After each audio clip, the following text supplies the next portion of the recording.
My argument on 28, 29, and 30 was... Yes, sir. I'm sorry.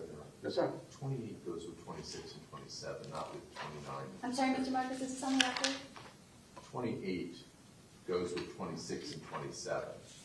That's the summary of 26 and 27, not the following pages. I understand. My objection to 28... Okay, hold on, please. I want to keep this orderly. Yes, ma'am. So, 26 and 27, according to the state, are Summarized on 28. summarized on 28, which is a difference between what your expert would consider versus what their expert would consider Yes, in the ma'am. score. Yes, ma'am. Well, just to be clear about that, Dr. Denny is looking at all of them because some of them he agrees and some of them he doesn't. He disagrees. So he's including all of that. So we have all the testing is what his opinion is going to be on. Some of which he does agree. And so if you look at page 28, the classification like academic below average on what the negative 1.35 under Dr. Connor's testing, and when you put all the subtests, it's still negative 1.35. So Dr. Denny would say that didn't change. And then if you skip to the third one with attention, there's a slight difference in the scores, but the classification stays the same. But on two of them, there is a difference when you add all the scores. I understand. Okay, so with that additional information, 26, 27, and 28, the objections to 26, 27, and 28 are overruled. So then the next grouping is what? 29, 30, and 31. 29, 30, and 31. Yes, ma'am. Okay. These each pertain to a separate test that was administered by the defense. And Dr. Connor testified that on each of these three tests that Nick performed fine. And my understanding from speaking with Dr. Denny is that his opinion is the same. And so for Dr. Denny to testify to his conclusions that Nick did well on these tests would not be rebuttal to Dr. Connor testifying that Nick did well on these tests. It's going to rebut his final opinion and how it also goes to Dr. Denny's findings and conclusions as well. Okay, so 29, 30, and 31 are tests that were performed by the defense expert on Mr. Cruz, results that were testified to that the state wants to now use by their opposing expert in rebuttal to support his contrary opinion. Correct. Except his opinion is not contrary on those three tests. Okay, again, that would be a point for cross-examination, but not admissibility. So I'm going to overrule the objection on 29, 30, and 31.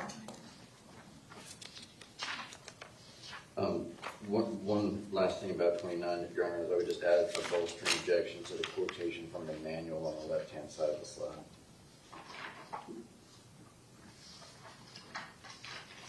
Yeah, State, you need to take that out, please. On the left-hand side of 29. Okay. And he can testify to that, but as far as having that printed, I think that's in violation of 706. All right, what's next, please? 34 is the next slide that I have an objection to, Your Honor. So there's no objection to 31, 32, or 33? Correct, Your Honor.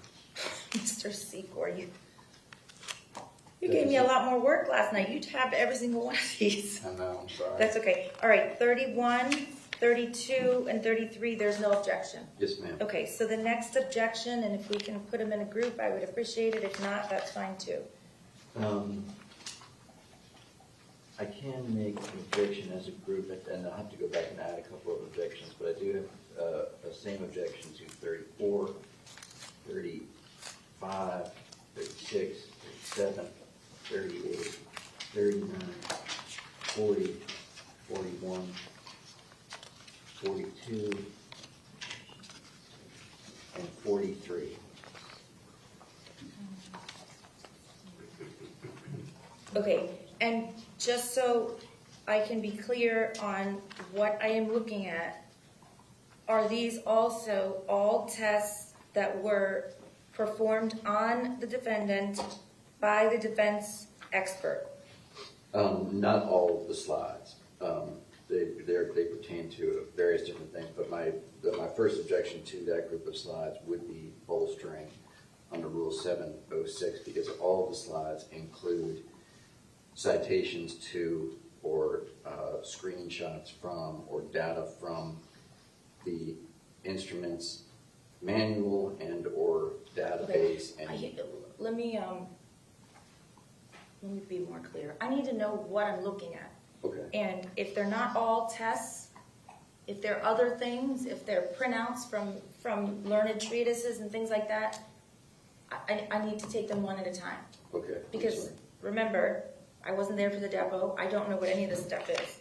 Yeah, I was there and I still have a hard time. All right. So what am I looking at on page 34? 34 is data from a test administered by the defense to Mr. Cruz, but the information in the graph comes from the instrument's software program / user manual.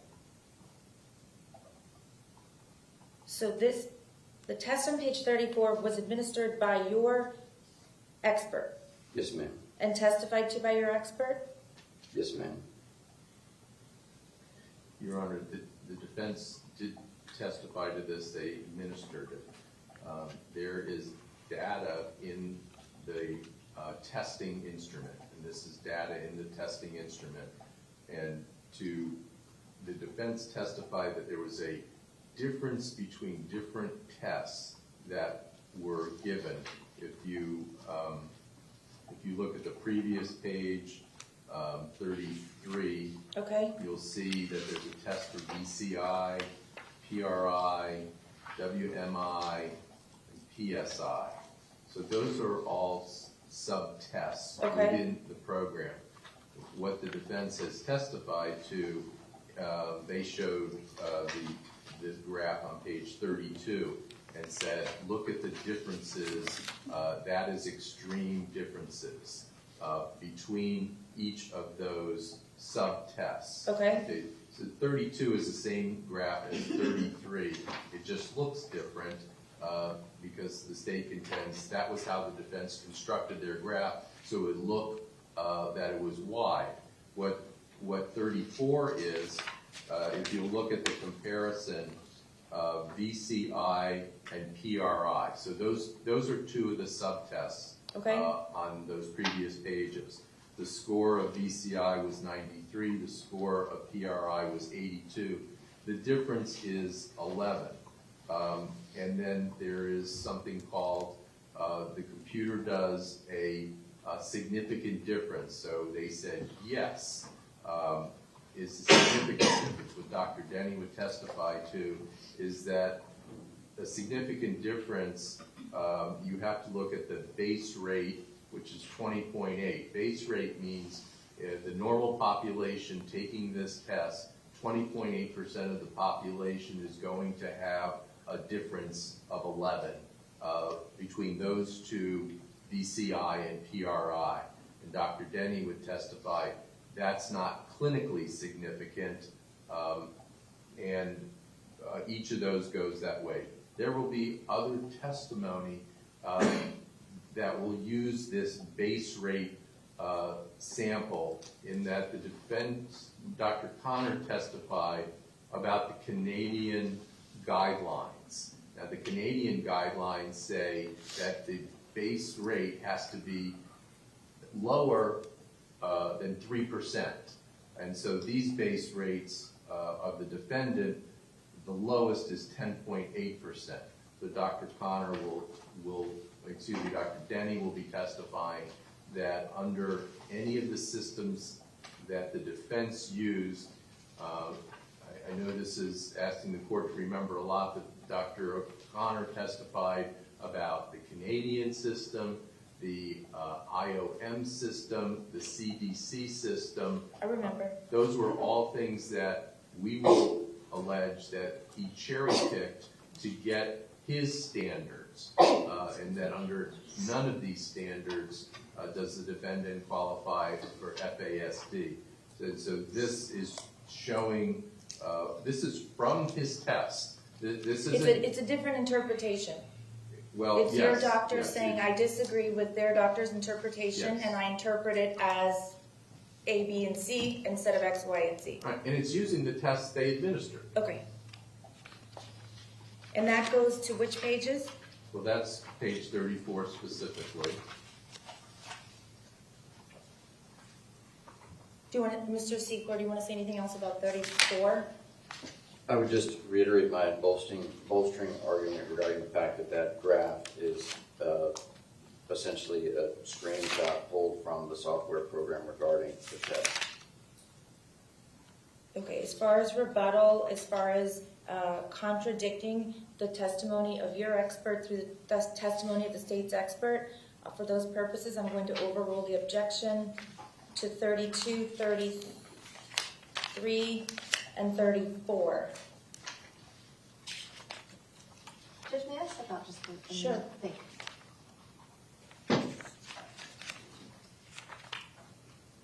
Now, if there's a way that you all can direct me, in other words,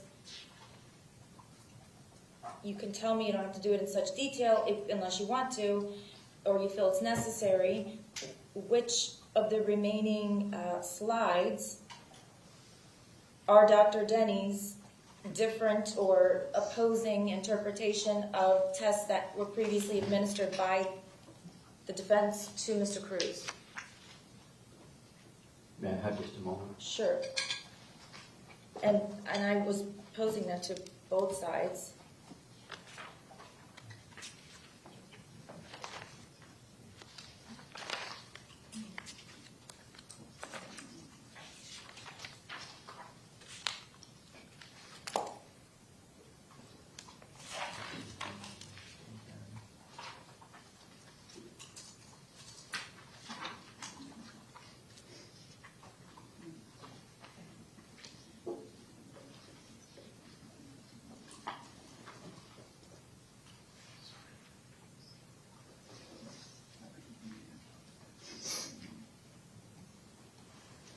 Your Honor, the same objection would apply to slide number 37, and it pertains to that same test, the WAIS. But before I can rule, I have to know what I'm looking at.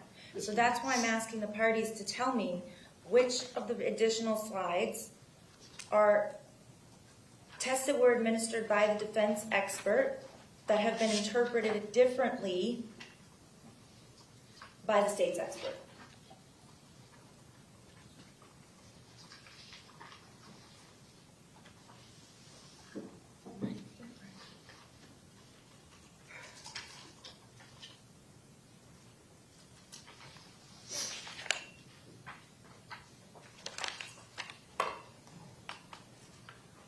If I may, Your Honor. Okay?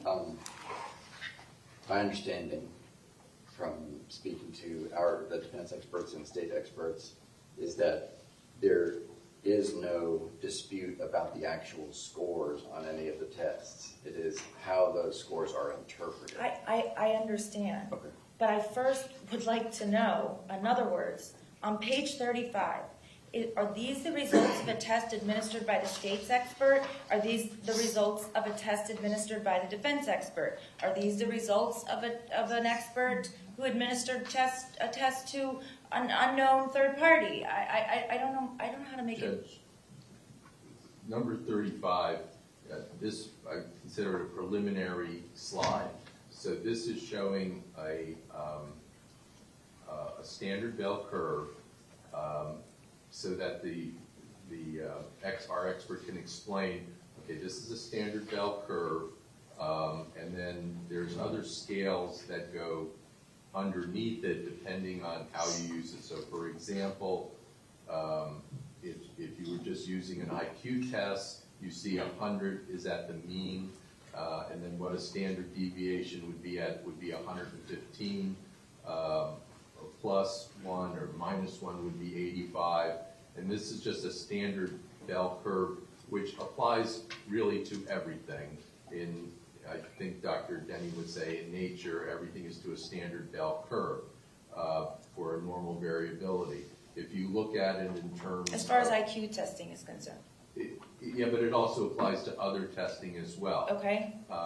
And as you go to, and like I said, these are a progression of slides. They're not really independent. 36 is now showing where the defendant's IQ would fall in. So, the earlier one showed, okay, his IQ is FSIQ, full scale IQ was 83. So now it falls in what's called a low average state, and where that falls in the normal population. Again, it's a... So these are graphs that your expert has compiled. Yes. Himself to show the difference between a normal variability and specifically Mr. Cruz. Yes. They're not independent. They will all build to his eventual conclusions. 37 is what the defendant's full-scale IQ was of 83. His general ability was at 86, and where his percentile ranks are of 13 and 18%, excuse me, which has... We have water. I have, thank you. So 37 just interprets the results in a graph. Yes, and it is building on 38. The defendant was given the TOGRA test where he came out 83.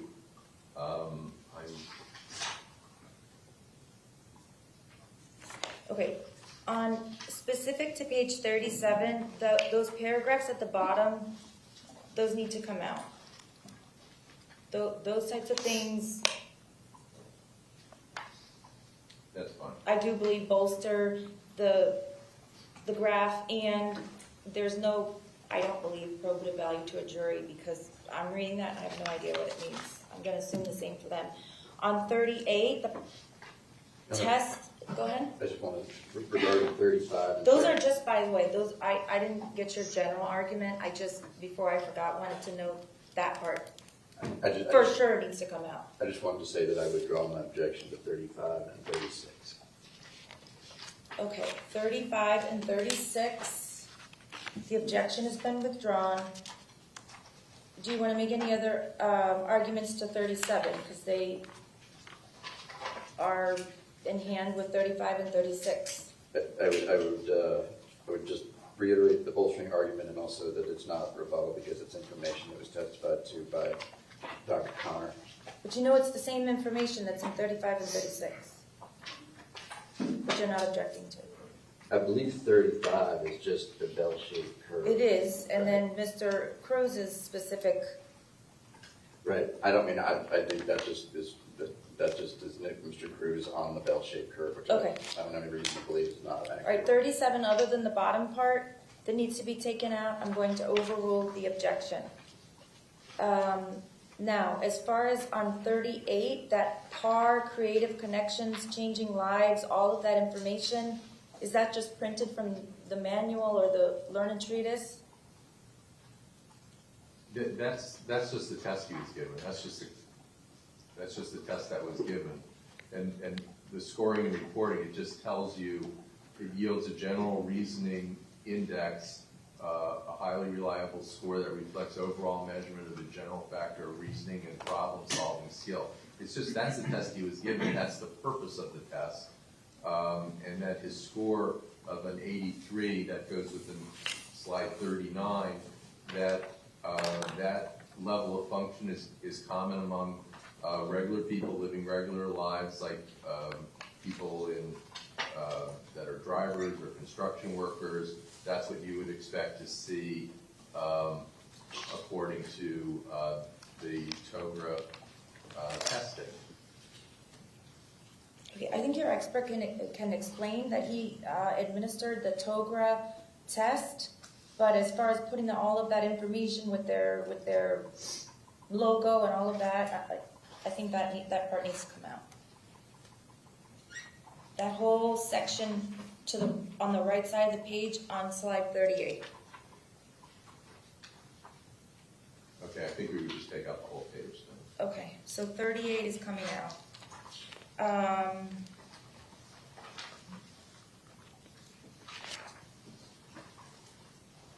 Do you have an objection to 39 and 40, which are interpretations of the TOGRA? 39, yes, ma'am. The objection is bolstering and not rebuttal. The TOGRA was administered by Dr. Connor, and he testified to the results. Okay. Any other objection? Do you have any other objection to 39 or 40?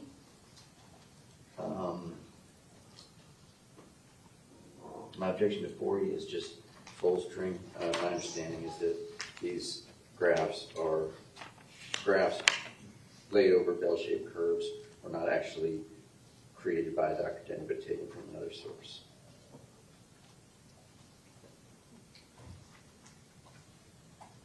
Judge, just to explain these on page 40. So if you look at page 40, the middle graph, that is what you expect of an IQ of 100. That it's essentially a bell-shaped curve, and these are what you would expect of neuropsychological scores in a battery of tests, just like the defendant had a battery of tests of neuropsychological scores. This is what you would expect in a curve in the middle graph of 100. If you look to the right score, that's to demonstrate if this is what you would expect if people have an IQ of 115.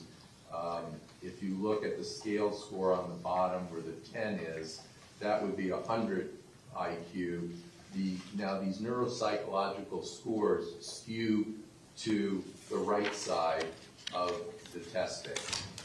If you have an IQ score of 85, which is demonstrated on the left diagram, now you see that for a person of 85, their neuropsychological scores are going to skew on the left side.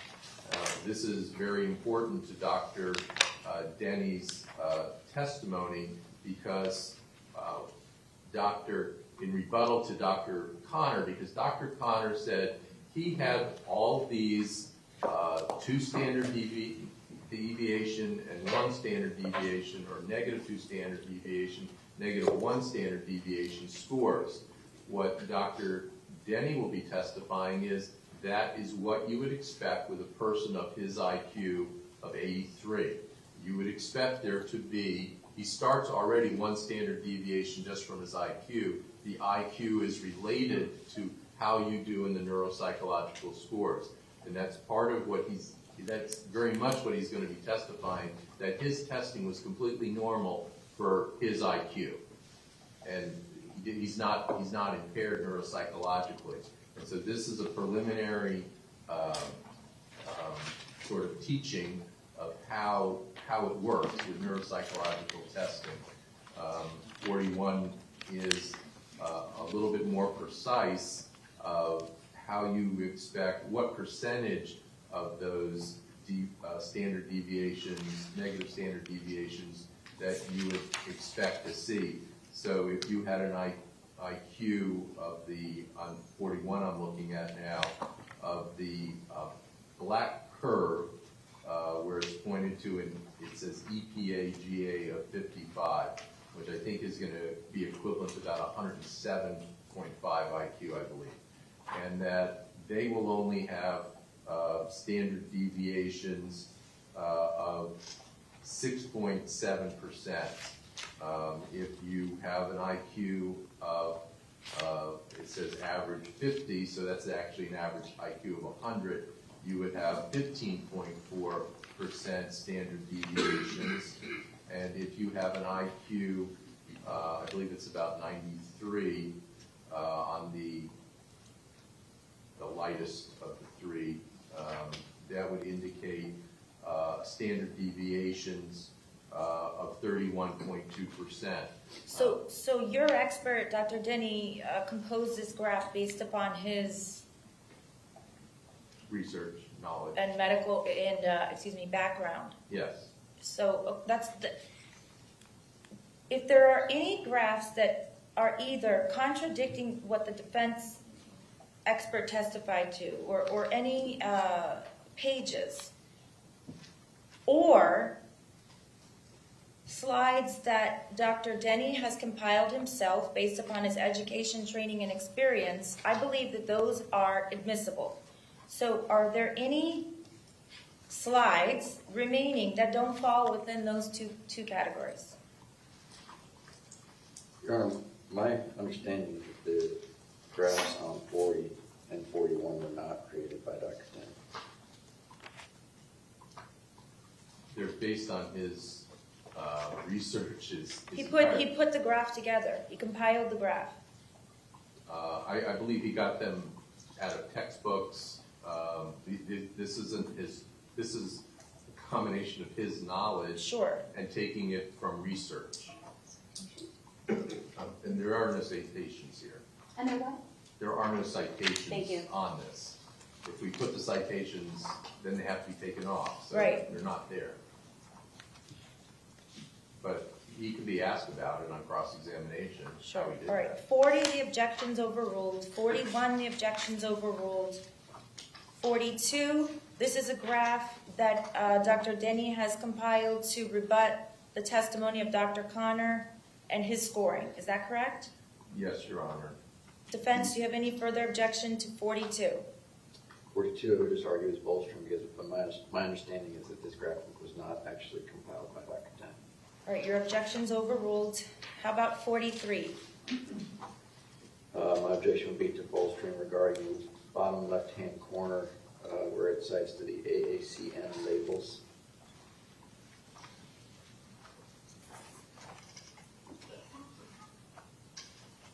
Your Honor. I don't know how you would be able to make heads or tails without knowing what the labels are.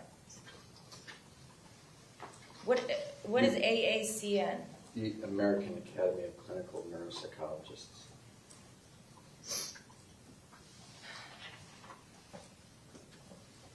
Dr. Connor testified to his labels, that if you had a score that was more than one standard deviation, you were impaired. That is not the prevailing way to describe. Impaired is what a person would be, not what a score would be. And those labels are different, and that's the basis of the labeling system is the AACN. Is that the standard norm within the field? Yes. The AACN as opposed to what Dr. Connor testified to? Yes, and Dr. Denny was part of the AACN of the labeling. All right. He contributed to that. Go ahead. If I may, the AACN labels were published in an article in 2020 as quote-unquote recommendations. And they have, according to Dr. Denny and Dr. Gilmet, another one of the state's experts, these recommendations have been adopted by exactly 2 hospitals in the entire country, as far as they know. They are by no means the accepted labels in the field. Okay, that's a great argument for cross-examination, but I'm going to overrule the objection as far as the state using the slide. Page 44, do you have an objection? No, ma'am. And there's no objection to 45 or 46? No, ma'am.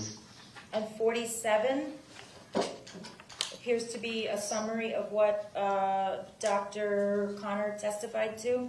Yes, ma'am. Again, this would be a objection based on opinion as to credibility pursuant to Mendez versus State and Feller versus State. And State, you're using this to outline your expert's difference of opinion with these points? Yes. All right, 47 is overruled. And there's no objection to 48, 49, 50, 51, 52, 53, 54, or 55, is that correct? Yes, ma'am. Okay, let's go to 56.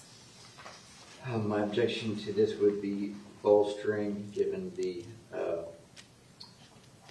text beneath the chart being pulled from the software, and the two slides at the top have already been presented in this PowerPoint, so those would be cumulative. Okay, take off the bottom. Judge, Go ahead. this is right out of the Canadian guidelines. Dr. Connor testified that the Canadian guidelines fit. And that under the Canadian his testimony was that under the Canadian guidelines, he has FASD.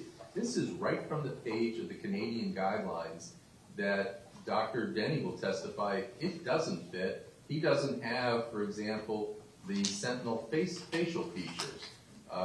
I think we could show them the page that Dr. Connor should have read before he said Canadian guidelines fit. I understand. The base rate by overall sample at the very bottom left, those two lines. What page are we on? On 56. I'm sorry, about 55. Okay. 56, there's two lines. Base rate overall sample, it's in really small lettering, and statistical significance critical value at the 0.05 level. I think that needs to come out.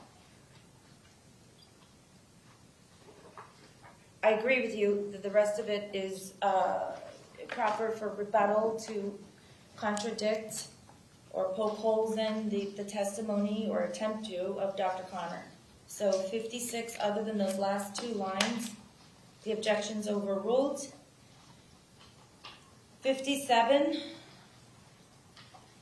is a summary of some of the things that Dr. Connor testified to. As well as the Dr. Denny's disagreement. Oh, you didn't object to that one. Right. And 58, no objection. 59, no objection. How about 60? This is cumulative to Dr. Scott's testimony as it outlines the criteria for conduct disorder, which Dr. Scott went over at length. Okay, based on that argument, I'm going to overrule the objection as long as the witness is going to testify to these things.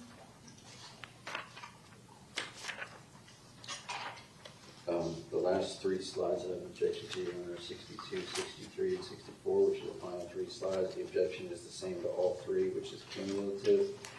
All three of these slides have been testified to by Dr. Scott as part of his diagnostic conclusions, and he went through the diagnostic criteria point by point for the jury.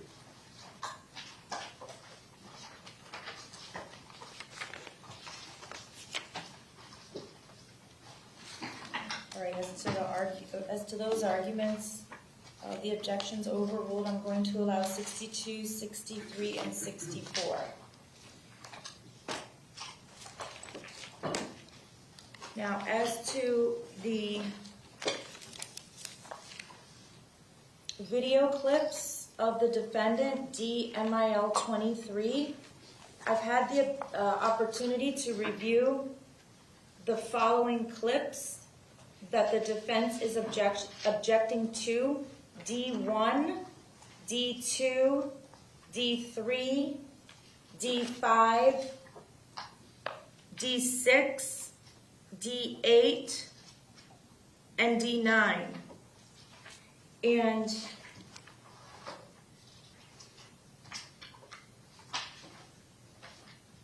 Judge, we're going to withdraw D3.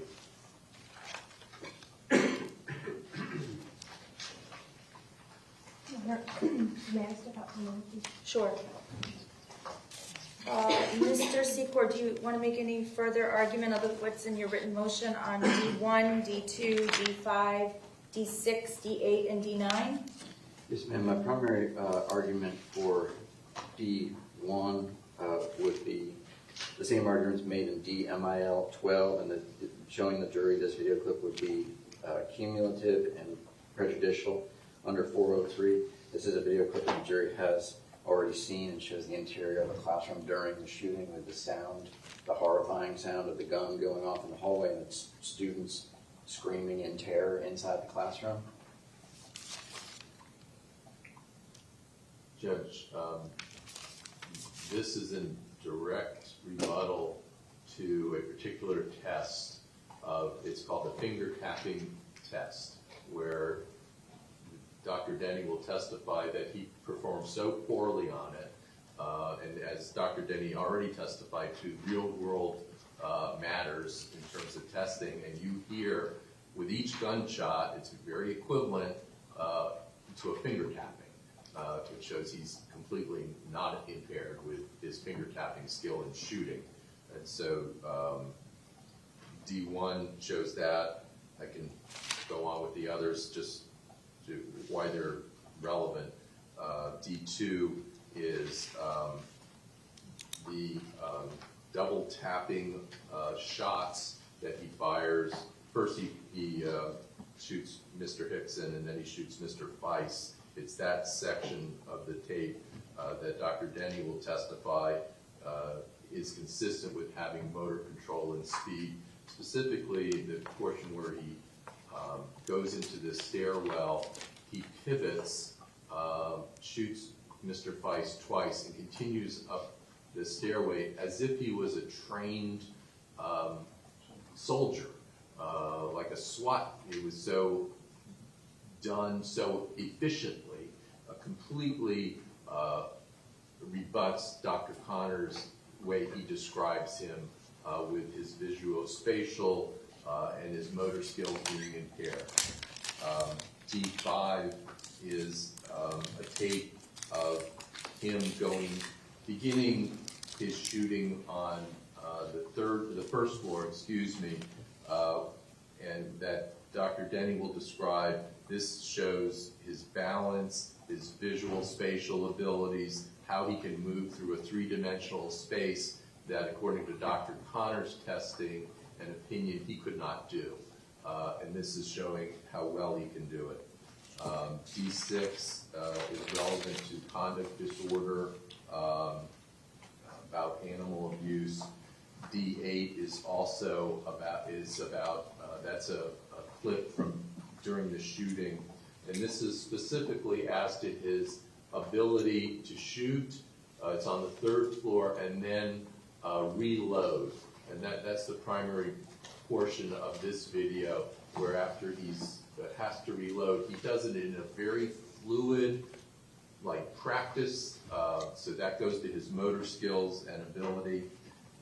And D9 is his planning, which is in rebuttal to executive function, where he talks about why he chooses Valentine's Day and how he has to put off what he's doing to wait for Valentine's Day.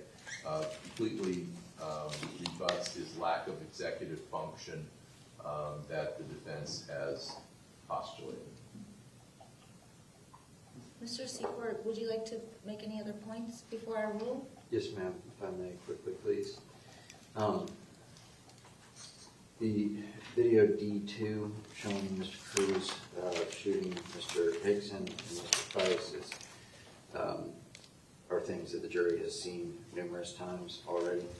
Incorporate all arguments in DMIL 12 and Rule 401 and 403.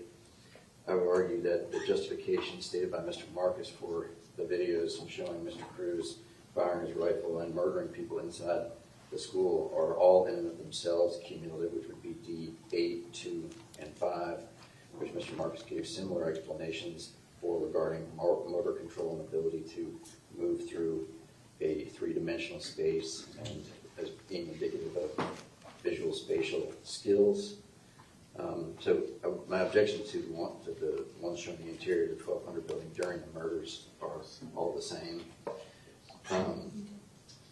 And regarding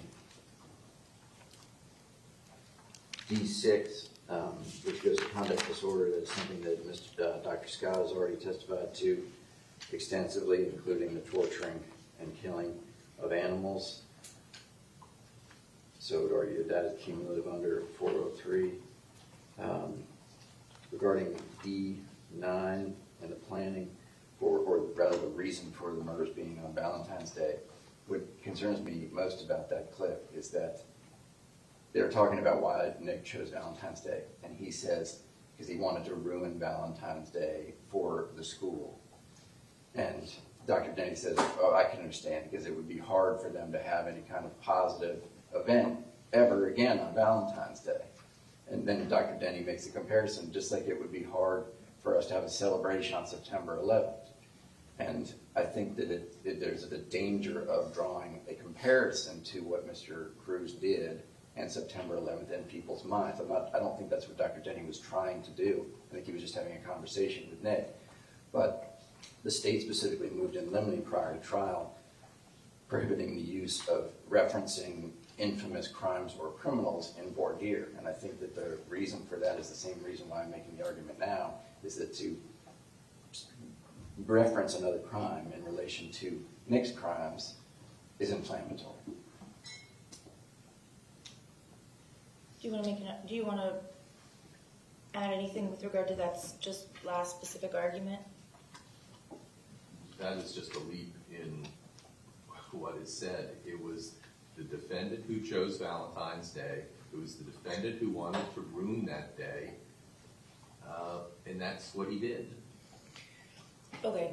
I think it's important to note that the prohibition against cumulative evidence is when the evidence is needlessly cumulative and where the probative value is substantially outweighed by the needless presentation of cumulative evidence. Here, I find that the short clips, although they are cumulative, they are highly probative of the brain function of the defendant, and so long as they are relevant and can be tied into Dr. Denny's expert opinion, I find that the evidence is not needlessly cumulative and should be allowed, will be allowed. Okay. Is there anything else before we bring the jury in? I'm sorry, Mr. Cruz needs to use the restroom. Okay. Did have a small break. Small, like 5 minutes, please. It's almost 10 o'clock. Oh, the jurors are out there. We have to put them back. Sorry, I didn't want to interrupt Jane. That's okay.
Ready? Are both sides ready? Oh, yeah, good. I just wanted to make sure we're got the PowerPoint.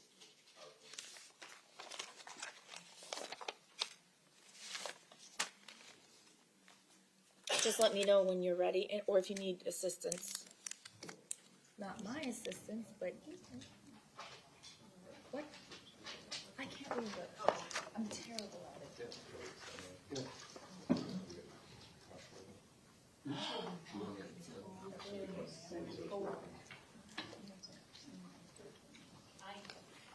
Why didn't it come up on my calendar?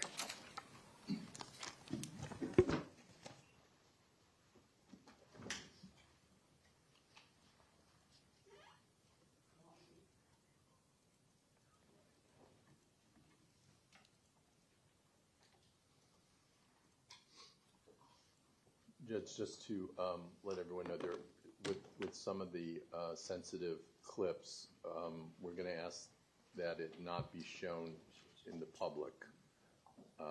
Okay. It'll be as we did before with the school surveillance clips. It's been a little bit. So I just I know we originally had 2 bailiffs stand right there. I think we have something. Right, but that was before. Then they built that little screen. So, are we good to go as far as sensitive clips are concerned? We should be good to go. And we've removed the juror screens are as they should be. Yes, that's the best we can do.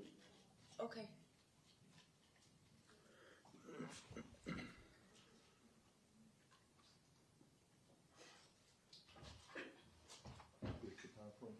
Yes, it's on. He's going to switch this to us. So Ian, the main screens. Now, Mr. Marcus, is this for all of the clips?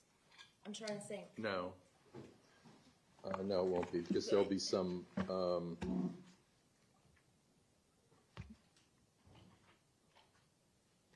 I apologize for not there's- remembering the procedure, but are you going to be telling who's going to be in charge of whether or not the sensitive clips go on the big TVs? And you know how to do that, Aaron? Well, I'll let them know. I can't switch it, but I can. But you know which ones need to be Yeah. private, and you can do you need me to ask before each one? Yeah. Be sure? So D1 Yeah. is probably one. Mr. Marcus, if you want, what I can do is, just to be sure, because there's not that many of them, is before clip has sensitive content. That's how I'm going to describe it. If he says no, it goes to everybody. If he says yes, not on the big screens. Is that good? Sounds good. Let me just say one thing. Sure. What's sensitive about D1 is the sound, not the video. Well, it's one of the. I don't remember if we played that to the public or not. I'm sorry, I don't remember. It was a long time ago. I believe Walker video. I believe it's on the call as I'm sorry, just say, everybody's mumbling, I'm not sure. Okay, just for the record, there's no way that I know of to play a sound to everyone except the public. No, I was just reminded that has been public before, so D1 can be public. I didn't recall. D1 is the sound of the shots, but it's also video of Okay. the students hiding. Why don't you do this? Because you're correct, Mr. Secor. There was understandably a bit of a reaction when that clip was played. Do you want to make sure, state that you let your family members know that that's going to be played, not to scold them or to be unkind, but just to warn them so that they know, so that it's not a shock? Your Honor, the family members have all been advised, and the family members who are specifically upset, who are not in the courtroom right now, have been personally advised, as far as that's what I have been told by our victim advocates. Okay, So and I'm not, they folks, I'm understand. not faulting anyone. I just wanted to make sure that that they were pre-warned so that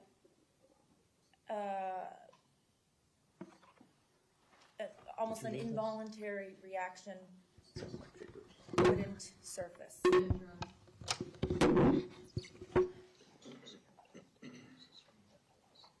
Oh, I see. Okay. Can we see the domain for the PowerPoint, just so I know it's there? Mr. Secord, did you want to say anything else about that? No, ma'am, you understood me perfectly. Okay.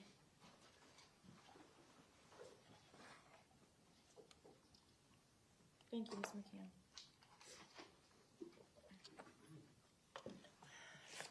Thank you. Very good. Thank you.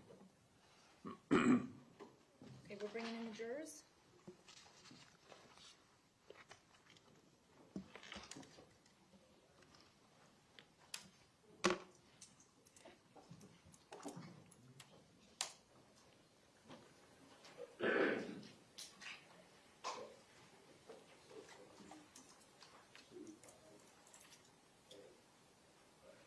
Jurors are entering.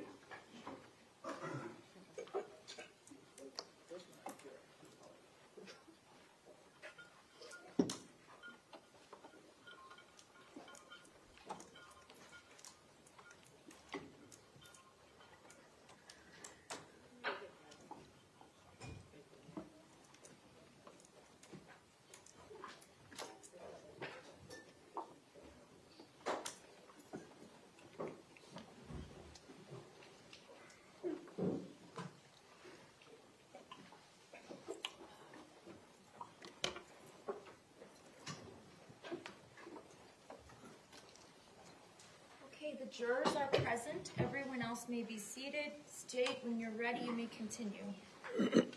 And Dr. Lee, you are still under oath. Yes, ma'am. Thank you. Good morning, Dr. Denny. Good morning. Did you examine the defendant? Yes, I did. And when did you examine him?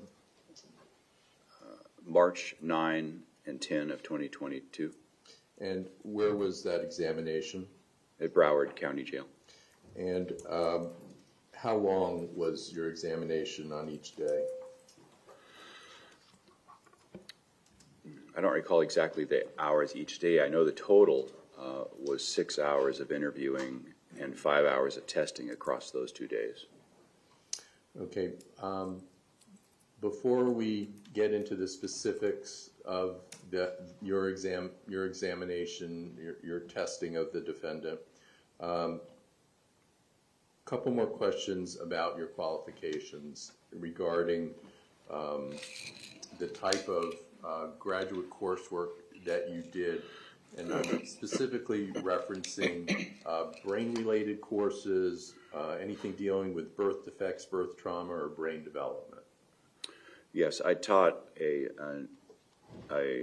neuropsychological rehabilitation course that dealt with pediatrics, children. And in focusing on rehabilitation, you have to focus on the neuroanatomy and the neuropathology inherent with children, which included birth defects, genetic issues, causes for brain abnormalities, such things like anencephaly, where the brain doesn't develop correctly, or where the skull plates don't seal properly and you get different brain abnormalities. That included prenatal alcohol effects as well. So tell us about prenatal effects of alcohol that you taught or your other training that you've had in it. Well, in order for the students to understand the neurodevelopment issues, we obviously had to talk about the birth process and what's normal and how things go and when things aren't normal, because sometimes there are events that happen during the birth process that can cause brain injury. And so we covered that aspect as well. Okay. And did part of your teaching deal with the effects of alcohol on the developing brain? Yes, it did. And what are those? Well, alcohol can affect the developing brain. There's no doubt about that. It doesn't always, amazingly so, but it can. There's no doubt about that. In the course of studying and preparing for teaching or preparing your lectures, did you have the opportunity to learn about the birth process and typical ways babies are delivered? Yes. Yes, that included C-sections, normal vaginal deliveries, and whatnot, the whole process. And did that include reviewing records regarding C-section deliveries? Yes, it did. And can you tell us briefly about that process, how a baby is born as a result of a C-section as opposed to a regular delivery? Sure, I think this is important for us to realize and remember is that C-section is different. You know, the baby's surviving inside this fluid-filled space and not breathing air, right? The fluid, amniotic fluid, is what's going in and out of their lungs. And they're getting all their complete life support based upon the umbilical cord, right? So it's like a deep sea diver with a cord that's getting oxygen and glucose and all the things they need through that cord. And so when a normal vaginal delivery is a interesting process in that it squeezes out all the extra fluid from the baby that isn't supposed to be there. It's a tough transition, all right? Like their lungs are full of fluid, and in that birth process, it changes the baby's situation. You know, gets that extra fluid out, gets them prepared to take their first breath of air. With a C-section, there is no birth like that, right? The baby's lifted out and then has to be manually cleaned up, drained, flushed out, and what have you. And then sometimes they'll spontaneously start to take their first breath, but it's a transition from not breathing to breathing, right? And so once the lungs are clear and drained and flushed out of anything that needed to be flushed, then if the baby didn't automatically, spontaneously do that because of the cold air stimulating them, they can be stimulated either flicking their foot or rubbing them or what have you. You know, the classic example, right, slapping the baby's bottom. But to get them to take that first breath of air, and that's the transition then to breathing air, and at that point then they can clip off the umbilical and go through the process of separating the baby completely. It's a transition period. Okay, if I can please have the PowerPoint on now.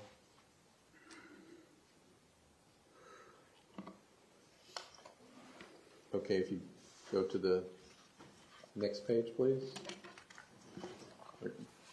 Are you familiar with the term APGAR? Yes, I am. And what is that? Oh, the term APGAR, I mean, it's actually not an acronym, it's a person's name. Virginia APGAR was an anesthesiologist and came up with the APGAR scale in the early 50s, and it has now become standard practice to rate the baby's general health at the time of delivery and key factors, and to monitor that then over a short period of time. Okay, what are we looking at on slide 2? This is the actual APGAR rating for Mr. Cruz, and you can see on the top left-hand corner of the column here under APGAR heading, the sign is the rating scale, 0, 1, or 2. Then we have the section here, heart rate, then respiration effort, muscle tone, reflex irritability, and color. Each of those categories are rated based upon the scale 0, 1, and 2. The 2 is the best score, 0 is the worst score. So heart rate, if it's absent, is 0. If it's slow, that is below 100, it's a 1. If it's over 100, that's good, healthy. So that's rated a 2. Same thing with respiration. You can see if it's absent or slow, irregular, or the baby's got good respiratory power and they're crying. That's a good thing. And in muscle tone, some babies are born if they've got neurologic problems with flaccid motor. They're called a flaccid baby. So that's rated, the muscle tone. Obviously, you want active in motion. That's the best. Reflex irritability, does the baby react If the baby's not reacting at all, that's pretty bad. That's a 0. But they should be reacting. Crying is the best, where they're spontaneously moving around and reacting to the world. And then, of course, their color. It goes to how much oxygen's in their system. And it's not unusual for babies to be born blue or pale blue. That just means they need to be supplemented maybe. But it's rated from 0 to a 1 is they're pink in the core, but their extremities are a little more blue. And then 2 is they're pink throughout. Their core is pink and their extremities are also pink. And then the column on the right is minutes. So the APGAR is rated for the baby at the 1 minute mark, which is just the time enough to clean up the baby and get the baby, do all the measuring and things that they do. And then you'll see that he was rated a 2 all the way down the column except for color. He was termed to be pale or blue, so he was rated a 0. That's not, and so the total score is an 8. That's still a normal score for a baby at a 1 minute mark. And then at that point, oxygen would be placed, for example, and then you want to see it improve. And at the 5 minute mark, they're rated again. That's standard procedure, rate at 1 minute and rate at 5 minutes. And at 5 minutes, you see it change from a 0 to a 1, which means he's turning more pink, right? It's just the extremities, they're a little bit not so pink. But that change is a good change. And at the 5 minute mark, if that score of 9, if it had been less than 7, that would have been a bit of concern, and they would have then rated him again at 10 minutes. But since he had improved from an 8 to a 9, those are both normal scores. There was no need to rate him again at 10 minutes. That's standard protocol. So that's why there's nothing on under 10 minutes? That's correct.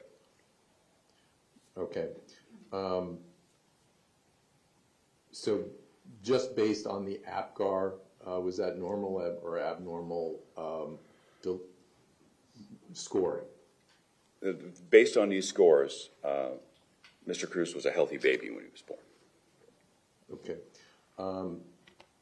You heard testimony that the defendant was resuscitated from the defense? I did hear that, yes. And if we can go to number 3, what is 3? 3 is the page from the birth record for Mr. Cruz, and there's a highlighted box on the left. Is that the right page? Under the heading resuscitation, it's highlighted a little bit. Okay, and for the record, this is also has a bait stamp of NC adoption 11 of 1450. And this is in evidence. So can you explain what's highlighted in yellow? So there's a box at the top of it says resuscitation. What are you reading there? Yes, there's a checklist underneath that heading. It's a general heading for the category related to resuscitation. But then you have to look and see what's checkmarked underneath. And you can see that it was marked here, oxygen by mask. Just is marked. And then it says by oxygen by mask / bag and mask. It just says marked. To me, that would mean oxygen. The next box is cords visualized, a standard procedure. It's just verifying that, yes, I visualized the cords. I looked at the umbilical cord and checked it. Okay, and that's all. It's a check mark that's been done. And then we see a check down here near the bottom, suction by bulb and catheter. Okay, it's a little rubber ball, right? And you use to suck out the mouth and nose, and the catheter is a bulb with a tube attached to it. And so that tube can be slid down in and actually suck out the contents of their stomach or what have you to clean out any fluid that they don't want in there. And then underneath there, it's checkmarked stimulation. So this record indicates there was some form of stimulation. That would be to get the child to make that transition to breathing. And I don't know what the stimulation was. It could have been rubbing, tapping his foot, or what have you, but something to get the baby to take its first breath. Okay, now as we move to the right from resuscitation, those are the APGAR that we showed in the previous slide? Yes, that's the exact same one. Okay. And now if we move a little bit more to the right, under initial newborn exam, what does that say? No observed abnormalities. Okay. Then going to the notes under that section, can you read that and explain the initials, the abbreviations? Sure. It says infant with MSAF. MSAF stands for meconium stained amniotic fluid. Okay, I believe there's been testimony about meconium, which is bowel movement. Sometimes that can get into the amniotic fluid, the space that the child's living in, and it can be thick or it can be just very little bit. That little bit then stains the amniotic fluid, gives it a little bit of color. And that's what that means, amniotic stained, or meconium stained amniotic fluid. It doesn't mean there's chunks floating around in it necessarily. It just means it's stained. And then going further, so infant with meconium term, adoptive, and I can't read what that says there, but then on the left it says stomach suction for a small amount of thin MSAF, meconium stained amniotic fluid, until clear. This is probably where they used the bulb and with the catheter to suck out the amniotic fluid from the stomach and get that all cleaned out of there.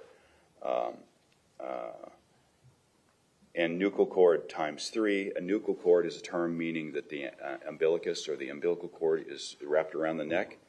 It's not uncommon. It's not preferable, but it's not uncommon, and it's not necessarily a sign of a problem. It would be a problem for a vaginal birth if it's wrapped around the neck, but this was a C-section. It's probably the reason why they did the C-section, okay?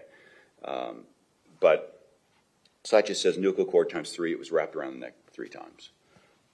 And then the bottom, oh yeah, I already did meconium stained amniotic fluid until clear, and BBS stands for bilateral side. That confirms that there's no substantive leftover amniotic fluid filling the lungs, right? That's been drained, and now the baby is breathing air. So that's all very normal and healthy. It should be bilaterally clear and equal. If we could go to slide 4, please. Now, what is slide 4? I'll note that on the bottom, the bait stamp is, this is an evidence NC adopt 10 of 1450. Can you explain this page, please? Yeah, this is another page out of the record. There are multiple people charting, right, at the time, and sometimes they fill things out slightly different. That's not unusual. Here we see a lot of information. There's some things highlighted under resuscitation. It says spontaneous respiration. So somebody checked that the baby spontaneously started breathing. So we don't know if it was stimulated to get him breathing or spontaneous, but both are fine. Neither one would make much difference, really. And then the highlight to the right, I think, is quite important because it says he was transferred to the newborn nursery. That's the place babies want to go, right? That's the good place. The place you don't want them to have to go is the neonatal intensive care. And he would have gone to the neonatal intensive care if there was problems. But everything was normal based upon the APGARs and from the charting suggested he was a healthy, normal baby. And he went to the nursery, which just kind of supports that even further. All right. Based on your review of these records, can you tell us what you learned about his birth and the early examination at or around his birth? Well, other than the fact that it was a C-section, which is generally, not less, what's the right word to say? Less than optimal, but very common. Other than the fact that it was a C-section, it was a normal process. I think normal. He was a little blue initially, but that's not unusual. Scores of 8 and 9 on the APGAR are still considered normal baby scores. And he was placed in the nursery, so he was a healthy little baby. 6 pounds, 4 ounces, if I recall correctly. That's good. Okay, did you also review the meconium drug abuse screen? Yes. And what were those results and the meaning of that? Well, the results I understand were negative, meaning that there were no positive findings in that. And meconium, if you recall, is the baby's digestive system is starting to come online and start to function early on during the developmental period.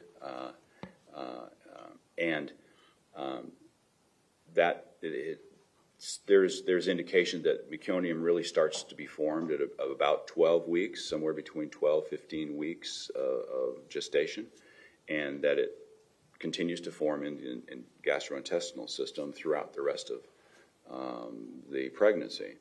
And so it can actually be negative. So that's a good sign. That would suggest there's no indication of drugs in the baby's experience during, gosh, ever since about 12 or 15 weeks. Would that test result be consistent with or inconsistent with the mother using cocaine at 6 months pregnancy?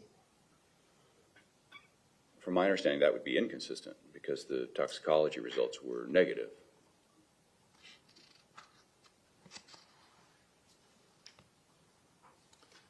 Okay, going back to the examination that you performed on the defendant, how do you begin the examination?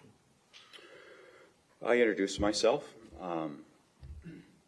and verify that the defendant knew that what was going on, and I'm making sure that they're not surprised that I'm here and who I am and who hired me, what the purpose of the examination was, the limits of confidentiality, that this is not like a normal doctor-patient relationship where things are private, because my results would have to then be disclosed to the attorneys involved in the case, the judge, and anybody else involved, jurors, right? But beyond that, it's not necessarily going to be like, I'm not going to post things to the internet or anything like that. So I give limits of confidentiality, and again explain who I am and what I'm doing. I show the defendant my license, that I am a psychologist, and my RAC card from my clinic showing I'm a real person in a real clinic. Okay, and I'm going to ask a question. I'm not suggesting there's anything wrong with this, but was anyone else in the room with you? Yes, and that's what made, this is not very confidential, pretty easy to explain when there's a camera in the room and Mr. Cruz's attorney was present, or somebody from his defense was present. Okay, and as a result of perhaps the camera, do you have to change anything about your testing that you would normally do in a private setting? Right. Normally,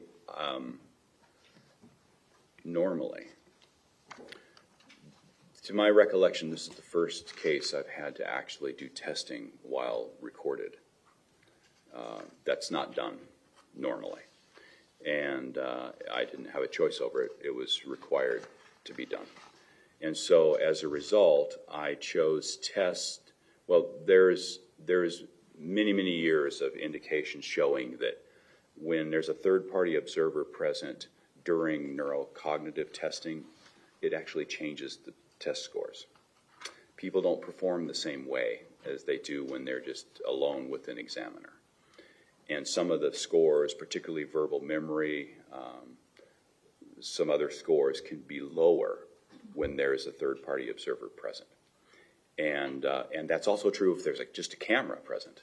It's just fascinating stuff. So even the camera being present causes lowered scores.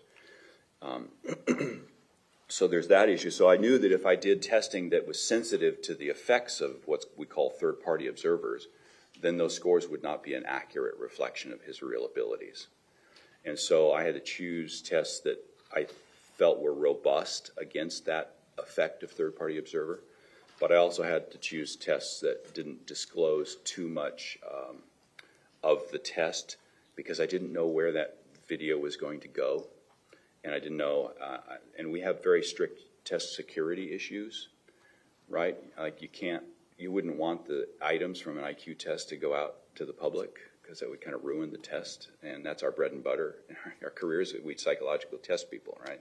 So we can't let that out. And so there's security concerns, ethical concerns, and so I had to make sure I used tests that didn't give up too much security in regard to that as well. Okay, despite those limitations, did you feel you still could give a competent testing, do a competent testing? Yes, because tests are procedures, right? And the important thing is that I am watching him do this procedure. And so I'm getting the experience of interacting with him. I'm seeing how he performs. Yes, I get scores, and that does inform me as well. But I also see how he handles the test, how he interacts with me, how he responds to instructions and directions. Does he catch on to the instructions quickly, or does he not? That's all very, very informative as well. So the fact that I've got 5 hours of testing with him, in addition to the 6 hours of interviewing, that all helps me in my evaluation. But the scores I acquired from the examination, I think, were valid scores, and with some exception. And so they were good to review. But I also had, keep in mind, I also had prior testing that had been done a year ago, a large amount of testing. And so I had that to look at as well and compare to my testing. And I believe that given the entirety of the record in that regard, it was certainly enough for me to come to reasonable conclusions, in my opinion. Okay, if I can go to the next slide, please. Now, Doctor, yesterday, and this would be my fault, we went through a very long explanation of validity testing. So maybe there was a point to that, as we won't have to do it as much today. But what is slide 5? Yeah, this is the computer printout decision rules related to one of the performance validity tests. And this is a test designed to identify people who are not putting forth appropriate task engagement. They're not appropriately engaged in the task and with the goal of doing their best. And this is the decision tree process of that test. And I can go through and explain what this means. Okay, I think this is the worst slide that we're going to present today, hopefully. So can you go through this, just start in one I'm box? afraid it's not, but... Okay. Well, but I'm hoping it's the worst. Yeah. But if we can just take it slowly through the first box you want everyone to look at. Sure. There's a lot of initials here too, so... Yeah, and I'll explain that as best I can. The first box I want you to look at is the red one on the left. This is the first decision rule. Let me explain the way this test basically works. It presents as a visual learning and memory task. So the person is presented with images on a computer screen, and they're told to remember those. All right, and so you present that twice with them, and then they have to answer, continue with the computer program. I'm hesitating because I'm trying to figure out how much I need to tell you to understand without giving too much detail of selling the farm, so to speak. So, so they review these images, and then you have them do a test of recognition. Was this picture from that list, or was this picture not from that list? And they choose which one for themselves. And that's the IR. It's called immediate recognition. And then I show them other pictures just to look at as distractors. And then we do other tasks, like some motor task or some other cognitive task that is not picture related for 10 minutes. And then I come back to this and say, okay, now choose which picture you remember seeing before, and you know, not the wrong picture, right? And so they do that. And then that's the DR, the delayed recognition score. And the CNS is the consistency between those two. That's all. And there are specific rules that if a person performs too poorly on these very easy portions of the test, then the test is immediately a fail, okay, as far as validity goes. Which, in this case, it's, no, he passed that initial screen on it. And so that's the A1, which is another set of rules. He passed it, and then it goes through another filter of rules. Well, did he pass A2, which is another set of rules? And he did, he passed that. So we then go on to the easy subtest box there, the pass easy subtest. That means he passed the easy subtest on this test. It's a very sophisticated test. And he passed the easy portions. And then it goes to a much more difficult portion of the test. That's free recall. So remember, he was choosing which pictures from recognition. Well, then later in the test, I'm giving him a partial information from the picture, and he has to give me the rest of it. So that's a paired association, or PA. And in the very end is free recall. Now, give me all the pictures Doctor, you can remember. you give an example that's not on the test of these paired associations? Okay, for example, I could let's imagine a horse with a saddle. You look at the picture and go, oh, it's a horse in a saddle. There's two things in there, right? And they kind of go together. And that's the kind of thing you would expect to see on this test. So later you show a picture of a horse and see if you can say the saddle. Is that what you're saying? Well, I would say the horse and ask what went with it. He would say saddle.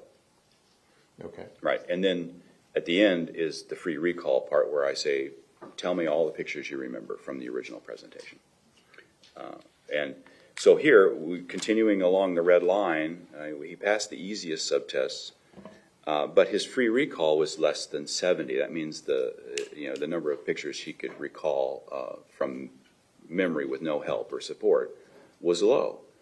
And so then it takes you to the next box, and it tells you what to do. As far as an examiner, it tells me what to do. It says, okay, weak memory. Okay, interpret relative to appropriate comparison groups. This is telling me, oh, your guy passed the easy stuff, but he produced what looks like maybe weak memory.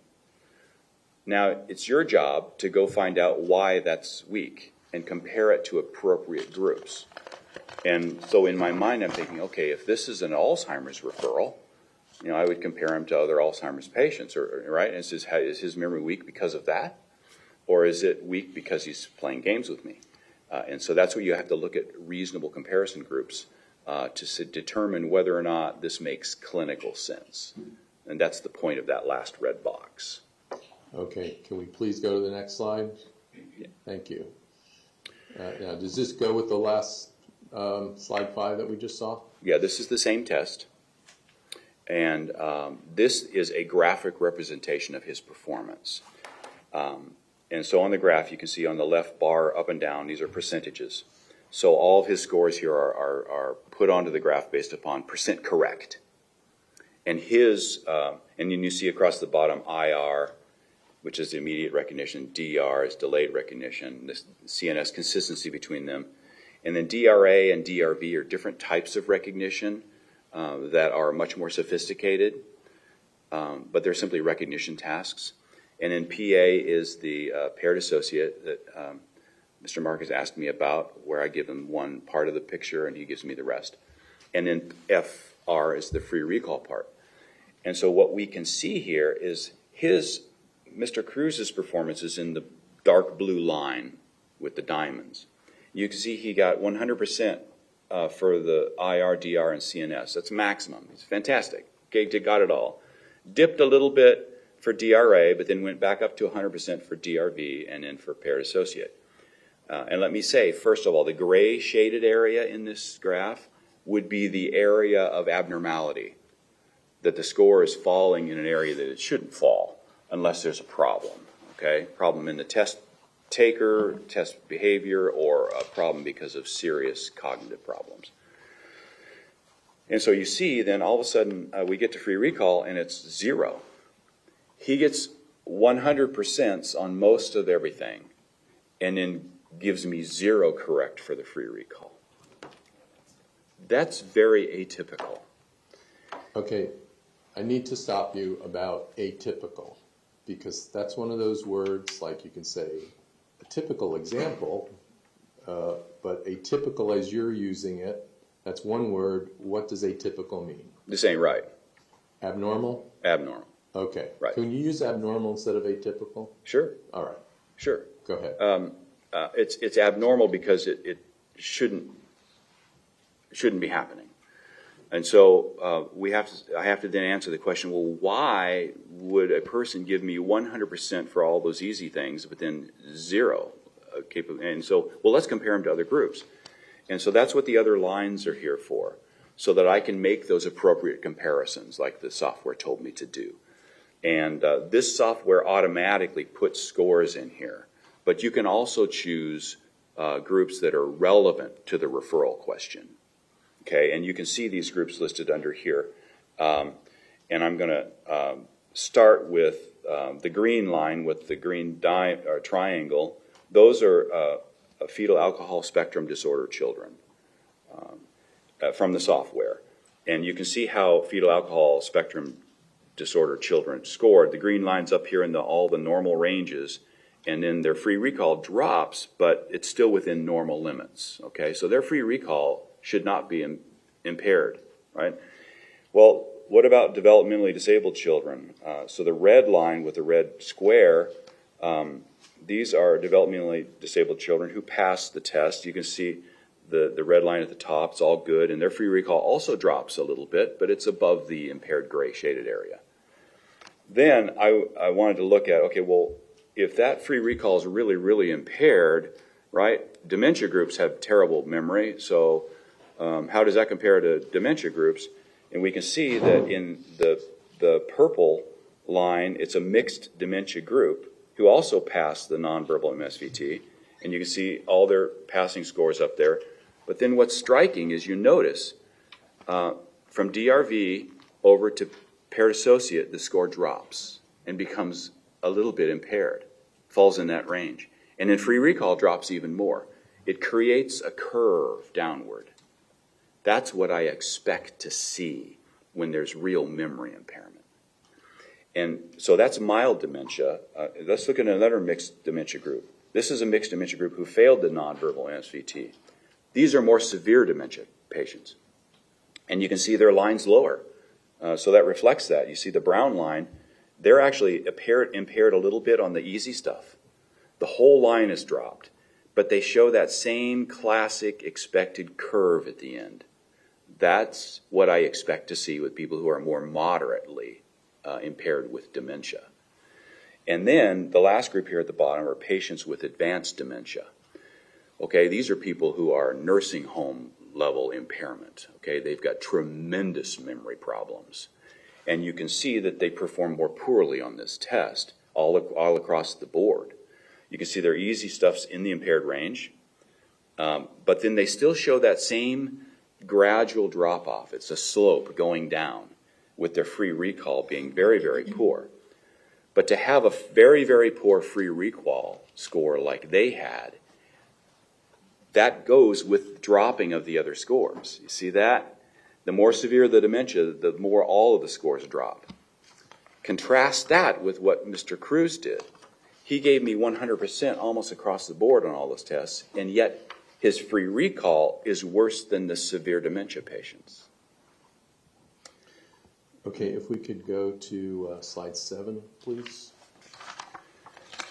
This is also from the same test. It just gives you the item level performance, which items did he pass, which items did he not pass on. And so you can see the check marks means he got them right. So these are the scales across. You see he got most of them right. There was a couple errors on the DRA, but no big deal. Most of it was 100%. Then you can look at the free recall column. That's every item he missed. And what he did is rather than telling me the words that I asked him to tell me, he gave me the words from the distractors, the things I told him not to remember early on in the test. And he gave me 12 of those words. And 75% of that was remembered from early in the test. So he was able to remember the wrong words, and he gave me those. So that proved that he could actually remember the right words if he had chose to do so. But he chose to give me the wrong words. And that doesn't happen in clinical practice. Did you try to clarify with him so he wasn't misunderstanding the directions?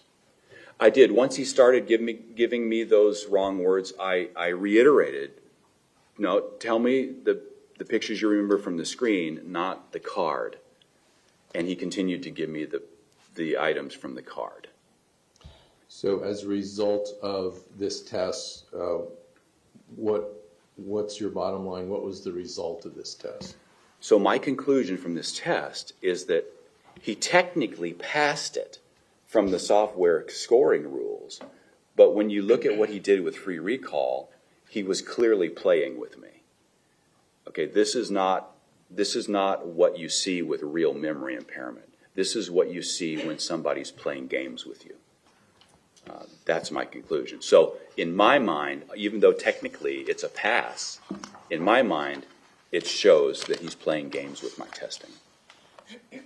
So I would call that a positive validity finding, that, okay, there's something wrong with the validity of these tests because he's playing games with me. Okay, so in addition to this test, were there other tests that informed your opinion regarding the validity of his overall performance? Yes, there were. He performed so poorly on a drawing construction task that the score fell below cutoffs for what we would consider valid. So you can have a regular test that is commonly used. It's not necessarily considered a validity test in and of itself, but even with those normal tests, if a person scores in a certain way on it, it can become a validity test. Like if a person performs so poorly on this, that could be an indication of poor validity of the findings, particularly if it's not consistent with his real-world functioning. And that's what he did on one of the other tests. What was the name of that test? The Ray complex figure copy. Okay, so can you, without giving away the farm, can you explain what that test is? Sure. Basically, you present this complicated picture and ask him to copy it. Take your time, draw it on a piece of paper, make it about the same size. You can erase if you need to, okay? And so the person just literally copies it onto another page. Is it like a picture of a person or geometric? It's more of a geometric line. It's a geometric figure of lines, black and white. Okay.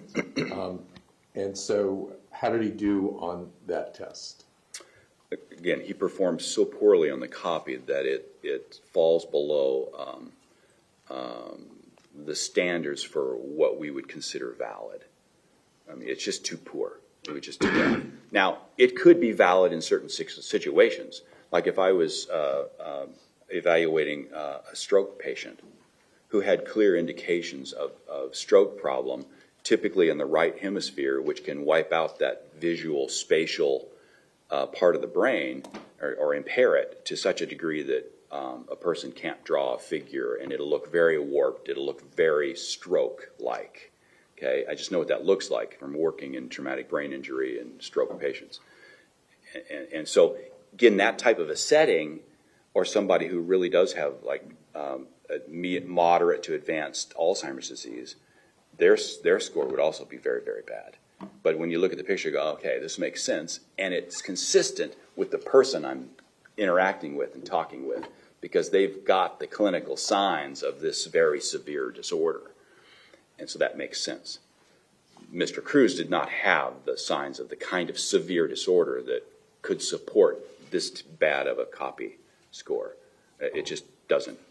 That in Missouri, we would say that dog don't hunt. It just doesn't work. That's not the way it works. So was this a test that you gave or the defense gave? Or Well, both? actually both. We both gave this test, but I'm talking about how he performed with mine at this moment. Okay.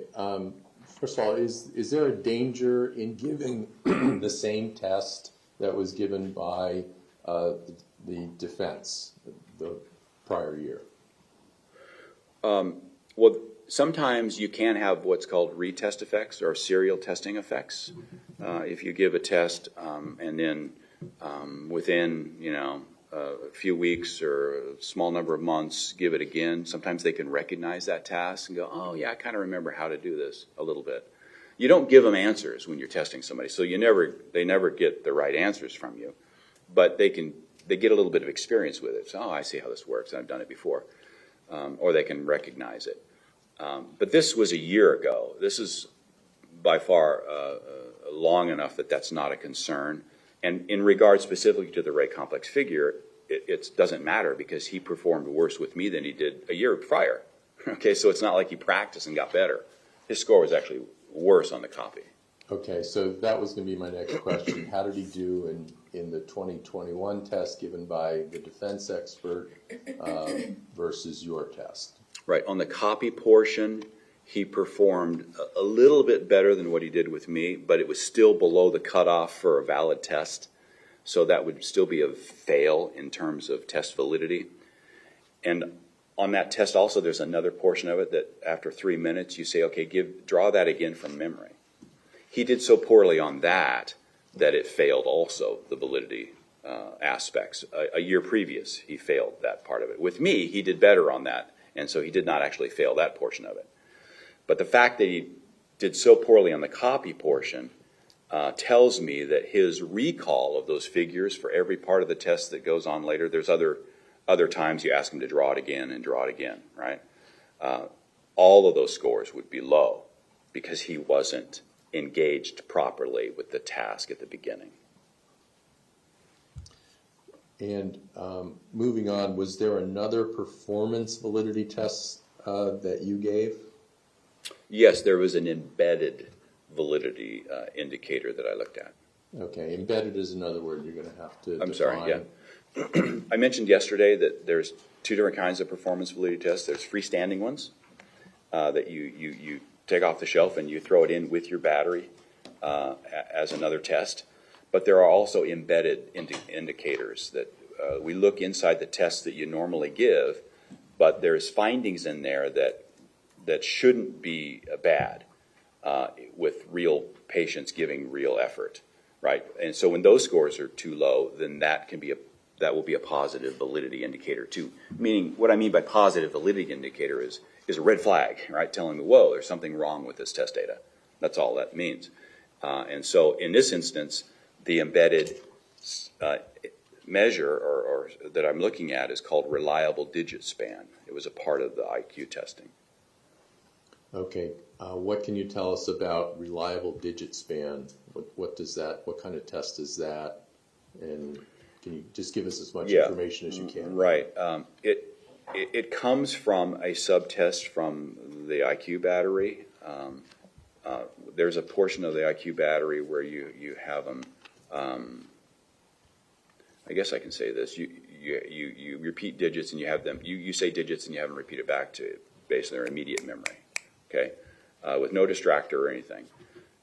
This score takes that information but rearranges it in a way that that even if somebody's got problems with their digit span score, that subtest from the IQ, they shouldn't mess up this score. Okay, because this score has been shown to be not sensitive to brain abnormality. Okay, but it is more sensitive to people not putting forth proper task engagement. They're not applying themselves and trying to do their best. This score will tell you that, okay, that's what's happening here. So it's so simple, anyone should pass it. Right, even in traumatic brain injury and stroke patients, unless the stroke has taken out their verbal skills, right? They can't repeat the digits. But yeah, they should pass it in almost all cases. I mean, there's a cutoff. I mean, it's not perfect, but there is a cutoff for when we call it not valid. And how did the defendant do on that test? He actually landed right on the borderline score. So it's technically a pass, but it was iffy with mine. That's different than what he did a year before. And that was a defense test that was given? Yes. Okay.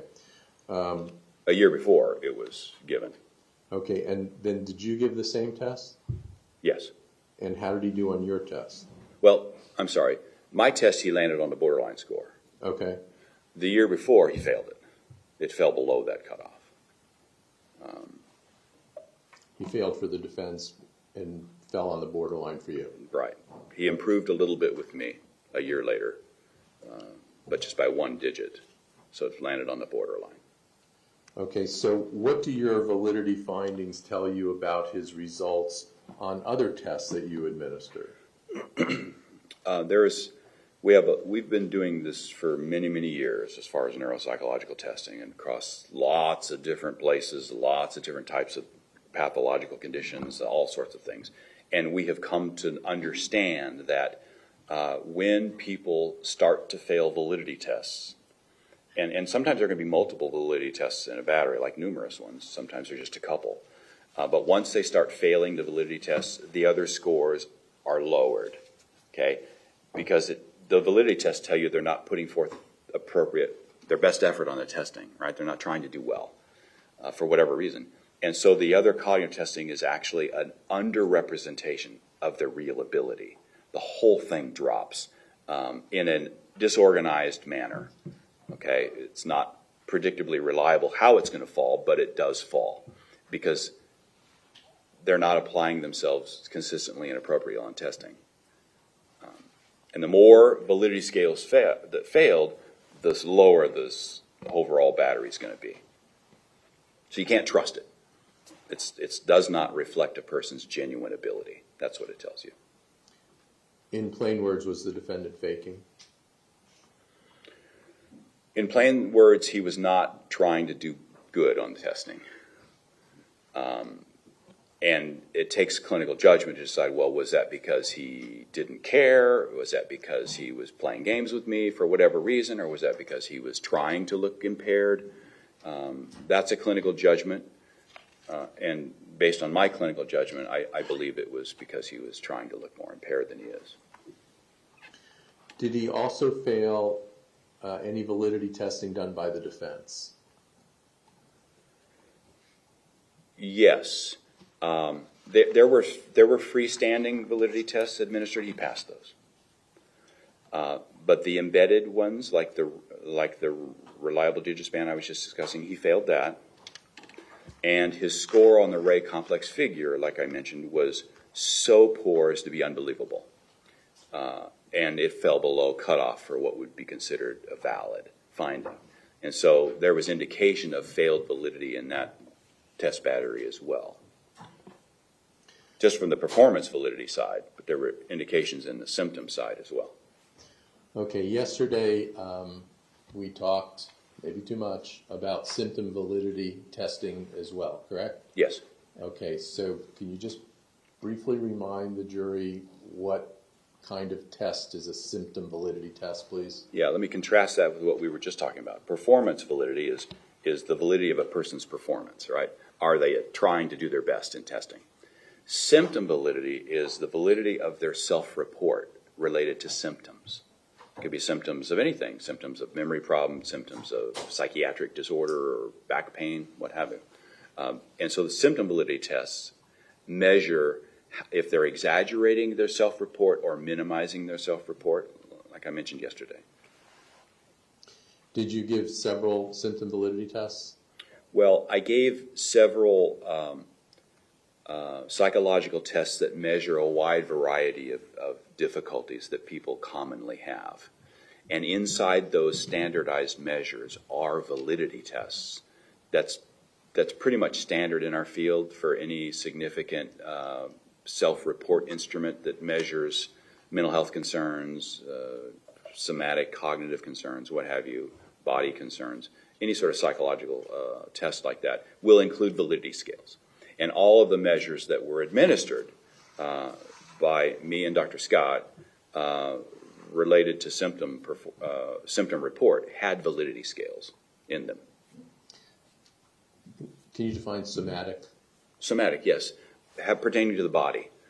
Like, I've got upset stomach, I've got reflux, I've got burning in my chest, I've got heart pain, I've got arm tingling, any somatic, any body problems, complaints about the functioning of my body. And it could be pain too, potentially. Okay.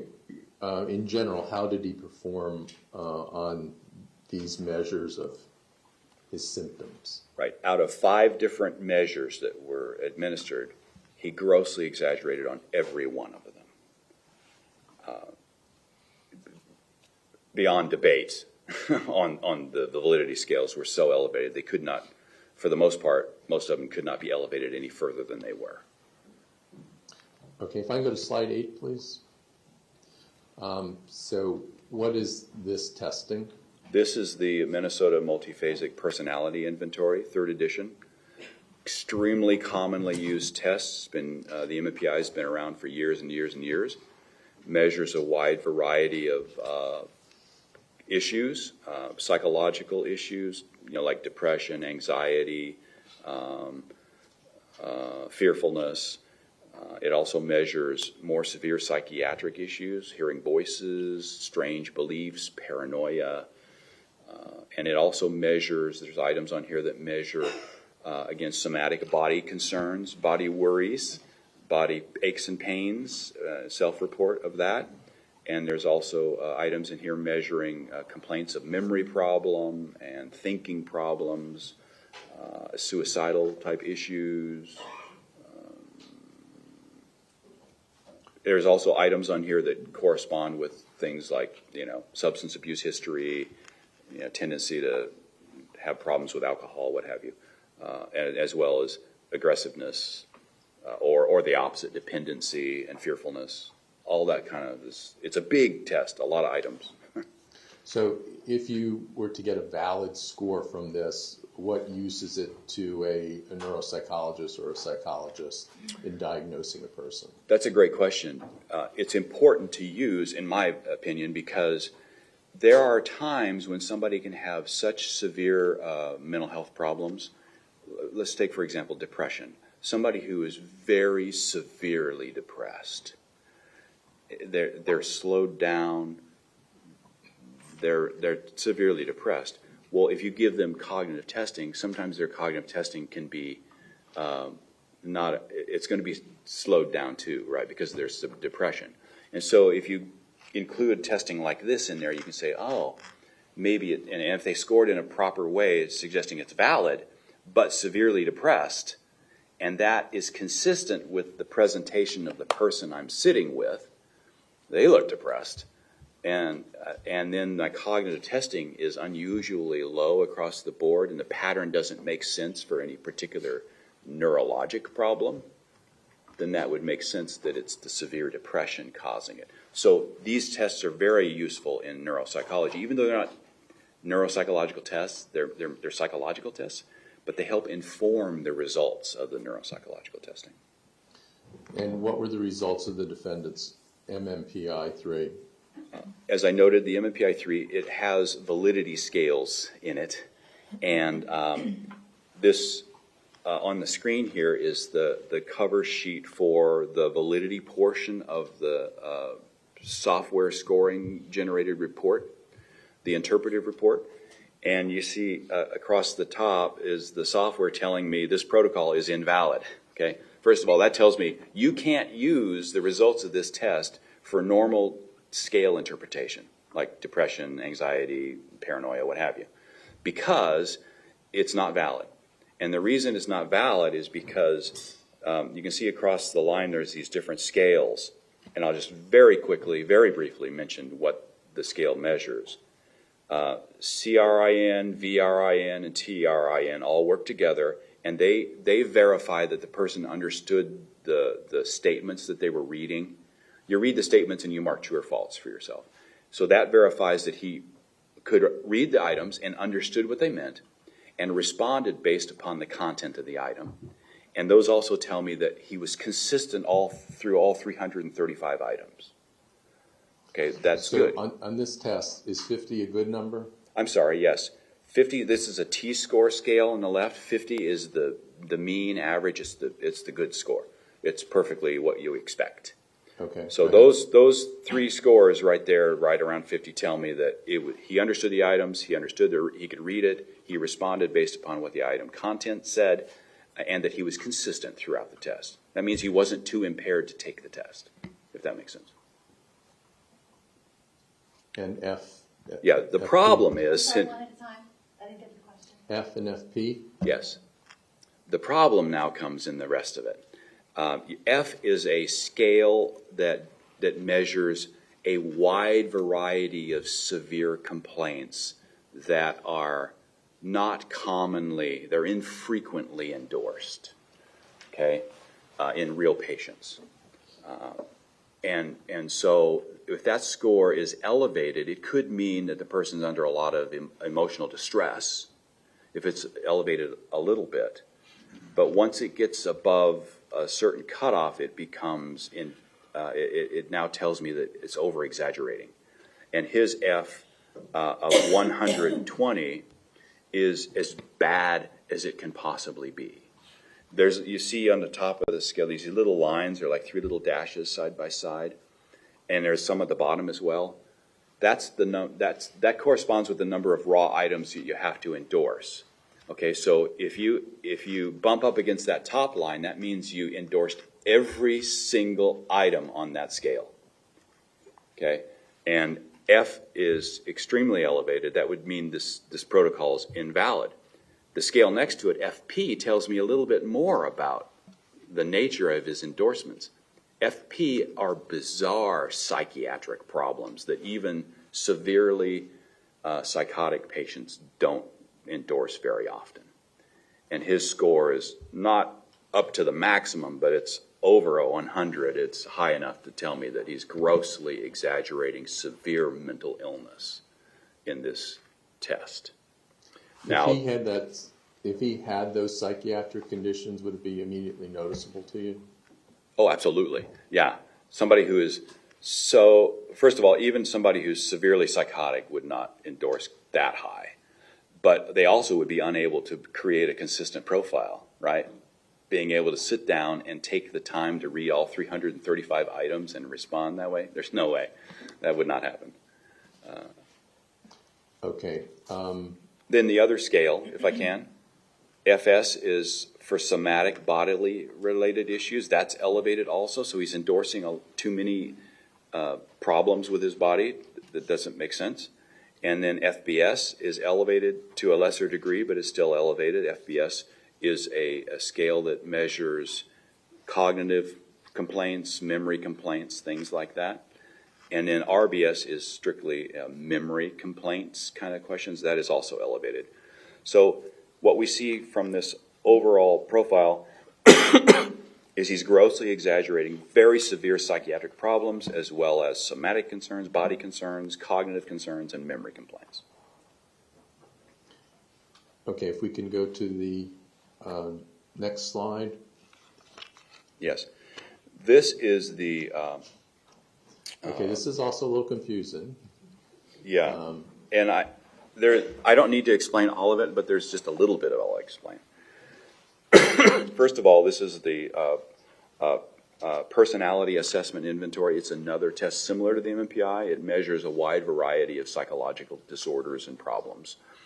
And but it has a validity scale as well. And that validity scale I want to direct your attention to is over toward the left side. And this is again, T-scale score. That's of not great concern. But what's concerning is the blue line. And you see the blue box at the very top of the left side of the graph. That's NIM scale, NIM. At a very, very high level, it's like a T-score of 107. It's way up there. The negative impression management is what NIM stands for. That's a scale that it will elevate when somebody is trying to look bad. And his scale is as you can see, almost off the chart with him attempting to look very, very bad on this test. That's an indication of pretty extreme exaggeration. And any other scales? There's another one near or at the top. Yeah, the rest of the scales are not validity scales, so they're actually clinical scales, and they're grossly elevated, but we can't believe them because the validity scale is too high. The high validity tells us that these are not valid scores, and so we can't interpret them clinically. They're trash. So if you're making yourself look bad, the rest of the test is useless in terms of clinical determination of what the diagnosis should be? That's exactly right. It's just like the performance test. If somebody's performing poorly on the validity tests, the rest of the cognitive scores are useless. They don't reflect a person's real abilities. I mean, you can interpret them to indicate a certain level of functioning, but by no means is that the person's best level of functioning. So yeah, we can't interpret these clinical scales in a normal way to say like, oh, he's got severe psychiatric problems or psychosis or suicidal ideation or what have you. Next slide, please. A lot of stuff on here that I'm not going to cover. I'm just going to mention a couple points. This, first of all, comes from the Clinical Assessment of Attention Deficit. This is a self-report scale of items that directly measure aspects of attention deficit like you would have with attention deficit disorder. But it's interesting because it measures it at 2 time frames. It measures it from a person's recollection of what life was like when they were growing up. So the attention deficit kind of problems when I was a kid. But also attention deficit problems now. So there's adult and there's child aspects to it. But it has validity scales, depression scale at the top. The raw score is 58. The number doesn't really mean anything to us. That's just what it was. What was meaningful is classification, and they use that word, atypical. Abnormal, right? Abnormal. This is not right. It shouldn't be atypical. That tells us that this person was doing something with the test which is not normal, not the way it should be. And then we can say, well, what does it look like? And then we look at his, if you'll notice down any of these boxes, like the left lower one, there's a column there that says percent ILE, that's percentile. Kind of funny way to abbreviate it. And you'll notice they're like greater than 99% all the way down the column. Okay, that means maximum height, that it's as bad as it can be. So all of those were as bad as they can be. And then you look here too, on the right side, the CAT A current symptom scales, you see the percentile column there, also greater than 99% all the way down the column. That means it's as bad as it could possibly get. And with a high validity scale saying, look, this is atypical, this is abnormal, and then you've got these scales all at the ceiling level, that's just not clinically right. That indicates exaggeration, gross exaggeration, extreme exaggeration related to attention deficit complaints. Okay, when we were in algebra, if we got a 99%, we'd be pretty happy about it. Is this not the same thing? Yeah, it's actually different. Okay. Percentile and percent are different things. You can get 99% on a test. If it's a 100-item test, you missed one item, that's really, really good. But percentile is like based upon the bell-shaped curve, which is we're going to talk about. But the 99th percentile means that this person scored higher than 99% of everybody in that group, everybody in the normal population. And so that means he's at the highest level on all of these scales, the most extreme level on all of these scales. And yet, we can't take that as being valid because the validity scale says this is not done properly.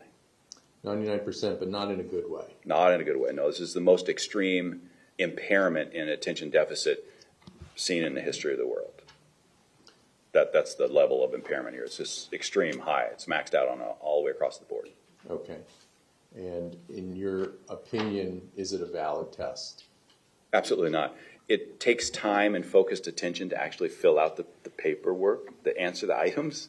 There's a lot of items on this test, and you have to actually answer them. If his attention problems were as bad as this, he couldn't actually take the test. It just doesn't make sense. It's not clinically. Okay, next slide, please. Okay, this is a test I also administered. It's called the Battery for Health Improvement, second edition. This covers a wide variety of mental health issues, but also, and it's more focused on physical issues. You know, physical complaints, gastrointestinal problems, neurologic problems, pain problems, a wide variety of things, muscular bracing, and it also gets into some personality kind of characteristics. But it also has validity scales. And you'll see at the top of this chart here, on the left side, you see validity scales. And there's two of them there, self-disclosure and defensiveness. And then you cut across here to the right, and you see the graph, the two lines. In the top one, I want to draw your attention to the black line going to the right, and there's a black diamond and then a white diamond. And you'll see it's rated as extremely high, 99th percentile. That's the self-disclosure scale, meaning that my amount, if I was taking this and this were my result, this is what it would tell. It would tell that my amount of self-disclosure was more extreme than 99% of the normal population and 78% of the inpatient psychiatric kind of population. That means he's over-disclosing. He's telling me too much. He's exaggerating. That's the way this test characterizes it. It's too much self-disclosure. I interpret that as that's exaggerating. It would not be a valid reflection of his real abilities. Is there anything else that is of value once you have that validity scale that way? Is there any of the other 99% that we see, are those of note to you? Well, they're only of note to tell me, well, what is it that he's exaggerating? Okay? And so it can tell me that. It's not what is it that he truly has. That's the wrong question. The question is, what is it that he's exaggerating? And so that can tell me that he's exaggerating somatic complaints. It's very high. It's a lot of body function problems. He's exaggerating depression. He's exaggerating a lot of just general physical health concerns. Okay. But beyond that, you can't interpret it beyond that. Okay, the next slide, please. All right. This is a graph of his results from the memory complaints inventory. It is also a self-report measure of his memory complaints. You know, how much memory problems do you have type of inventory. And what we have here is they're scaled based upon percent correct, or there's not a percent correct, it's just a percent of items endorsed, okay? Because there is no correct or incorrect in this. It's a self-report of memory complaints. And across the bottom we have the different scales, and I'll explain them as we talk about the elevation of his performance. His line is the dark blue one with the diamonds. That's his performance on those scales. And it's compared to other individuals who help us understand the nature of his performance. We always have to interpret these results compared to other real clinical cases to see does it make sense.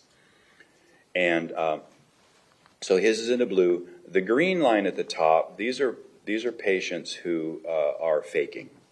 Okay, they're known faking because the WMT, which is another validity test, is failed, grossly failed, and so those are fakers. So then the groups down underneath are not fakers, but they're real patient groups. You can see the red one are Alzheimer's disease patients. They're at the very bottom because when you start having real memory problems, like real honest-to-goodness memory problems from Alzheimer's disease, you don't tend to complain about your memory because you don't remember that you have memory problems. It's kind of an interesting finding. Of the other groups here, patients who had a mean valid scores on the WMT, and then some people, 93 men who had moderate to severe brain injury. Just to give you a comparison, people who have real memory problems. What is WMT? The word memory test, it's a validity test. No, WMT. What? I think the initials. WMT, word memory test. Thank you. Didn't quite get that. Thank you. That's all right. I'm talking fast. I'm sorry. Slow down. I will slow down. Big chart. I don't want to overwhelm people. I'm trying to get through it. Okay. So what's the take home here? We see that Mr. Cruz is endorsing having lots of memory problems, worse than people who have real memory problems. And we can learn a little bit about what he thinks are his memory problems. The GMP is elevated, and the GMP stands for general memory problems. It's like a summary. NIP is elevated, and it stands for numerical information. Basically, that I have trouble remembering numbers and anything related to numbers. The next one, he didn't really elevate this too much. It's the visual spatial memory problems. So he's not endorsing visual spatial memory problems. That's good. But then he elevates again on the next one, which is verbal memory problems. That's elevated. And then this one is the most elevated, PIM, which stands for pain interferes with memory. Okay, so he's really endorsing a lot of that. And then the next one, MIW, means memory impaired, interferes with work. So I can't work because my memory is so bad. And then IRM stands for impaired remote memory. This is like, well, I can't remember big chunks of my childhood, or I don't remember my teachers' names. I've got big blackout periods in my life. That's very rare for people to endorse that, and his is elevated. ACB is amnesia for complex behavior. These would be complaints like, you know, I did something, I drove home, I went from someplace to another, totally don't remember any of it. You know, lack of recollection for complex behaviors. That he endorsed some of that, too much of it actually. And then the very last one is amnesia for antisocial behavior. He didn't elevate that as much. It's still elevated higher than it should be. The take home for this scale is that he's over-exaggerating his memory complaints compared to people who have real memory problems. Okay, let's try and move along to 13 now. What can you tell us about the TSI-2? Yeah, the TSI is a self-report scale called the Trauma Symptom Inventory, and this is focused on people's experience with trauma, having trauma in your life.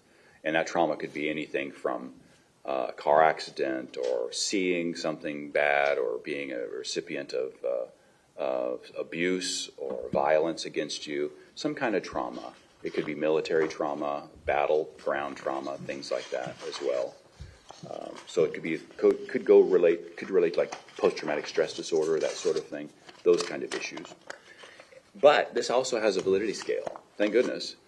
And we see the atypical response scale at the top, ATR, has a T-score of 92, which is very, very high. And we can see it's greater than or equal to 99 percentile, which means it's at the maximum top, pretty much, of anybody ever endorsing this. So he responded in an exaggerated way on this test more than most everybody. Okay? And then you can look down at the different scales that measure those things that they say, like anxiety, depression, suicidality, what have you. And you can look to the right and you can see all those greater than or equal to 99 percentiles. He's almost maxing out every scale in this test. That's not valid. People don't do that. Okay, so you see the elevated atypical response pattern telling you it's exaggerated, and you can look at the actual scales and go, oh yeah, I can see most every scale is maxed out. It would be, impossible to interpret this other than say, it's bad, right, all the way across the board. That's because it's not valid. It's grossly exaggerated. So I think we went over 6 exaggerated self-report inventories. What do they tell you? They tell me that Mr. Cruz is grossly exaggerating his self-report in terms of severe psychiatric problems, severe memory problems, cognitive issues, physical problems. He's exaggerating all of that. Okay, can we go to slide 14, please? You know, before we do that, let's go ahead and take a 10-minute recess for everyone to stretch and do what they need to do. Please do not discuss the case among yourselves, and please leave your notepads behind. Thank you.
Jurors are entering.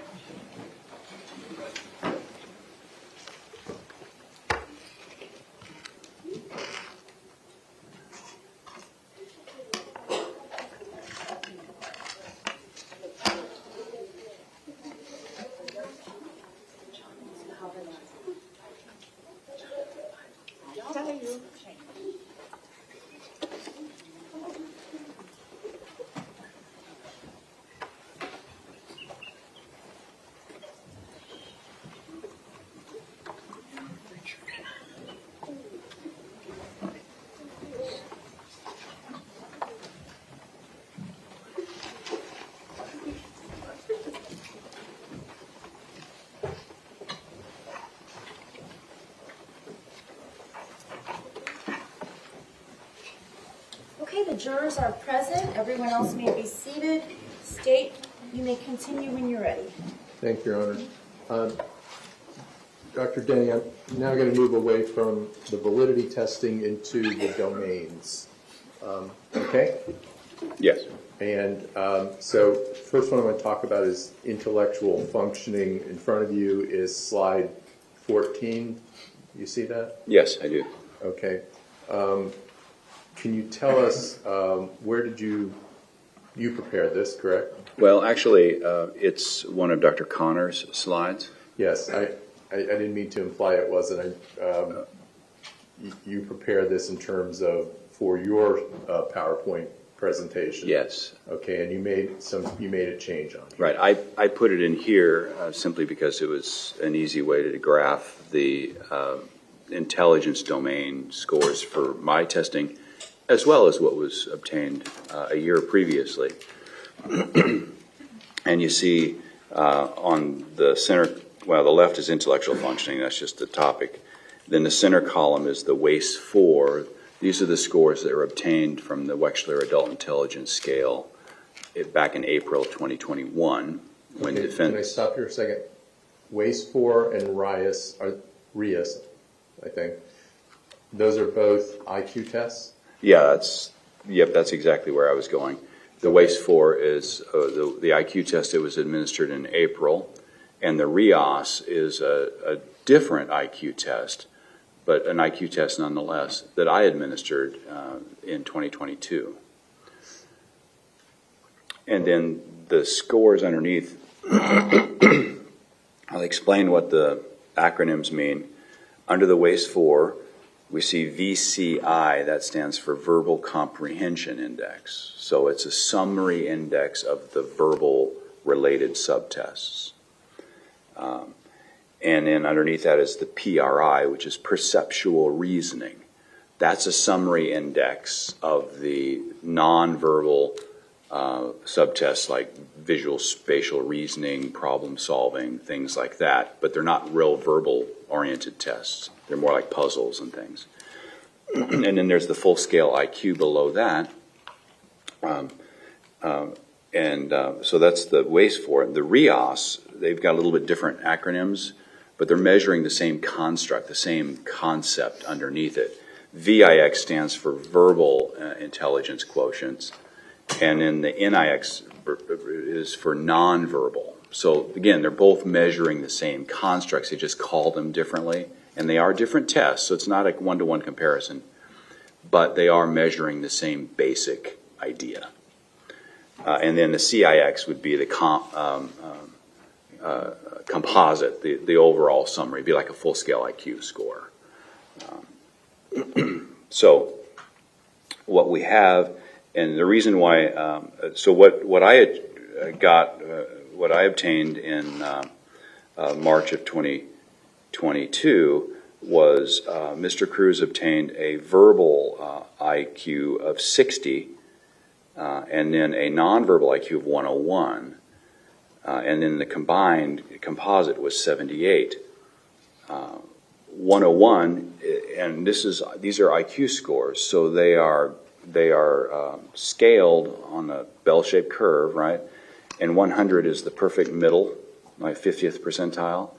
So above 100 is better, below 100 is worse.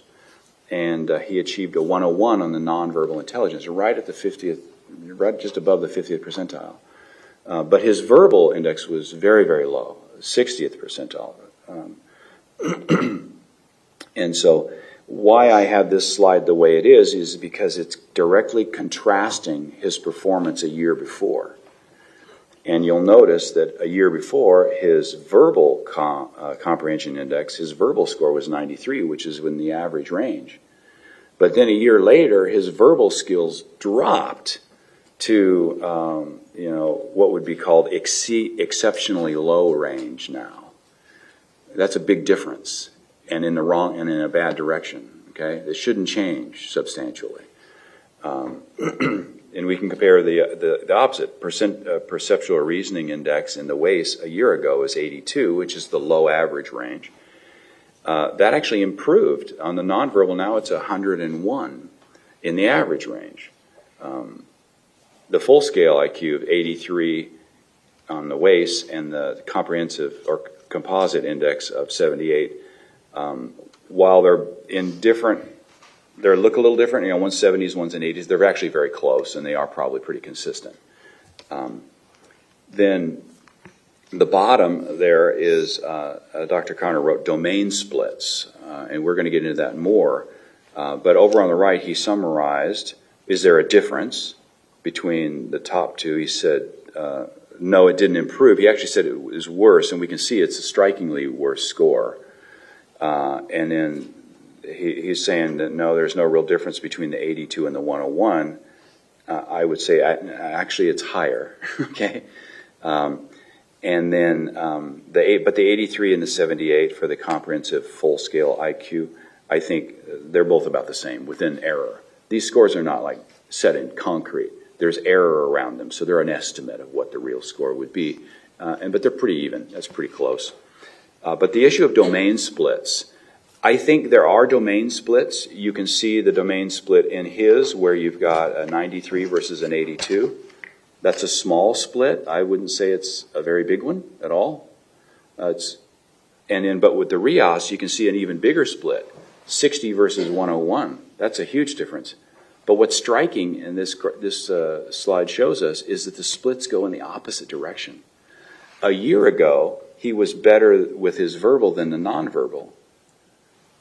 Now in 2022, it's just the opposite. He's better in the nonverbal and worse in the verbal. That changing of splits in opposite directions doesn't make sense. That's not the way it works. If a person really has weaknesses in their nonverbal skills on these type of tests, you test them a year later, you're going to see that same weakness in that same area. Scores may adjust a little bit, but you're still going to see that the split's going to be in the same direction. And so when Dr. Connor said the domain splits, that they both are consistent in domain splits, I would say yes, there are both show domain splits, but they're not consistent because they go in the opposite direction. So I say no on that one. They go in the opposite direction. This does not make clinical sense to me. Does it raise questions of validity? Yes. Simple notion, you really can't fake good on an IQ test, right? Unless you cheat and get the answers beforehand or something. But you can't fake good. But it's easy not to apply yourself and to fake bad. It's just by saying I don't know for questions or giving the wrong answers. It's very easy to do. And so these high scores are meaningful, but the very low score, particularly that 60, that doesn't ring true for me clinically. It doesn't make sense. He should not have gone from a 93 in verbal skills to a 60 a year later. That tells me that this is not a valid reflection of his real abilities. Go to 15, please, Aaron.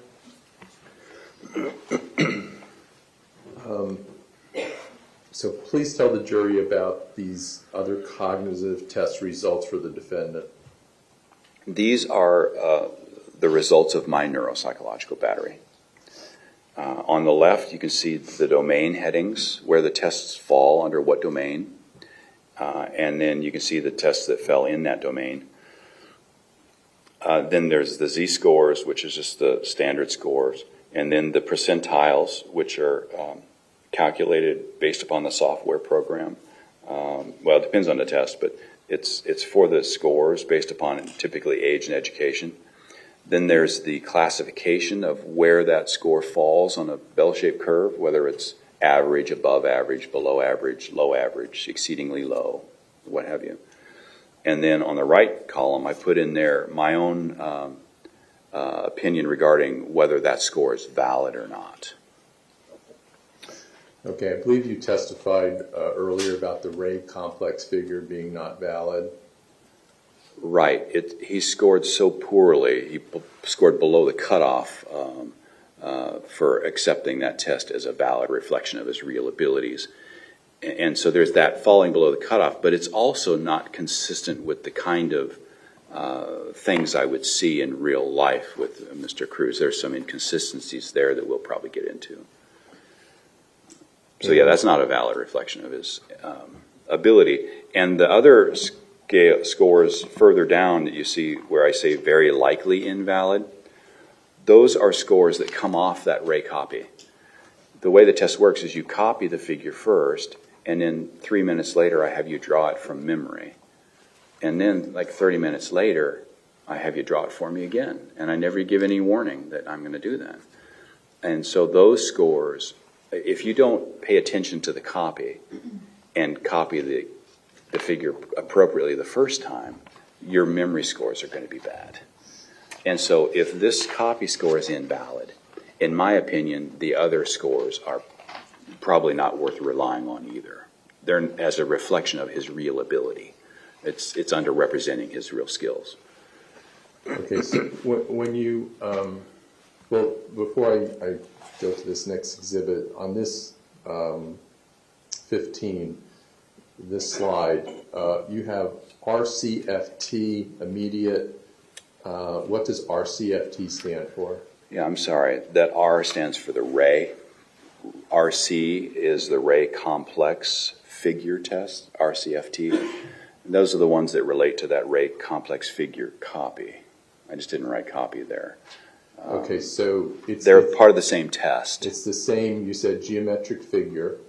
Correct. Yes. And so the first one is copying it? Copy it. You look at the picture, and the person looks at the picture and draws it right there while they're staring at it. Okay, and then the second one is immediate. Is that the copy? Yeah. No. Immediate is 3 minutes later. I ask him to draw it again from memory. I don't show him the figure anymore. He has to now draw it from his recollection from the copy he drew. Okay. And the delayed recall is how much later? 30 minutes later from the time he finishes drawing the immediate. So it's actually like 33 minutes or so from the copy portion. Again, I don't show him the figure again. It's all in here. But if what you have in here was not right in the first place because you didn't do the task properly, you didn't try, then those other scores are not going to be a valid reflection. And keep in mind, when you've got positive validity indicators suggesting that the validity of this overall battery is not good, it tells me that overall his scores probably do not reflect his best ability. They demonstrate an ability, sure, but an ability that is lower than what he really is probably functioning at. And RS, the Ray complex recognition. Oh, thank you. Yeah. That's at the very end after I have him at the 30-minute mark when I ask him to draw it again from memory. Then you have a couple sheets of designs that are portions of that figure mixed in with portions of other geometric designs that were not part of the figure. And the person has to then circle or mark which ones they remember from the figure. Again, that's based upon knowledge acquired during the copy portion. But if you didn't do the copy portion in a valid manner, then even your recognition score is not going to reflect your real, genuine abilities. So the idea of the test is based on knowing something or looking at something, knowing something, and then drawing at a later time. That's exactly right. And that's testing for your memory. Yeah, the later on is testing for, visual, spatial related memory. The copy itself is a more of a measure of visual, spatial organization skills. Okay, if I could go to the overhead now, please. I'd like to show you what's marked as 494 in evidence, and this is the first page. This will come up in a second.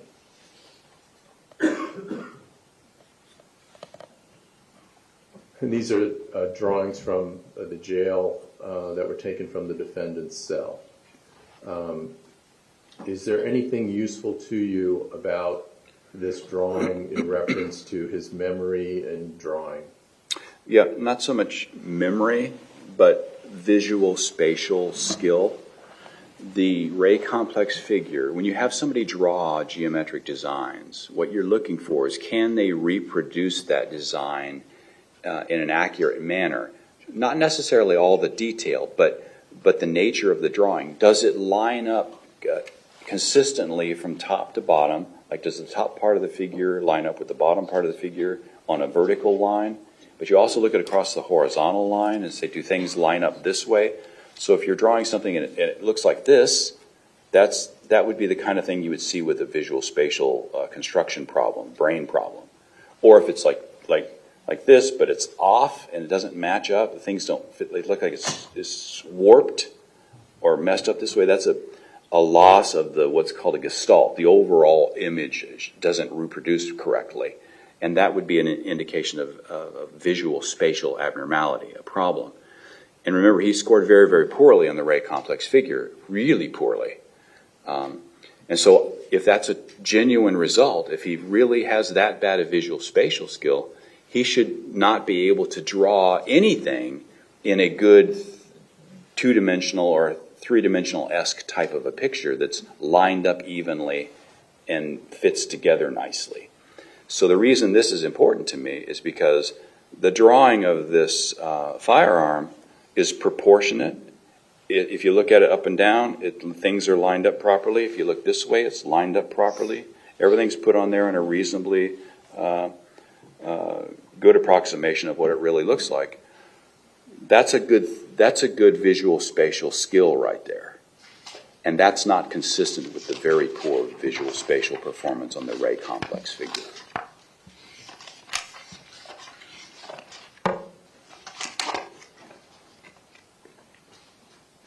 Now, showing you page 9 of the same exhibit. And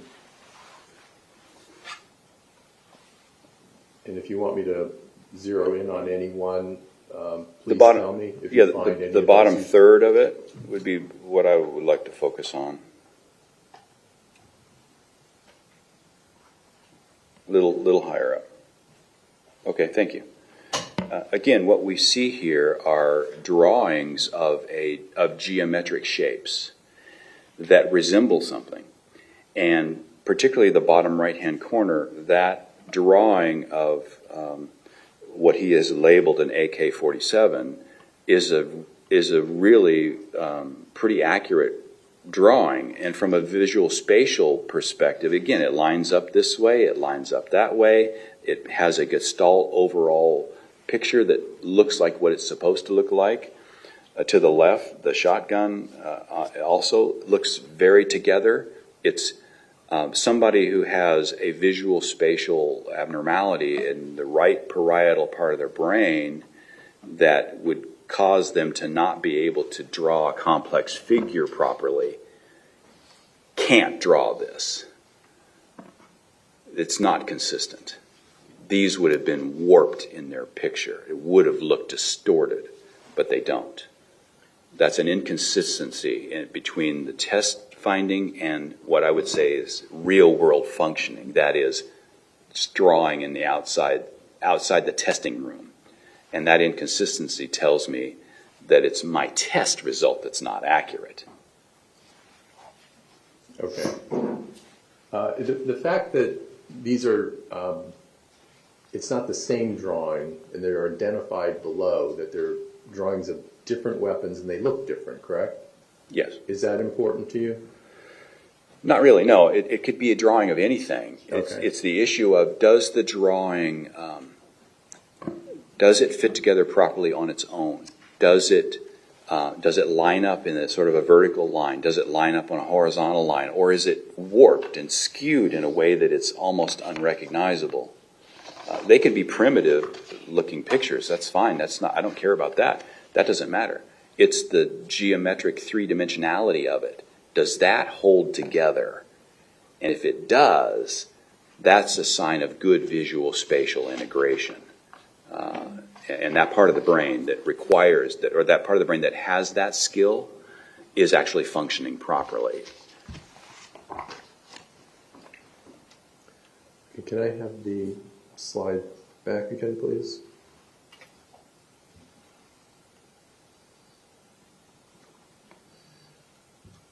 Did you perform testing in the attention domain? Yes, and each of the domains I've put up here, and I want to preface this with, given the validity findings, in my opinion, this data is not valid. Okay, what I mean by that is it's not his genuine level of functioning. In my opinion, he can function higher than what these scores suggest. Okay. With that caveat, yes, I administered attention-focused measurement. And you tested for processing speed. Can you describe what that is, please? Yes, processing speed is the speed at which a brain runs. Okay, how fast the words can come out.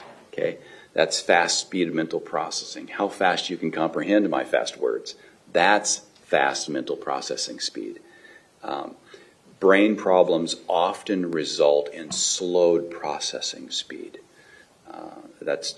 And so the way we measure that is having them a couple different subtests that measure how fast they can put in little figures along a line. It's just simple speed task. And another task is how quickly they can mark off a particular design that matches a certain design. And so he did pretty well on that. 23rd percentile overall, that's in the low average range. It's not abnormal, but again, I believe it's an underrepresentation of what his real ability is. And I think we talked about the visuospatial. Was there anything else you had to add on that? Right, and we only talked about the Ray complex figure, but there was another test I added to this so that we have more than one measure in that domain, and that's the block design test. This is a part of a bigger battery, but it's a subtest that measures ability to put blocks together to make a design that matches the design on the card. Okay, and you do that multiple times. And his ability on this, putting blocks together to match a design, which is visual spatial construction still, he performed at the 9.7 percentile for his age and education. It's a low average range. That's pretty good. Again, it's not indicative of impairment, but I will say I don't believe it's his best ability. I think he could actually do better than this, but I don't know how much better. But I do know he could do at least this well, and that's in the low average range. So he's got visual spatial skills, even though his Ray complex figure was terribly, terribly impaired. And his learning memory, can you tell the jury about these results? Right. Several subtests. I've already mentioned the Ray complex figure immediate, right? That was that 3-minute drawing from memory, and then the delay to recall was the 30-minute later drawing of it, and the recognition was choosing which pieces come from that design versus pieces that were not part of the design. So we already talked about those, and I think that all of those are not reflective of his best ability, of course. But the NAB shape learning, this is the neuropsychological assessment battery, subtest for the ability to learn shapes.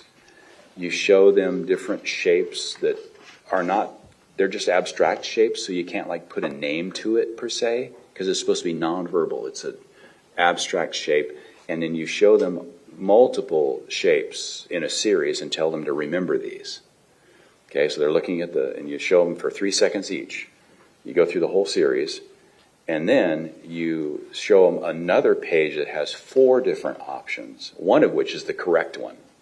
And the other 3 are slight variations of that abstract design. And they have to choose the one they remember. And you go through that 3 different times with them. So you're measuring their learning, how quickly they can learn these shapes and pick them out from another compared to others. And his performance on that was at the 7th percentile for his background, and that's a below average range. It's low, okay, but it's not exceptionally low. Again, I think it's an underestimate. But then later, you see the NAB, that's the Neuropsychological Assessment Battery Shape Learning Delay. After about 12 minutes, I come back. We're doing other things during that time. I come back and say, oh, here. I flip open that page again, a whole new set of 4, and then he has to choose which of the 4 is the one from the series of designs he learned earlier. So it's a delayed recognition of those earlier designs. And his performance on that was at the 16th percentile, which is in the lower half of the average range. He actually remembered it pretty well. So overall, his overall learning and memory was tremendously impaired if you look at the Ray complex material. But when you look at the NAB shape learning material, it's not impaired. And you have executive, is that for executive function? Yes, executive function encompasses a lot of things. What I chose to do here was the subtest from the Neuropsychological Assessment Battery called MAZES. And this is a measure of planning and foresight and speed as well, because you start out with a simple maze and he has to solve the maze, just like we've all done, just mazes. You draw your pen through get to the end, right? Start and end. And then they progressively get more complicated and complicated and complicated until it's a page that is a dense maze that you have to work your way through to get to the end. And his performance on this was excellent, actually. He obtained a result at the 69th percentile, which is above the 50th percentile. It's high average. Well, it says average here, but it's in the upper part of it. So that's a really good score for like planning, organization, and some speed. In regard to executive function, can you give the jury an understanding of how they can remember what executive function is? Sure. Executive function is actually pretty easy to remember because of the name executive. It helps us. What do executives do in big companies? An executive is not like you think executive for Nike. Okay, the executive is not down there putting shoes together, right? They're not making the product. What they're doing is making sure all of the departments have the supplies they need and can work together in a way that is efficient and makes most sense and makes most money for the company. So the executive manages other departments to make sure each of those departments have what they need and can do their job and is getting the job done. Same thing here in the brain. Executive function is its own, like executives in the brain, that they're not doing the memory, they're not doing the attention concentration and the visual spatial or the language, but what they're doing is integrating it together.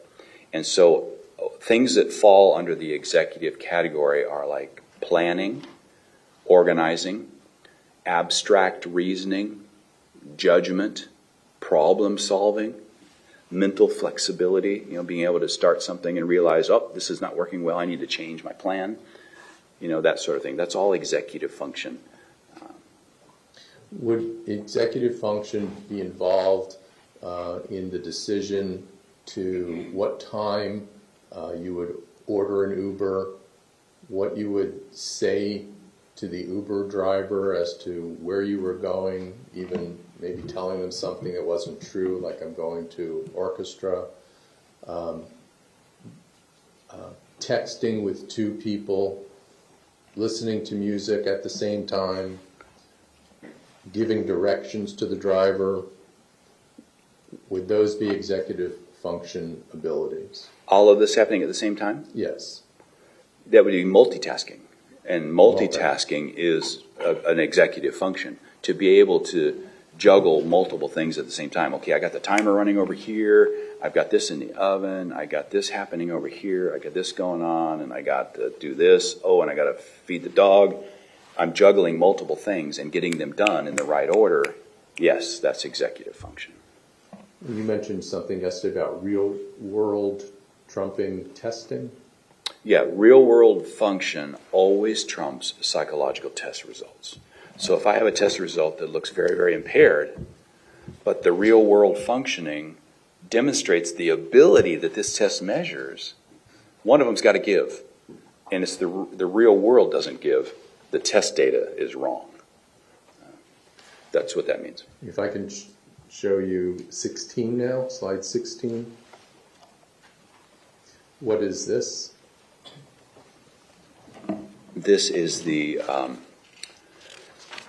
cover of the structured clinical interview for DSM-5 personality disorders. This is a 111 question questionnaire. It's a semi-structured interview, and it's designed for asking all of the right questions to get at the symptoms and signs that correspond to personality disorders in the DSM-5. And I used this with Mr. Cruz as an interview to get at his personality, his long-term traits of character traits and personality dynamics, and to see whether or not he met criteria for any personality disorders. So this isn't where he gets to write true or false on a test. This is you asking him questions.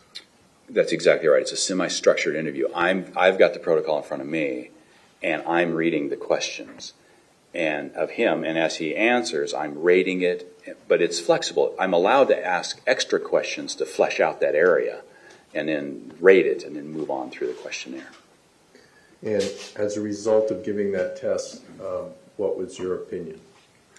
The questionnaire covers all of the personality disorders in the book. Okay, and after going through all of them and looking at all the questions he answered and the ratings for it, he met criteria for 2 specific personality disorders at the same time.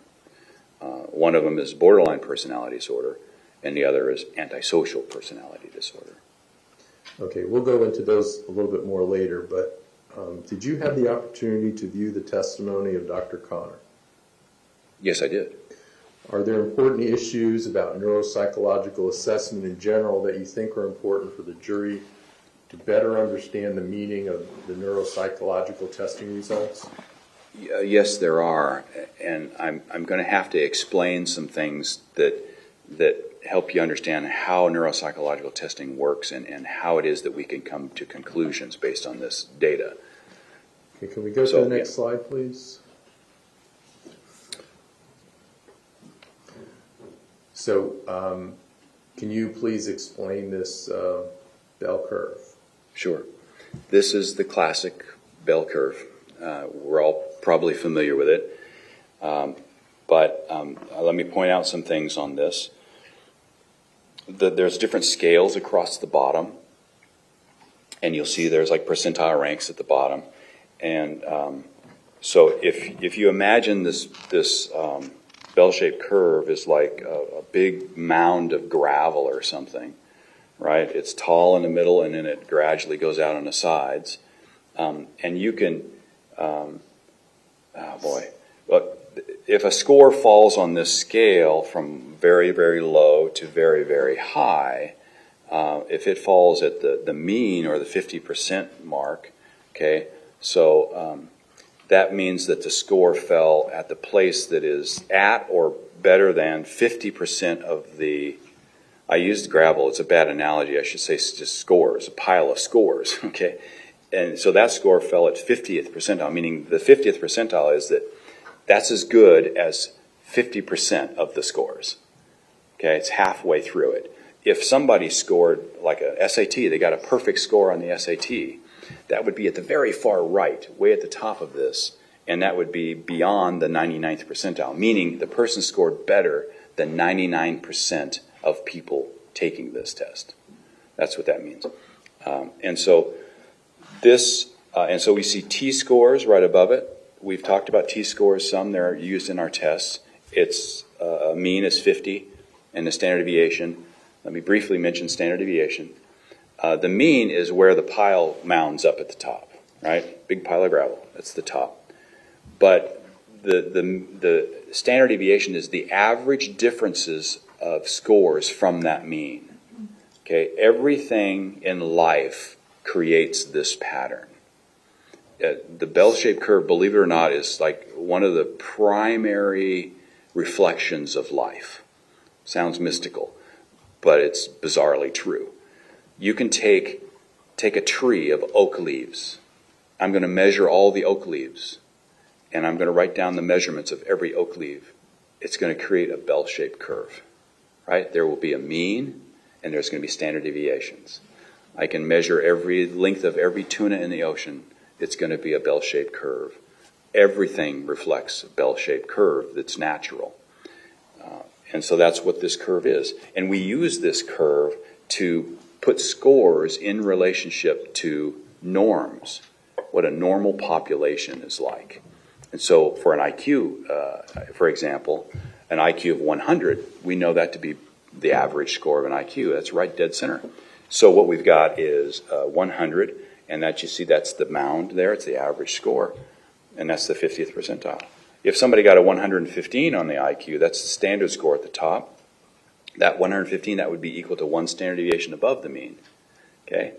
Which is, percentile is like 84.13% of the population scores that, that score is better than 84% of the population.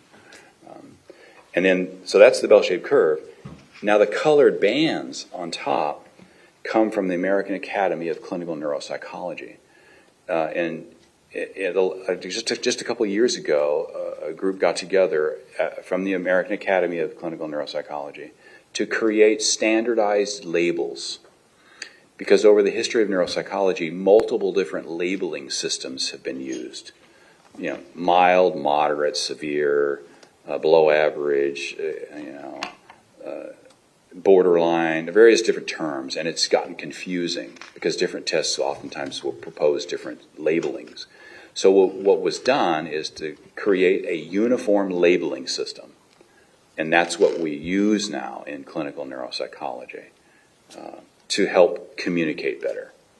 And that's what the bands mean. So you see in the average range, that's a band around that 100, that darker green area, that's called the average area. So that range is the average range. If a score falls in there, it's average.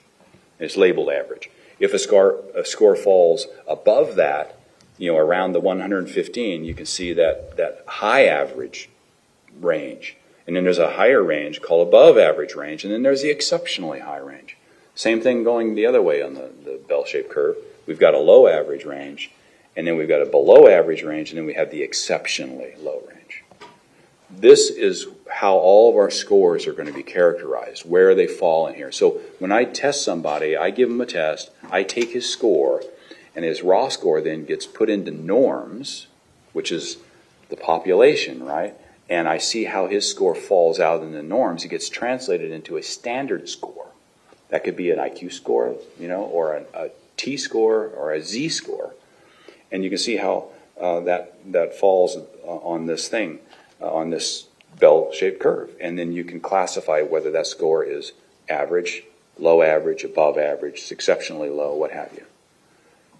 And it has to do with where the score falls, not the person. Big difference. Then that's a problem before, because if you use, on this test he scored in the severely impaired range. That implies that he's severely impaired. That's not necessarily true. The score fell in the severely impaired range.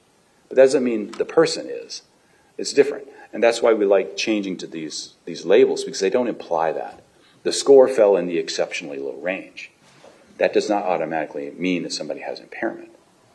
Because as we're going to learn, even normal average people place scores in the impaired, quote, low average range or exceptionally low range. Are there key principles that are important to understanding this curve and the standard deviations? There are 3 things that we need to keep in mind. One is a neuropsychological test battery scores will all cluster around a person's general ability level. So that general ability level could be identified by an IQ score or another general ability score, some general reasoning score, but their IQ is a good summary of that. So if the IQ is at 100, all of the other scores are going to fall around that like a heap of gravel. Okay? If that IQ is higher, let's say 115, now that heap of scores is going to fall around the 115 like a heap of gravel that is now, instead of right here on the driveway, it's moved over 15 points, it's over here on the driveway. The whole curve moves. Likewise, if the IQ is lower, say 85, that cluster of scores is going to fall like a heap of gravel around that 85. That's just the way neuropsychological tests work. Okay? We have to be aware that as the IQ change up or down, all the scores are going to go with it. That's the way they work. The other thing that is important is that the more scores you've got in a test battery, the more extreme scores you're going to have. And I'll go back to the pile of gravel. If you're piling gravel on a driveway, it gets taller and taller and taller. Guess what? It's also spreading out more, right? And the more you pile on the top, the more it spreads out. You can't help it. It's just the way it is. That's the way our scores work, too. If you were to plot them on a frequency distribution of how often a score fell in that range and they become like buckets filled up, it's going to spread out like a big pile of gravel. If you have lots of test scores, it's going to be a wider curve. If you have a smaller number of test scores, generally speaking, it'll be a mound with less wide tails. So that's the other principle. So regarding where the individual's intelligence score is, that changes the number of abnormal scores or a low average or below average scores? Yes. So if somebody's IQ, and the other thing is we know, because we know what this curve is like and we know what how neuropsychological testing works among normal average people, we know that they all don't fall in the same range. They create a bell-shaped curve, right? So it's highest around the mean, which is around their IQ typically, or approximately. There's a couple of reasons why it can be off a little bit at one over the other. But then they spread out like a pile of gravel. The scores spread out. So a perfectly normal average person with an IQ of 100 is going to have some high scores. They're also going to have a percentage of low scores. That's just the way it works. And it is so stable, we can give a percentage of scores that are going to fall there. And it's based upon this very curve. We know that. But as that mound of scores moves lower because of the lower IQ, that means the tail on the left side is also moving down, right? And so there's going to be more scores falling in the below average ranges.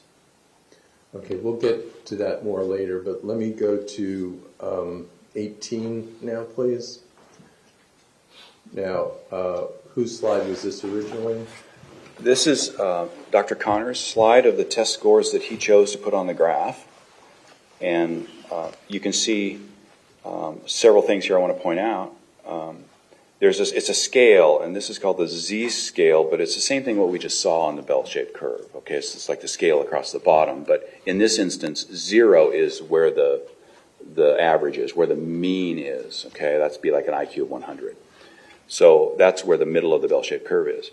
And we have -1, -2, -3. Those are standard deviations going below that mean, and the positive numbers are the standard deviations going above it. And it's then graphed. So it's like the graph we just saw, except it's tipped up on its side. So there's some low scores down, there's some high scores up. And you can see how scores are above the mean and scores are below the mean of this battery. 0 would be the mean for an IQ like 100. But you see the dotted green line that Dr. Connor put in here, and he labeled that expect by IQ. That's exactly right. Mr. Cruz's IQ was 83, not 100. So that bell-shaped curve of test scores should fall around 83-ish. Not exactly, but close. Maybe a little higher. Not around 100. And so you got to put that bell-shaped curve around 83. And when you do that, it changes things. And so that's kind of what I wanted to highlight there, that the green dotted line is actually, and if you look at the scores, some go above the green dotted line, some go below. All right, that's very important. Then there was another issue I wanted to talk about on this. Okay, the red circle. Yet Dr. Connor compared, it looked to me from listening to his testimony that he was adding together and putting it all on one slide here, the current or recent neuropsychological testing, strengths and weaknesses, but he also put on here adaptive living or adaptive function scores from when Mr. Cruz was 3.5 years of age. And I don't think that's appropriate to put that together, because you can't compare a 22-year-old's functioning with how they were functioning at 3.5. Maybe at 3.5 was good, Yes. maybe it was not. Just 1 second, sir, please. Quick sidebar. Okay.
Do you recall the question, or do you want to read back to you? I believe it had to do, well, please, thank you. Hang on 1 second.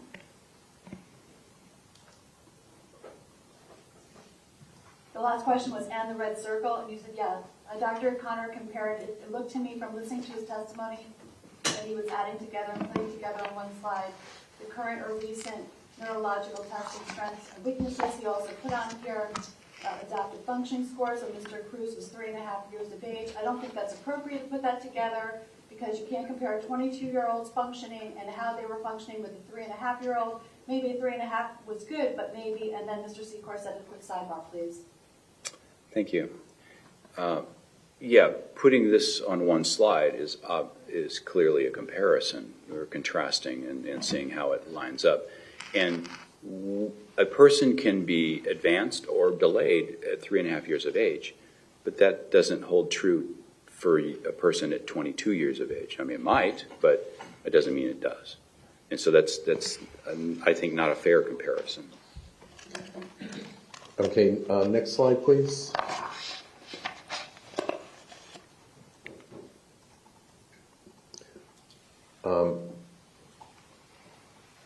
Can you comment on this slide, please? Sure.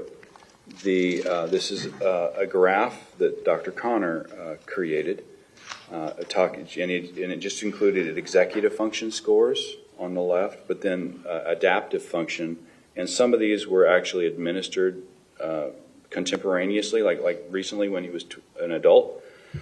But then it's got the informant listed down there, and that's the 3.5 years of age. And you'll see the wide arrow pointing downward from the left going down to the right. That's Dr. Connor's arrow, not mine. So he is directly comparing the executive function scores obtained at 22 years of age to a performance of adaptive function ratings at 3.5 years of age. In my professional opinion, that's a meaningless comparison. Just in general, what is adaptive functioning, direct, and informant? So they can understand that domain compared to executive function. What Dr. Connor has listed here for direct adaptive function is actually some language skills, confrontational naming, listening skills, social perception skills, verbal expression skills. I would call those language skills myself, not necessarily adaptive function skills, but that's neither here nor there. And then contrasting that with the adaptive function, these are ratings of a person's ability to do adaptive behaviors. Okay, like on the scales, so that was the Vineland scale that was used. And so that's an informant rating. You're asking, actually back then when Mr. Cruz was 3.5, the person administering the test was administering it to Mrs. Cruz, Linda Cruz, his adopted mother. And then asking questions, well, can he do this? Can he do that? How well can he do this? And those types of items are like, are developmentally appropriate for like a 3.5-year-old. You know, does he talk? Does he communicate? If it was an older person, it'd be like, for a child in elementary, does he run with scissors, right? Can he use a microwave? Can he, adaptive function, typical daily sort of activities that he did. And he was rated as having not so good adaptive skills. Would be social skills, communication skills for a 3.5-year-old, the ability to follow, listen, and speak, and language, and motor control, and things like that. And so he was delayed at 3.5. We know that. The records clearly show he was somewhat delayed in his language skills, for sure, at that age. But that doesn't mean language skills are going to be delayed at 22. Okay, 20, please. So GSS, is that Gudjonsson suggestibility scales? Yes, it is Gudjonsson. How's my pronunciation? Perfect. It was very nice. Thank you. You taught me. Anyway, what is meaningful to you about this slide, please? This is Dr. Connor's slide 48, and it's the results of the Gudjonsson scale of suggestibility. And it's a test that's used to measure people's tendency to change their story if pressured to do so. It's commonly used in false confession cases, interrogation cases, and things like that. That's what it's designed to measure: susceptibility to influence. Or suggestibility. And Dr. Connor suggested that he chose this test because it's sensitive to the problems that come out with fetal alcohol-related cognitive problems. And he graphed the results there as being impaired based upon the adult general population, suggesting that that's consistent with what you would see in fetal alcohol syndrome. So 20 was Dr. Connor's slide, correct? 20, I believe 48 was his slide. I'm sorry, it's our 20. But it was his slide 48. We're on slide 20 for this presentation. Correct. Okay. So let's go to 21. And so you added 2 more columns to this. Right. This is his original data on the left. I didn't change it. But I added the 2 columns on the right. Professor Gudjonsson also has norms or comparison groups in the test manual and his book that are for pretrial criminal defendants, because this test is used often in the criminal forensic environment. And he's got norms for that. And when you compare Mr. Cruz's performance to the average typical pretrial criminal defendant, you can see the result is in the right-hand classification here, and these are the Z-scores, and then the classification of each of them. They all fall. And if you remember, a Z-score of 0 is right in the center of the bell-shaped curve. It's perfectly normal, average. And so his is right around that average of 0, and each of those classifications would be, or each of those scores would be classified as falling within the average range. That's not average with the general population, but they're average for pretrial criminal defendants. And so that doesn't in any way suggest that that's indicative of fetal alcohol spectrum disorder, because to make that claim, you'd have to argue that all pretrial criminal defendants have fetal alcohol spectrum disorder, and that's clearly not the case. As a board-certified neuropsychologist, do you disagree with the way Dr. Connor used this test and reported the results? Your Honor, just remove my previous objection, please. So noted. Thank you.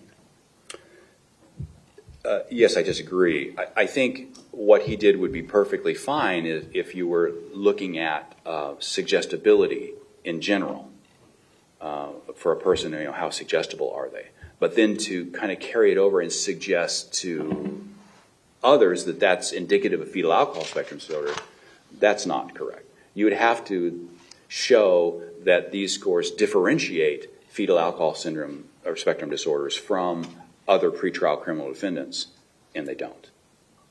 And where do you find this norm that you used of pretrial defendant? It's in the Gudjonson manual as well as Professor Gudjonson's book. They're right there, and for use with pretrial criminal defendants. For anyone using this test? Yes, it's available to anybody who owns the test and can administer it. Can you tell the jury why these norms are important in this case? Well, it's the issue of, again, going to the issue, are these scores indicative or reflective of what we would expect in fetal alcohol syndrome, as opposed to just average criminal defendants? And when you compare them to average criminal defendants who don't have fetal alcohol spectrum disorder, the scores are perfectly normal, right? So it does not. So in my opinion, it does not suggest fetal alcohol spectrum disorder. It suggests average, typical pretrial criminal defendant in terms of suggestibility. Can we go to slide 22, please?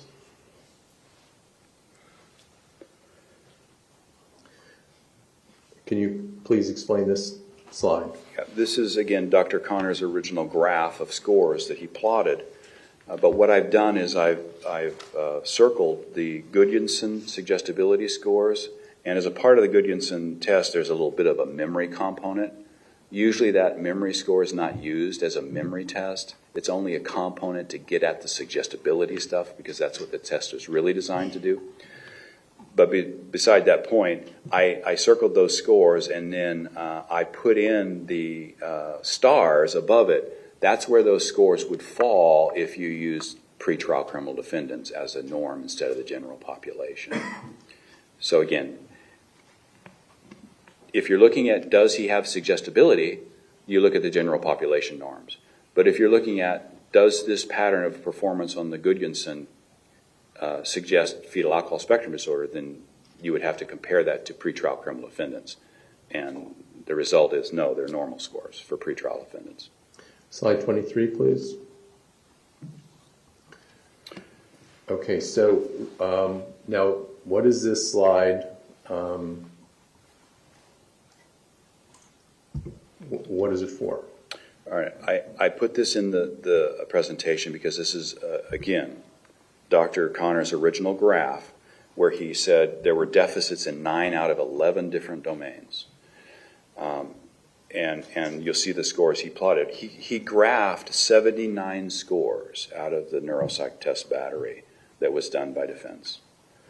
And I took, not including the 3.5-year-old data. And it's unclear why he chose those specific tests. Some of them I understand clearly, some of them I don't. But he only chose 79 out of 145 scores to graph. Because there's actually 145 scores in this test battery. 66 scores were not reported. They were not graphed. And out of those 66, 44 fell above the impairment range. And 22 fell below the impairment range. So 2/3 of them fell above the impairment range, and yet they were not graphed. That's why I put this slide in here. Okay, if we can go to 24, please. Okay. overwhelming, and I get it. This is a 30,000-foot view. But I put it here because I wanted to show you, this is what the graph looks like when you've got all 145 scores in it. Okay? And there's 3 of them here. It's the same graph 3 times with one exception. On the top, the red line is the line of 1 standard deviation below the mean. And then the graph in the middle is with that red line at the negative 1.5 standard deviation, so the 1.5 standard deviation below the mean. And that's been referred to as kind of as impairment cutoffs. And then the one on the bottom is where that red line corresponds to 2 standard deviations below the mean. And the purpose for me to show this graph is for you to see the number of scores that fall above and below these cutoffs, just as a quick snapshot. And we're going to get into the weeds a little bit more on these scores, but just looking at them overall, we see there's quite a few scores that fall above the cutoff, and there's a few that fall below the cutoff. Okay, the next slide, 25. This is the same graph we just looked at, except I took out the extra lines and I put in the black line, which, if you remember early on in the other graphs I showed you of Dr. Connors, he put the dotted blue line, which is expected by IQ. Okay, this black line is that dotted blue line. Now I just made it bolder and changed the color of it so you can see it clearly in the overall graph. This is where I would expect the scores to hover around. That black line would be the peak of the gravel pile, and I expect the scores to fall on both sides of that line in a bell-shaped curve, because that's the way neuropsychological test scores fall, at least among normal people. And so now we need to see, look at Mr. Cruz's data to look and see how his scores perform compared to what we would expect. But there's a couple slides that I want to show you related to what we would expect in terms of neuropsychological test scores. So when you're interpreting neuropsychological testing, is it important to you to consider all the testing or just the low scores? Right, you can't ignore the good scores and focus only on the impaired scores. Especially if there's just 1 or 2 or 3 impaired scores in a domain and the rest of the scores in that domain are actually good. Well, the whole domain is not impaired because of a small number of scores. Because people put some perfectly average, normal people place some scores in the impaired ranges, right? Because it's the bell-shaped curve. They're going to put a small number in that low area. So that's not unusual. That doesn't mean that the person is impaired. And so it's important to see that here from the 30,000-foot level. You can see there's a lot of scores above that line, and there's some scores below that line, but they look like they all sort of hover around that line. Okay, can we go to slide 26, please? Okay, now, can you explain the difference? Let's just start on the left side, attention. That's the attention domain? Yeah, these are all the scores in the attention domain. And what's the difference between the white and the yellow? The white scores are the scores that Dr. Connor graphed and communicated to you. The yellow scores were not communicated to you. On this table, all of them are there. And they are aligned in order of performance. So the top one is the best score, and these are the column on the right are Z-scores. So the top white one there is the TOVA response time as a positive 1.4666 Z-score. That's above average performance. And then the next one's a little bit less less good of performance, and the next one's a little bit less good of performance, and then we got the worst score at the bottom. So the best score at the top, worst score at the bottom, and they're lined up in order so that you can see how they fall. And can you average, on the left side, can you average that whole side to get a domain score?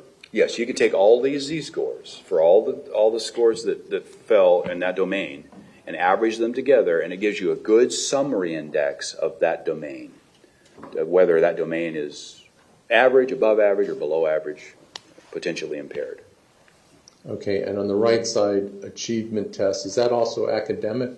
Yeah, achievement tests have to do with reading, writing, arithmetic. These are academic measures. So Dr. Connor included how many scores? There are 4 white bars there. He included 4 of these scores. All right, and let's go to the next slide. And the rest he didn't include, correct? Pardon me? The rest of those yellow he didn't include. He did not include. I included it in a really long graph, right, of 145, but no, they were not included in his graph. Okay. Now, some of these it's going to matter and some it's not going to matter, correct, in terms of whether or not it changes the score? Right, the domain average score, The whether it domain changes or not. It may not change it, and that's fine. Okay, then it didn't make a difference. But Okay. there are instances where adding those other scores changes that domain score, and it changes the characteristic of the results. Okay, so now another domain in slide 27, learning memory. The same thing, white were there in his graph, Dr. Connor's graph, the yellow were not? That's correct, and these are z-scores placed in the best score at the top and the worst score at the bottom. In this instance, you can see in learning and memory, those yellow scores tend to cluster at the better side of the scale. They are scores that are generally better than the scores that were reported by Dr. Connor. Okay, and executive function, how important is executive function to a diagnosis of fetal alcohol? It's one of the primary areas that are looked at in the classification systems: executive function, learning and memory, academic, and visual spatial. Okay, so on executive function, is it the same thing? The yellow scores were not included and he only included the white scores in his graph? That's exactly right. And you'll notice the yellow scores all fall at the top, which are the better scores. So he did not include the better scores. He only included the more severely impaired scores, or the scores that fell lower in the graph. All right, can we go to the next slide, please? Okay, now, is this a summary of those last 2 slides we looked at? Exactly. Okay, so I think you called academic or achievement academic here. Is that the same? That's right. Okay. It's the same. All right. So for the academic, can we go back 2 slides real quick, please? Okay. So that's the one on the right. Yes. Okay.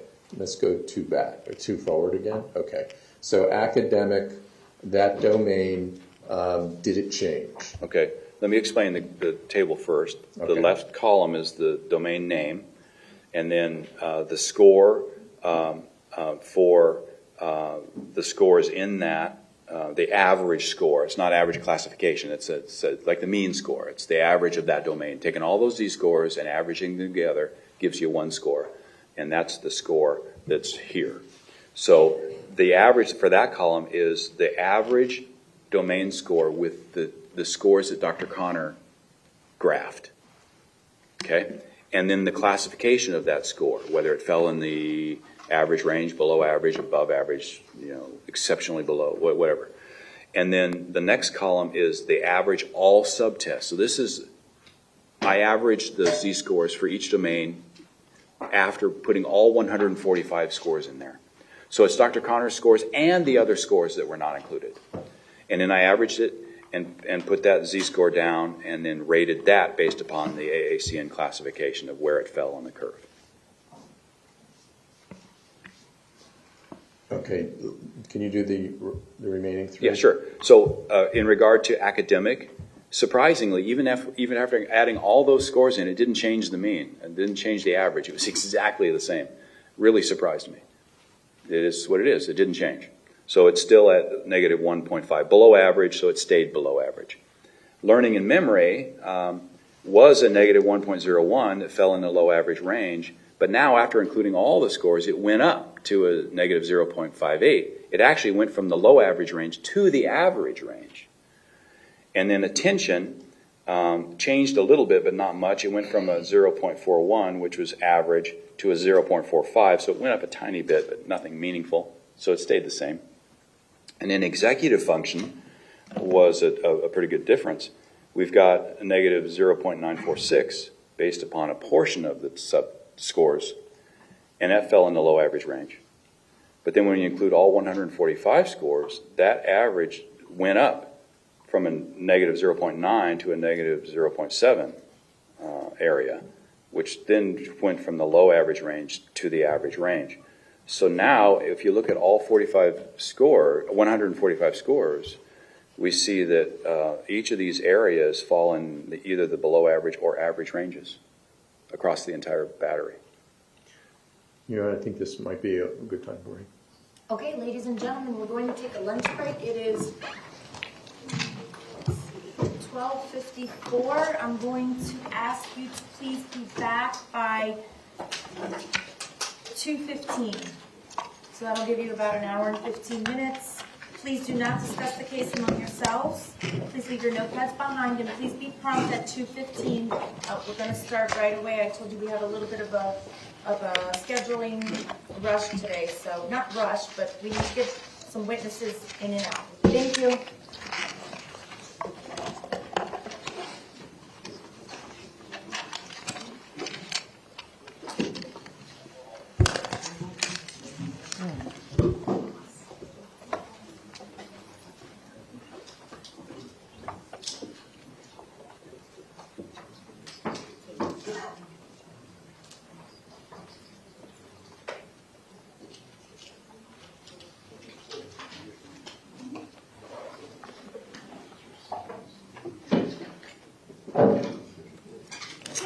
Have been excused. We're going to be in recess. If everyone can please get back here by 2:10 so that we can hopefully start right at 2:15. Thank you.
Jurors are present. Are both sides ready to begin our afternoon session? State? Yes, Your Honor. Defense? Yes, ma'am. Okay.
Jurors are entering.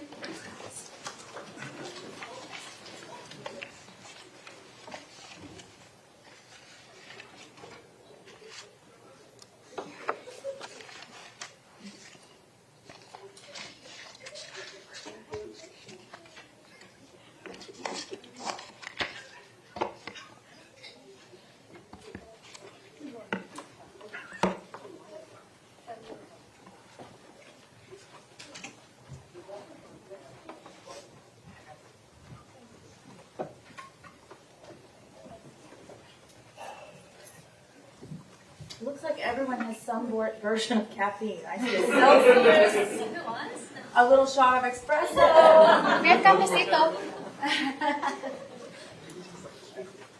We're all thinking the same way. Oh, it's needed. Come to order, please. Okay. I think I resemble that remark, Your Honor. No, it's just because it's the afternoon and It is. It's really good too. Andrew the made it. It's really good. the coffee, the Yeah. Cuban coffee. Is it Yeah. Cuban coffee? Yes. That's what I thought. Yes, it's great. Stuff is so strong. It's good for you. Builds character. Okay, I don't know if I need any more of that, but anyway.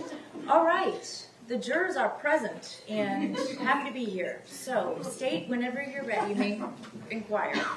Okay, Dr. Dene, I think we have to step up our game here a little bit.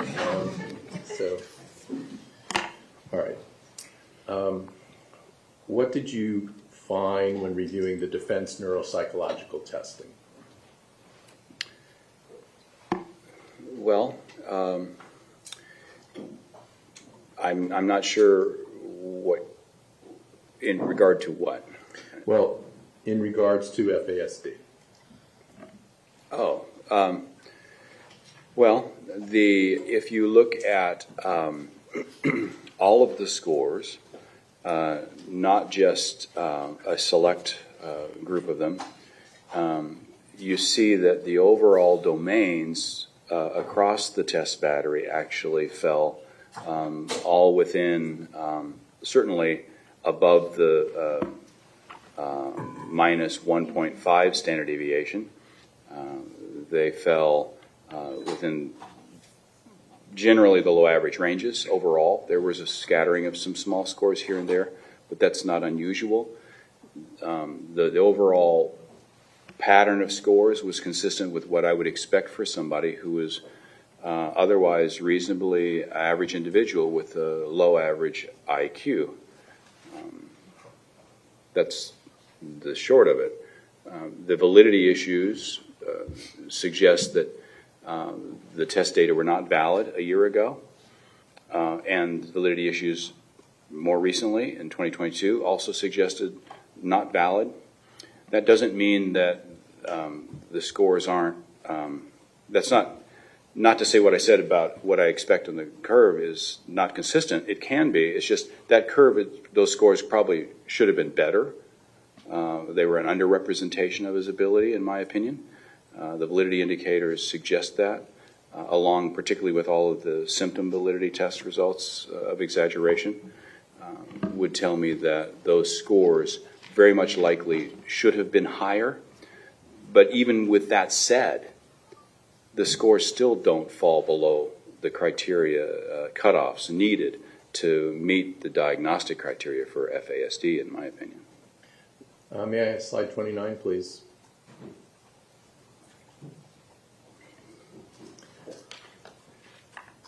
Okay, which I think is one of the best named tests out there, the Iowa Gambling Test. Actually, Iowa Gambling Task. Task, I'm Trip sorry. you up on that, yeah. I'm sorry. What is the Iowa Gambling Task? This is an executive function test that measures interesting things, you know, some problem solving, learning from mistakes, that sort of thing. Some mental flexibility, of course. But the way it works is it's a computerized task where the person is presented with 4 card decks. And they click on a card deck, and they get 4 card decks, I'm sorry, and they get a pool of money, you know, fake money, obviously, right? But they have an account. And so it's like a gambling task. So you pick a card from a deck, and you're going to get, you're going to do well, or you're going to lose. You're going to maybe gain money, you're going to lose money. It's kind of like a slot machine in that regard. You could gain money, or you could lose money in your account. And each of the different decks have got different probabilities built into them. But the person's not told that. And so they have to learn by choosing which card deck to draw from to increase the amount of money in their account. That's the gambling task, all right? And so you have to learn which decks are good and which ones are bad. And the good decks are not obviously good. It may hit you with some losing hands once in a while, but then all of a sudden hit you a big positive, right? And there's another one that maybe gives you a little bit of positive but big negatives. And so it's not as straightforward. You have to figure that out as the person taking the test. And it's sophisticated. And so on that test gets several different trials or phases through the process of the test. And the overall summary score captures how well the person learned the task. You know, in that, did they learn which deck was the better deck in the long run? Because there's a deck that's good for the short run, but it's not as good as the other deck for the long run. And then there are some losing decks, so you have to figure that out. And then the T-scores, the results of this, tell you how well the person chose among decks. It's a really fascinating task and quite sophisticated. It requires a lot of executive skill to do well. Who gave the defendant this test? Defense or did you? This was a part of the defense battery. Okay. How did the defendant do on this executive function test? Right. This is the scoring table from the computer printout.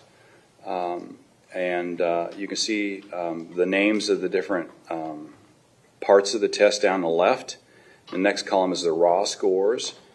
And you can see at the bottom of that second column, there were 100 trials administered.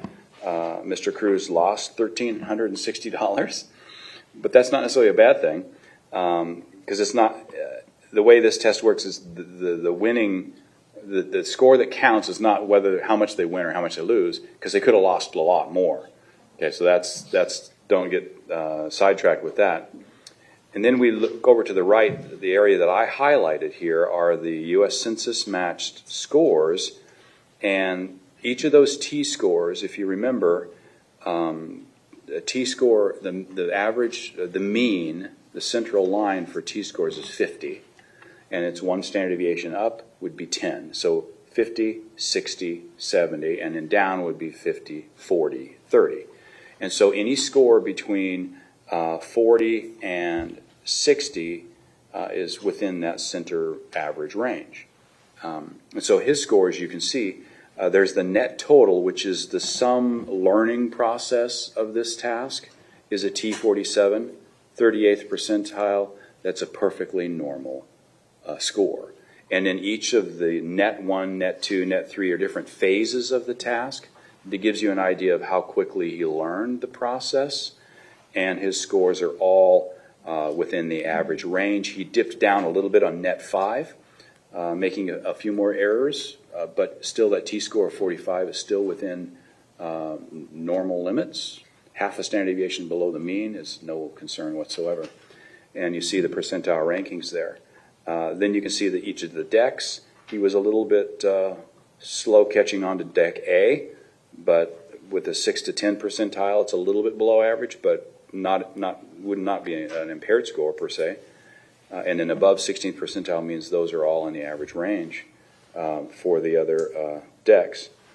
What was your conclusion on how he did on this test regarding executive function then? He did great on this task. And this is a sophisticated measure that when a person scores like this, it indicates that they're performing at a decision-making level that's higher than what you expect to see in neurologically impaired people. When you've got brain abnormalities, inevitably they affect the executive function, because remember, the executive function is integrating all these other domains. So if you have impairments in these domains, then the executive tends to falter as well. And his executive functioning based on this task was perfectly normal. He performed better than I would expect for neurologically impaired individuals. It's inconsistent with neurologic impairment. Doctor, when we saw the graph that you did with 145 and the smaller graph that Dr. Connor did, are each of those points, those are scores, correct? Yes. Are each of those scores equal to each other? In terms of, is one test more important than another? They're not equal in a sense that you have to understand what the test is and what the score is. Some of the scores are like, okay, that's a minor score in a minor test, doesn't measure as much. Some scores are more important scores in a bigger test that involves a lot more concepts. Some of our, to put it this way, some of our tests are very simple. Like they'll measure one simple construct, motor speed, for example. Tapping would be an example of that. It's very simple. It's just simple motor speed. Other tasks measure maybe motor speed as a part of it, but also decision making, problem solving, and mental flexibility. So now this test measures all those domains. That's what I mean by a more sophisticated test. It measures a lot of the domains underneath executive function. And the eye gambling task measures a lot of domains in executive function. So it's a heavy hitter.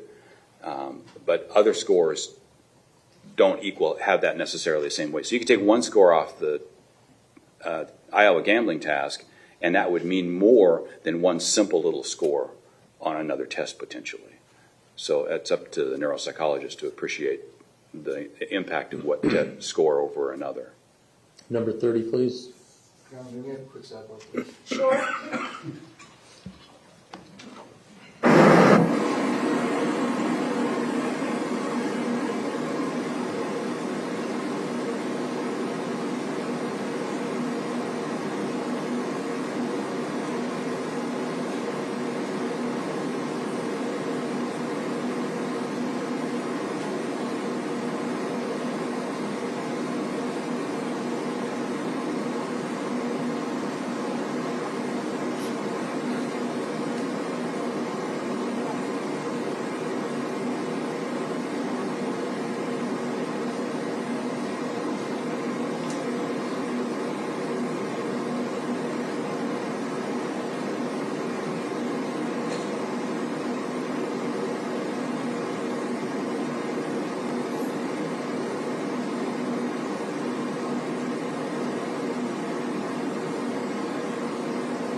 Tower of London test? Yes, it is. Could you briefly describe that test? Sure. This is also an executive function task.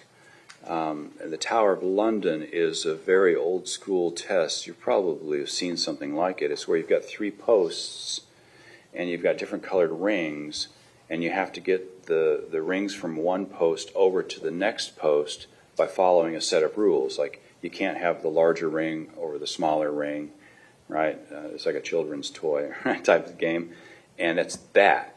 And what you measure is the problem solving that's involved in trying to figure out how to get that done without violating the rules and within the fewest number of moves.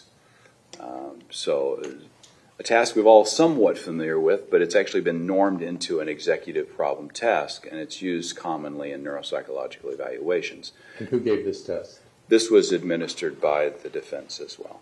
And what were the results of the test? The results were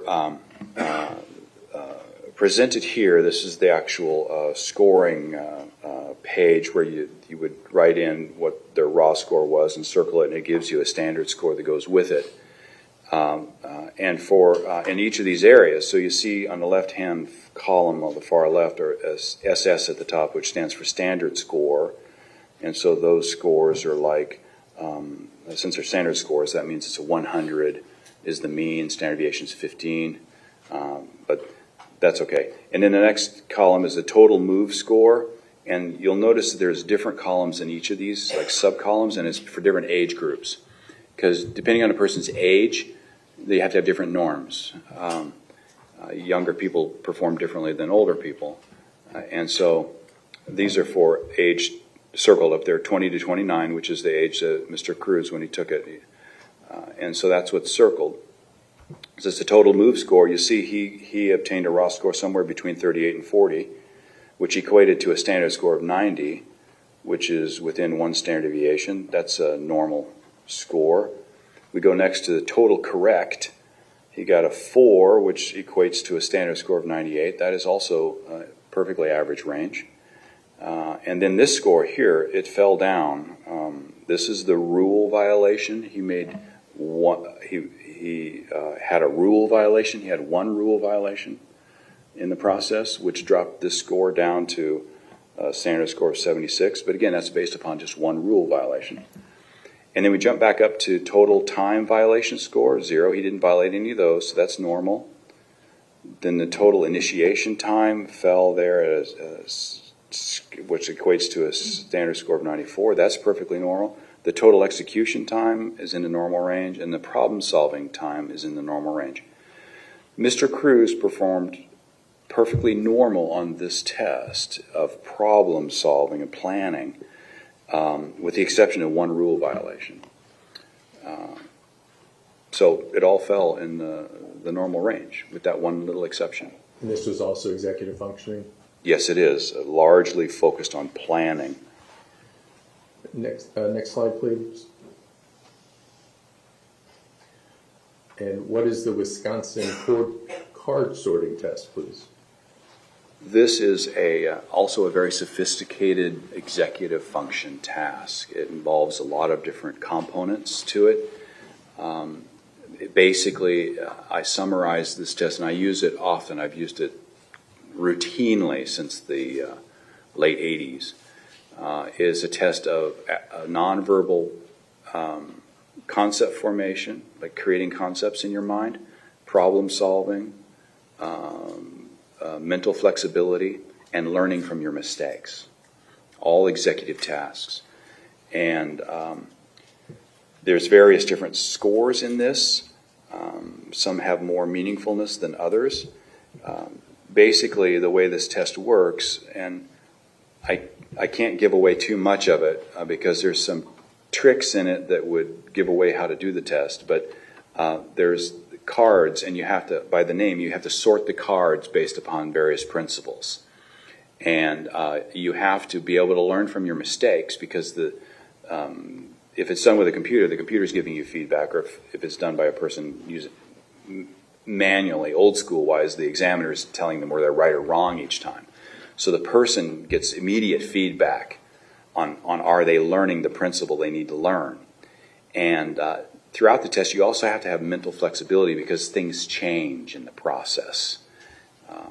So what we see here highlighted in yellow are the standard scores that go along with what his performance was. He completed all 6 categories on the test, which is a perfectly normal task or performance. It tells me that he had good concept formation. He was able to understand and figure out what the problems were.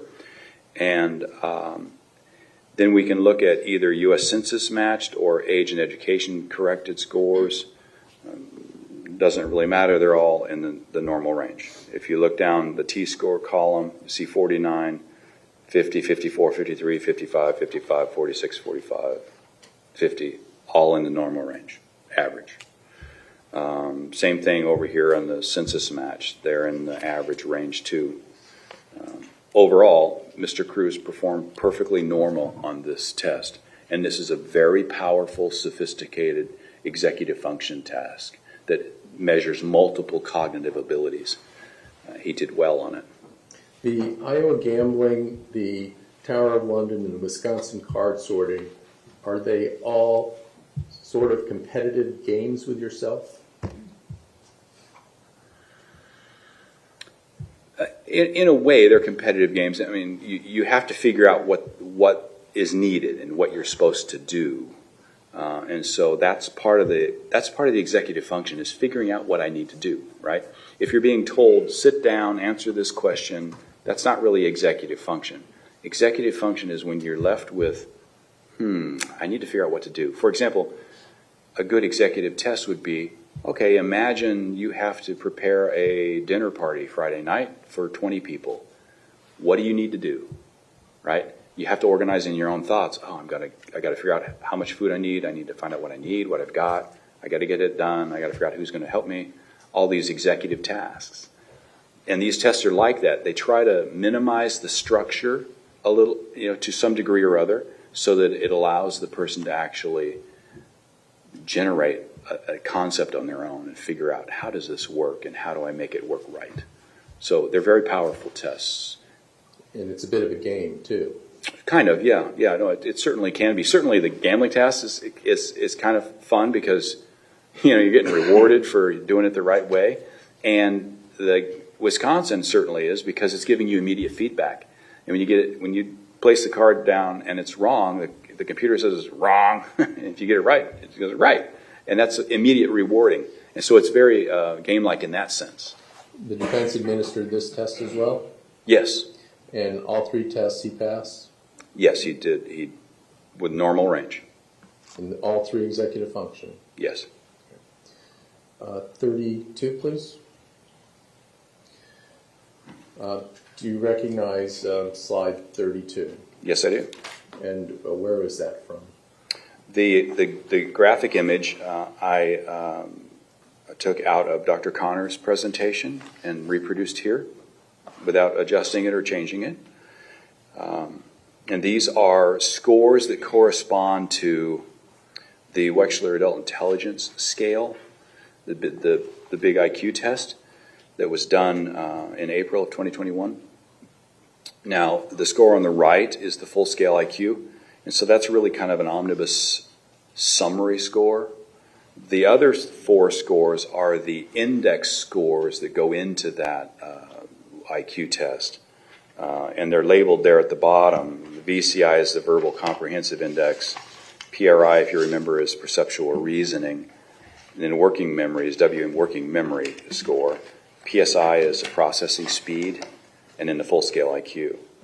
And then the scale on the left is the standard Z-score scale, where 0 is the mean. It'd be like an IQ of 100, so a score of 0 in this scale. And the standard deviation is 1. So 0 to 1 is within 1 standard deviation, and then there's 2 standard deviations there. And what did Dr. Connor suggest with this diagram? He presented this graph in context of domains or splits between scores in the IQ testing, and because some of the criteria for fetal alcohol spectrum disorder talk about splits in IQ testing scores. And so that would be these kind of scores. And you can look at the graph, and it looks like there is some pretty big splits between these scores. Is that the diagram that you get in the program when you use this test? No, this is a graph that was generated, I presume, by Dr. Connor. It was in his Excel spreadsheet of all the data. Can we see number 33, please? What are we seeing now? Right, these are those exact same scores. But this is the computer printout from the Pearson test publisher, the publisher for the Wechsler Adult Intelligence Scale. These are how the results are graphed in the actual test publisher report.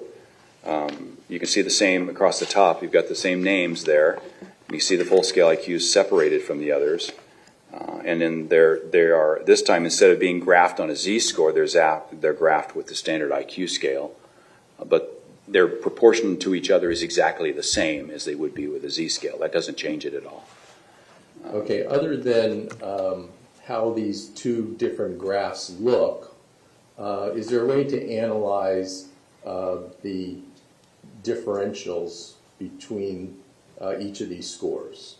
Yes, there are. I mean, you can look at this graph right off and see, well, gosh, it doesn't look like there's that big a split between these index scores, but I don't know for sure, and the computer scoring program automatically does that for you. It analyzes it. Next slide, please. It analyzes the difference between index scores and tells you what is statistically significant difference. But beyond that, it also tells you what is what we would term in the field a clinically relevant finding or clinically meaningful. And so this is a table right out of that printout using the data that from the defense examination. So on the left column, you see VCI-PRI. So that tells you this row is the comparison between those two variables. So verbal comprehension index versus perceptual reasoning index. And you can see score 1 is the verbal comprehensive index. Score 2 is the perceptual reasoning index. And you can see the difference between those is 11 points. The next column is called critical value, and this is the size of that difference it has to be at to be statistically significant at 0.05, which is a standard sort of level of statistical significance we use in science. It's pretty common. And so that, and then the next column is it significant at that difference, yes or no? And so if it's statistically significant, in other words, the difference is larger than the critical value, then yes, it's statistically significant. So that's a statistically significant difference. But the real bread and butter of this table is the last column. Because you can have findings that are statistically significant, but still meaningless. Okay? And so what tells you whether it's meaningful or not is how common it is in the population. Because some of these splits are very common. And that's the last column, is base rate in overall sample. That's the overall norm sample for this test. So for that first example, we see it is statistically significant, but 20.8% of the overall sample have that level of difference. So it's statistically significant, but it's pretty common in the population. Doctor, if I may, can we show 33 one more time, please? And so, I don't think we can point on this, but can you just go over VCI and PRI? That was the first difference. Sure. That's comparing the first blue dot with the second blue dot. That's that comparison, that difference right there between those two. Okay, and then we'll go back to 34 in a second, but it's going to what else is it going to compare? Yeah, it's going to systematically compare every score with every other one. There's 4 there to compare with. So you're going to have VCI with PRI, then you're going to have VCI with WMI, and VCI with PSI. It's going to compare each one of those differences. And we're going to find out which ones are statistically significant, and we're going to look and see which ones are clinically meaningful. And I'll explain what makes something clinically meaningful in a second. If we can go to 34 again, please. So it only becomes clinically meaningful if it's a rare occurrence in the population. Okay? If it's a difference that is pretty common for people, it's like no big deal. Okay, it's statistically significant, but if it's still something that commonly occurs in the population or in the overall sample, then I shouldn't make much of it as a clinician because it's common. It's not a big difference, right? And so here we see that this first example happened in over 20% of the sample. That tells me that it's not clinically meaningful. Okay, it's not rare enough to be significant. And you can see some of these differences, even though, well, there's only 3 that reached clinical or reached statistical significance. Those are the 3 Ys there in the second to the last column. So the difference between verbal comprehensive index and the working memory index, the second row, that is statistically significant. And the only other one that is statistically significant is working memory, the bottom, working memory index versus processing speed index. There the difference was 15 points, and that was statistically significant. But of those 3 that were statistically significant, the top one was occurred 20% of the time in the sample. The bottom one occurred over 15% of the time in a sample. That doesn't have me bent out of shape either. We don't really get too, I mean, you look at it a little bit when it falls below 15, but you really don't look at it seriously until it falls below 10. And there's other guidelines that say it's not even meaningful until it's less than 3% of the population. And so what we have here is the closest one to that is the verbal comprehensive, the second row, verbal comprehensive index versus the working memory index. That difference is 16 points. It's statistically significant. And it occurs over in about 10.8% of the overall sample. So it's a little rarer than the others, but it's still not terribly rare. Again, if it's below 10, then I would think, okay, that's more clinically meaningful. And then for some guidelines, even some of the FASD guidelines, it has to be below 3% for that to be meaningful, to be considered a discrepancy that warrants the diagnostic classification. So regarding Dr. Connor's testimony that this discrepancy of domain splits was a significant factor, what's your opinion of that? Well, I'll just interject my previous objection pursuant to Mendez and Feller, please. Okay. In regard to its significance, is that the word you used? Yes. Okay. I would say it doesn't have any meaningfulness or significance in terms of the diagnostic criteria for fetal alcohol-related disorders, because the criteria for that requires the base rate score to fall below 3%, and these do not. Okay, if we can move to 35, I think this is the bell curve again, correct? Yes. And is there anything you want to say before we go into the next slide? I really put this here, frankly, to refresh your memory because of what we're going to get into. We're going to get in the weeds a little bit right now. Sorry, and this will help you because there's some points that we have to keep in mind. People's scores vary around the mean naturally. That's a part of normality. Perfectly normal people's scores do that. And that curve is near the person's IQ. Okay, so the top line of that curve, the gravel pile, is very close to where a person's IQ is. And then, that gravel shifts from left to right depending on where somebody's IQ is. Okay, so the curve changes. Normal people have strengths and weaknesses, and even perfectly normal, average kind of people have some scores that fall in the impaired range. Keep those principles in mind, and I think you'll understand what we're going to go through. Okay, now go to 36, please. All right. And how is this different from the last? Right. I've put some information on here to expand what you already know about the normal bell-shaped curve.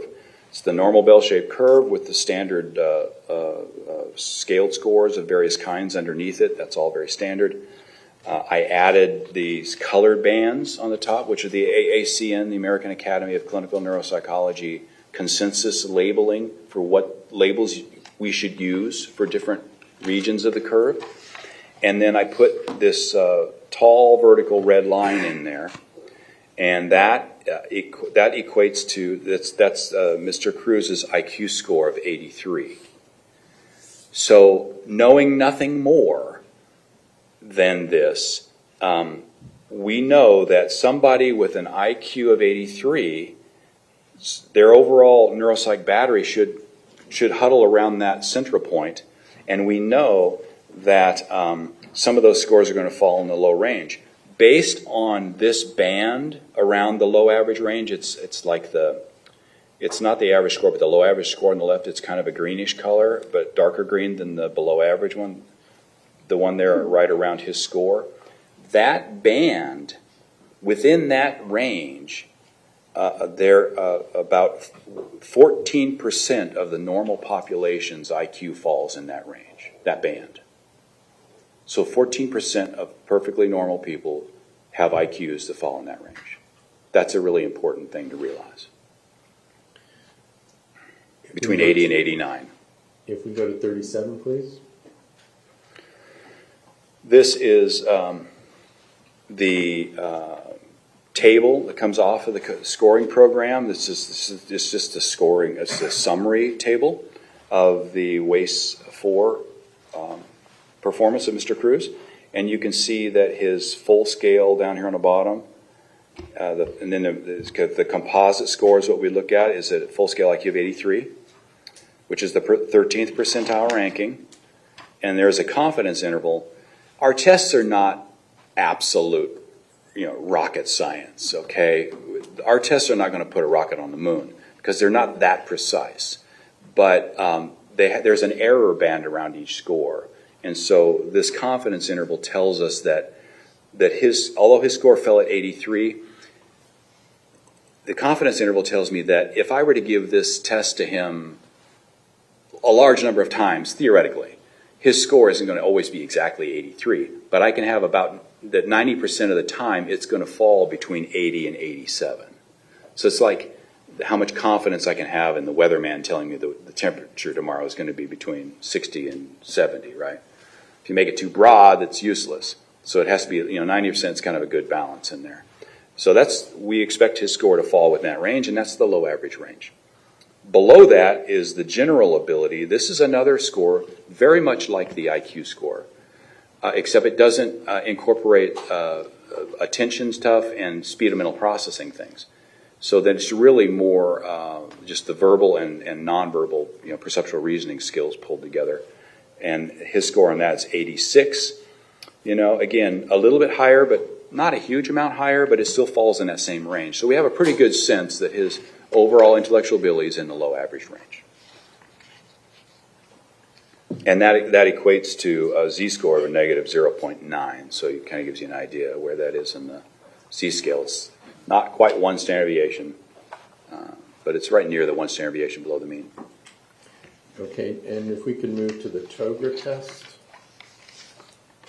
What is the TOGA test? The TOGA the name of the test is actually the test of general reasoning ability. So it's not an IQ test per se, and it is a pencil and paper test, but it's a measure of somebody's reasoning ability. The problems, you have to figure out the answer, you have to reason them out. And his score on this was the same, it's actually an 83. And why I thought that was informative is because it helps us affirm the fact that even perfectly normal people can have IQ and reasoning ability of 83, because what we see here is 83 is the exact middle score. Median means the score that is exactly in the middle. There's exactly, the same amount below it as there are above it. And 83 is the exact middle score that we see for truck drivers and construction workers. Okay? Certainly there are truck drivers and construction workers that would have reasoning ability higher than this, but there are also an equal number that have lower than this. So it's just to reaffirm the fact that these kind of scores are perfectly normal.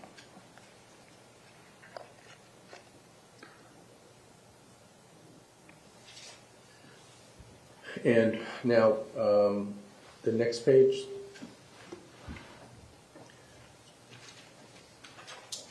Okay, can you take us through this diagram?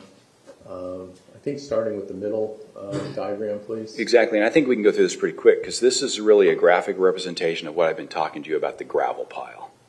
Okay, if we look at the center one, that's the gravel pile placed in the center of the driveway with the IQ around 10 right there. On that scale, 10 is the like an IQ of 100.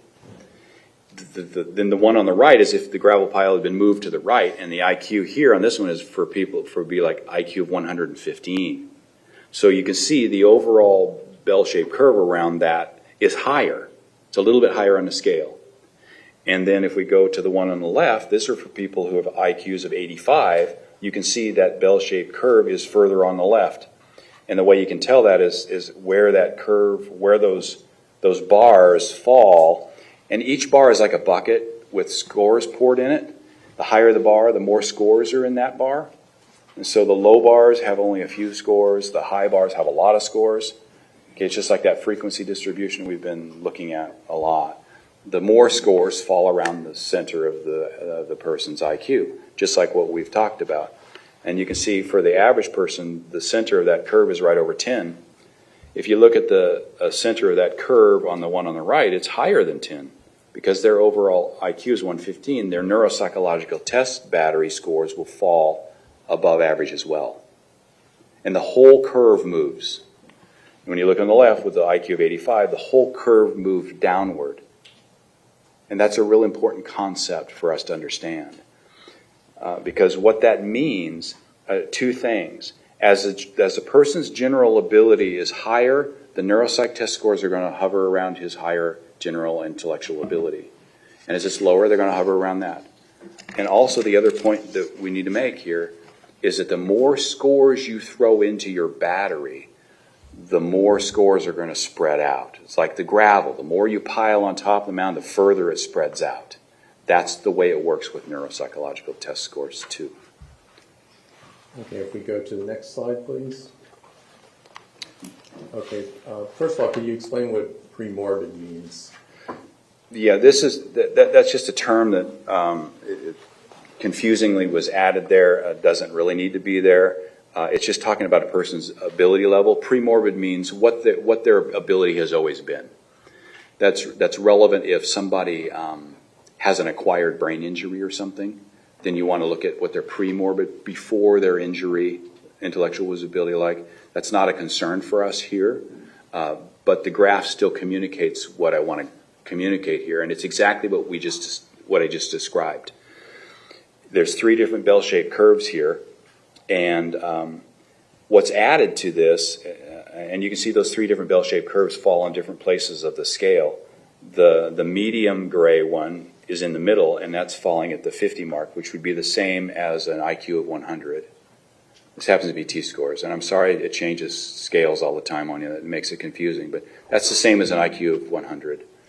And then the darker curve is higher. That center of that curve is actually at 55, so that would be about 107 IQ. So it's a little bit above.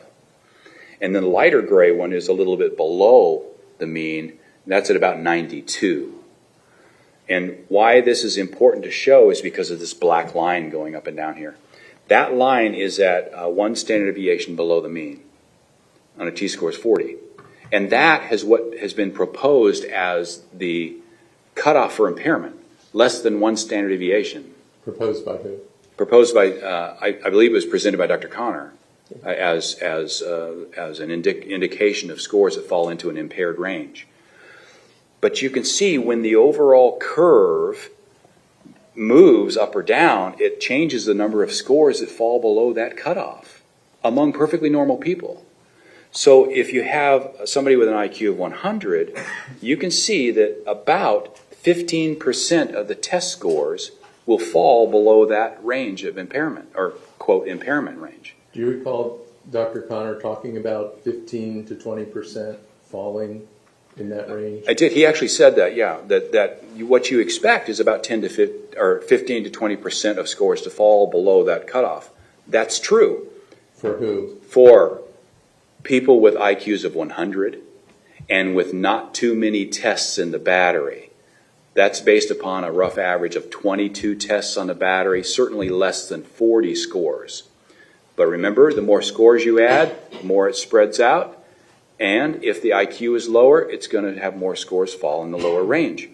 As we can see here, if you look at the lower curve here, the lighter gray, you'll see instead of 15% falling below that cutoff, now we have 31.2% of the scores fall below that cutoff. For a perfectly normal individual with an IQ that is just slightly below average at about 92. That's not even below average, it's still average, but it's just lower on the scale. Dr. Denny, when you say normal person, what do you mean by that?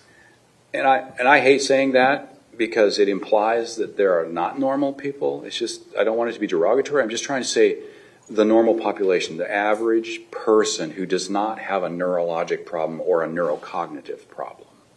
Okay, That's so what I mean by that. Can there be, is a normal person different, there's different curves for a normal person with 107 IQ, another person normal 100, another 92, those are all normal. Correct? Exactly. Yeah, they're all normal, and you can see it's the normal curve. It's just it's hovering around a different central score. That center score is 100, or it's 110, or 115, or it hovers around 90 or 85, right? All of those IQ scores are not necessarily indicative of brain impairment. It's just a person's overall level of functioning. And you expect the neuropsychological test battery scores to fall in a pile around that general ability level. Okay, if we can go to the next slide, please.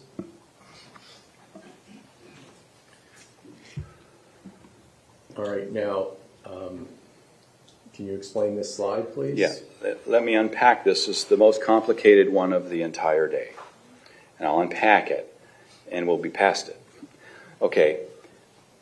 Now, remember I said that the variation will depend on the person's IQ and the number of scores involved. But with that information, we can predict exactly how many scores we expect to fall below whatever cutoff you choose. 1 standard deviation, 2 standard deviation, whatever. But we can know that. And that's among normal population, non-brain, non-cognitively impaired people. Now, with this graph, this is actually, the graph of scores here is actually Mr. Cruz's test data. This distribution is his actual 145 scores. And the blue line is the mean score for all of the neuropsychological test scores. And you can see that it's below 0, but it's not as low as 1 standard deviation. You know, it's actually a negative 0.79. But that's the blue line there, right in the center of the distribution. It fell exactly like what I would expect, right around his ability level. The first red line corresponds to the 1 standard deviation cutoff. So if we're going to say scores falling below that are impaired, we need to count, well, how many scores actually fell below that? And for Mr. Cruz, we found this is what is predicted now. Given 145 scores and an IQ of 83, okay, how many scores would we predict for a normal person? Not Mr. Cruz, just anybody. We know that with 145 scores, we're going to have 62 of them. That's 43% fall below that 1 standard deviation red bar. Perfectly normal people. 43%. Well, how many are going to fall below the 2 standard deviation mark? That's the next red line. And we're going to see that we would expect, out of 145 test scores, in a battery that big, we would expect 17 scores, or 12% of the scores, to fall less than 2 standard deviations. And I apologize for mixing it up. This distribution is not Mr. Cruz's data. This is what we would expect based upon statistical probability based upon perfectly normal people. And we see that's the number of scores we expect to fall below those ranges. And now, and the table on the left is simply the number count where I get that information. To verify my work real quickly, the third column from the left says count, and you can see 0, 0, 6, 11 in a black bar. That's the first standard deviation, so 0, 0, 6 plus 11 is 17. That's where I get the 17 scores. And then if you add that to further, from 17 plus 19 and 26 becomes 62. That's where that came from. Okay, so that's what we expect to happen with perfectly non-brain injured people. Now we compare that to what was actually observed in Mr. Cruz's test data. How many scores did he actually produce in those, quote, impaired ranges? And we see here in the top left-hand corner, out of the 145 scores, he produced 13 that fell below the 2 standard deviation mark. 13 scores in Mr. Cruz's battery fell below a -2 z-score, fell below that more strict cutoff score. Compare that 13 to 17 is what we would expect. And we can do the same thing. The number of scores that Mr. Cruz obtained that fell below 1 standard deviation was 64. Well, how many do we expect a perfectly average individual with an IQ of 63 and 145 test scores? Do you mean 83? I'm sorry, yes, 83, thank you. An IQ of 83 and a test battery with 145 scores, we would expect 62, and he produced 64 below that range. So the bottom line on this is the number of scores he produced in the impaired range falls exactly in line with what I would expect for a person that has no neurocognitive problems. And they have an IQ of 83, and 145 scores were given to him. So if a person had the 100 IQ level, approximately how many would you expect to fall in the greater than 1 standard deviation? Is that what Dr. Connor talked about? Yeah, you would expect about 15%. But again, that's based upon an IQ of 100 and a lot fewer scores. That's the variable that's not talked about. The more scores you add to the battery, right, the pile of gravel is bigger and the wider its spread it is. So the more scores are going to fall outside the normal ranges just by chance, by randomness. And what we see here is what's predicted to occur, given an IQ of 83 and 145 scores, is pretty much spot on with what we saw happen with Mr. Cruz's data. Okay, if we can move to the next slide. All right, so what does this show? Right, thank you. Now we're at the graph of Mr. Cruz's actual data. Okay, these are his actual test scores put into a frequency distribution. Remember, each bar there is like a bucket, and the more scores that fall in that bucket, the taller it is. And we can see on the far right that only 1 score fell up there, 8 fell in the next bucket, 15 fell in the next bucket, and 33 fell in that bucket. And it creates an overall normal curve, pretty much, with a couple exceptions I'll mention here. And that normal curve fell right around the red center line, which is Mr. Cruz's average score, -0.79. That's his average center of his neuropsychological test battery.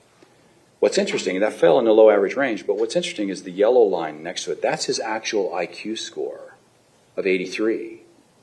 So his test battery actually fell overall a little bit better than his IQ. And that may seem strange, but it's actually not. There's a statistical rationale for it called regression to the mean. I don't need to get into it. But I'm just telling you, it's not unusual for it to be better. The lower the IQ score, the more the overall test battery is going to want to stay closer to the true mean. That's all. That's it. Not a concern. They both fall in the low average range, so it's not a big deal. But I just wanted to mention that I am aware of the fact that they're not the same. And so now, on the far left here, we have how many, it says his average Z-score I mentioned, then how many scores of his fell above that IQ of 83 on this distribution? 88 did. And how many scores actually fell below that IQ? And 57 of them did. Okay, so actually more scores fell above his IQ than below his IQ. And then I'll need to talk about these unusual looking scores that skim off to the left, because you'll notice there's a bit of a tail sticking out of this distribution that's different than any of the other distributions we saw before, and I think there's a pretty good explanation for why those stick out like that. Okay, and I think you've already talked about the Ray copy score. I have. That one score way down there on the bottom of this thing is that Ray copy that he performed so poorly on that it became a positive validity indicator. And we can see, looking at the data here, I said, well, this seems to also confirm that score doesn't seem to belong. So it's probably not valid. It definitely is not valid. It just doesn't fit the pattern of the distribution, and it also fell below cutoffs for validity. But then we have another, and then there's the Ray immediate and delay scores are also very low. If you recall, I mentioned that if somebody doesn't apply themselves to the copy portion of the task, then later on when you're asking them to draw it from memory, they're not going to do very well. So it's no surprise that those scores are also unusually low. They're in the far extent of this distribution. That helps reaffirm for us that, yeah, those are probably not valid either. And then there's another score here that we haven't talked about, is the finger tapping, left-hand finger tapping score. It's way down there and looks rather unusual. And I think that's because there's something significantly unusual about that score. Okay, and it's a left-hand score, correct? Yes. And you know the defendant to be left-handed, correct? Yeah, that's his dominant hand. Okay. Have you had experience administering the finger tapping test to people with brain damage? Yeah, I've been administering the finger tapping test since 1988. And I spent a lot of time, let me define that.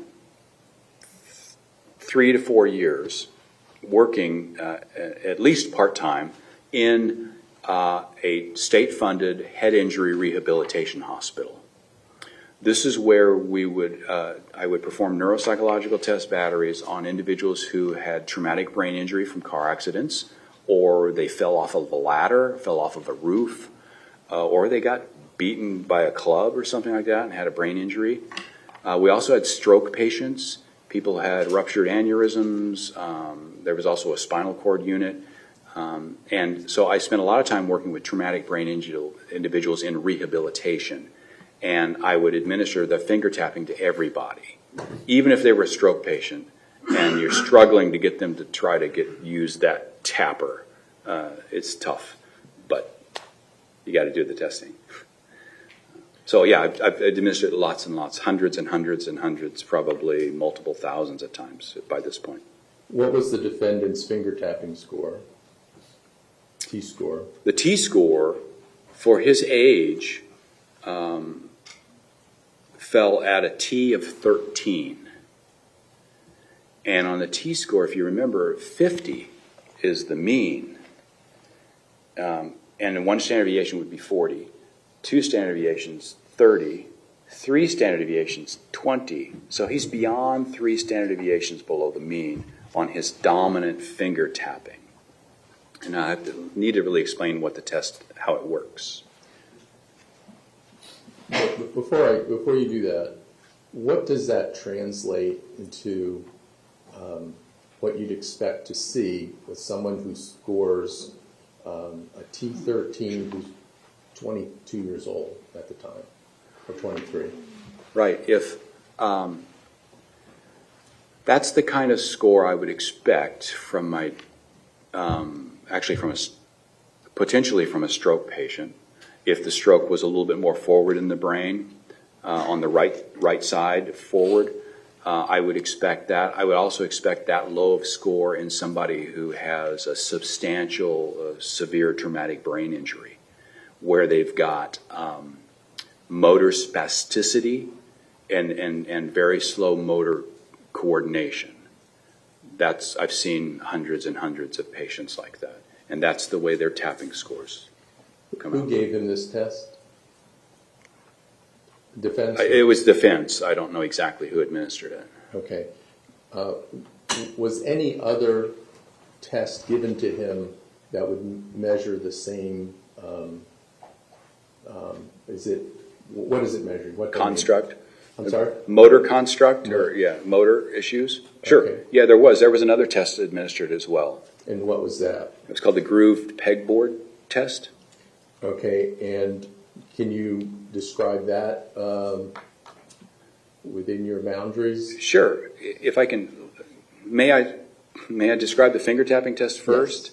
Yes. And then I'll describe the grooved pegboard test. The finger tapping is a little board with a little device that has a lever sticking out of it, and the lever goes up and down, and every time that lever goes down, there's numbers on the top, like one of those clickers when you click somebody coming into the concert, right, and they're counting people.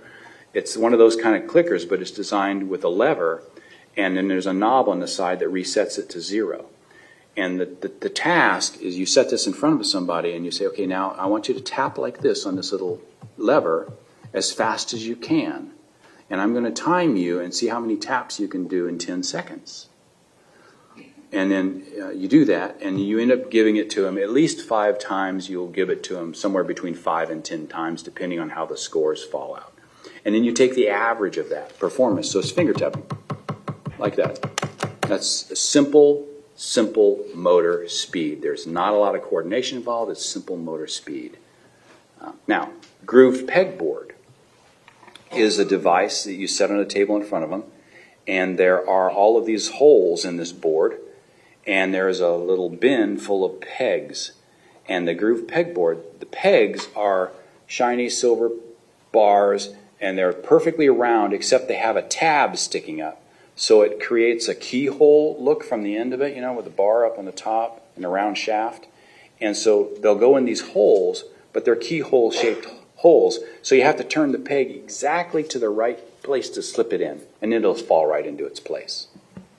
And the way we test this, the grooved pegboard works, is you set it in front of the person, and you start with their dominant hand, and you say, okay, here, put a couple pegs in. Okay, that's how it works. And you say, now, I want you to use only this hand, and I'm going to time you to see how fast you can fill in all of these holes. Grab one peg at a time and fill in a hole, one at a time. Go across this row and each row until the entire board is full. And that time is your score.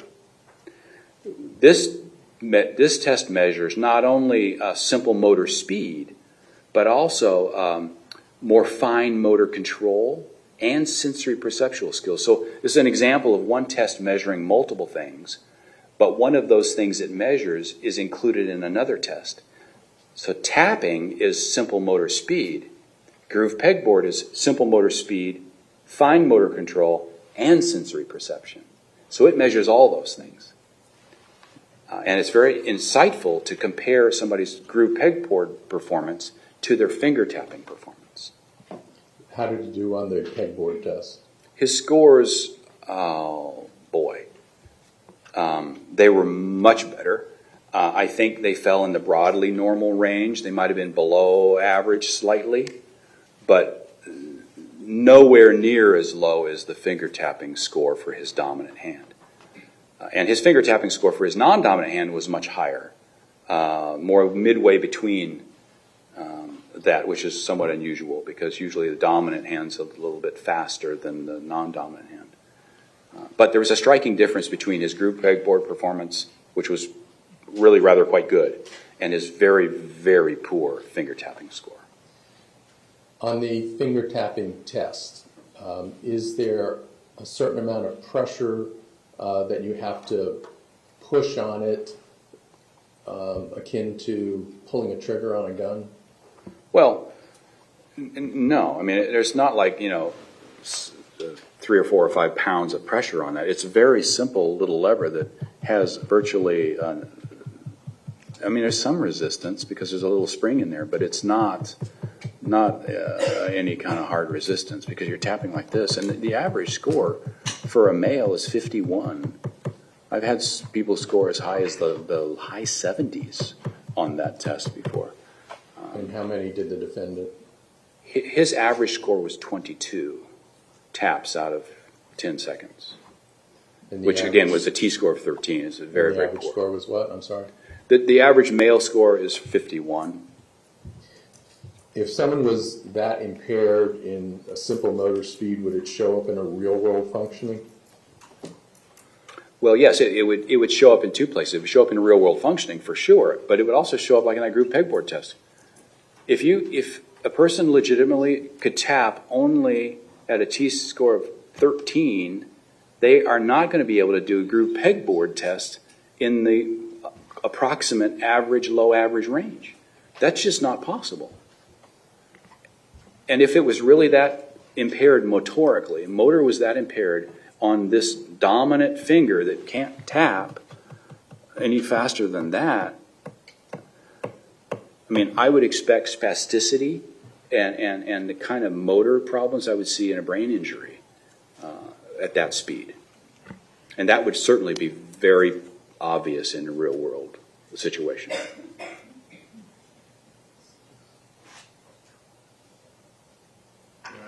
This time the state would like to play D1. Okay.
Holy shit! Holy shit! Oh my god! Oh my god!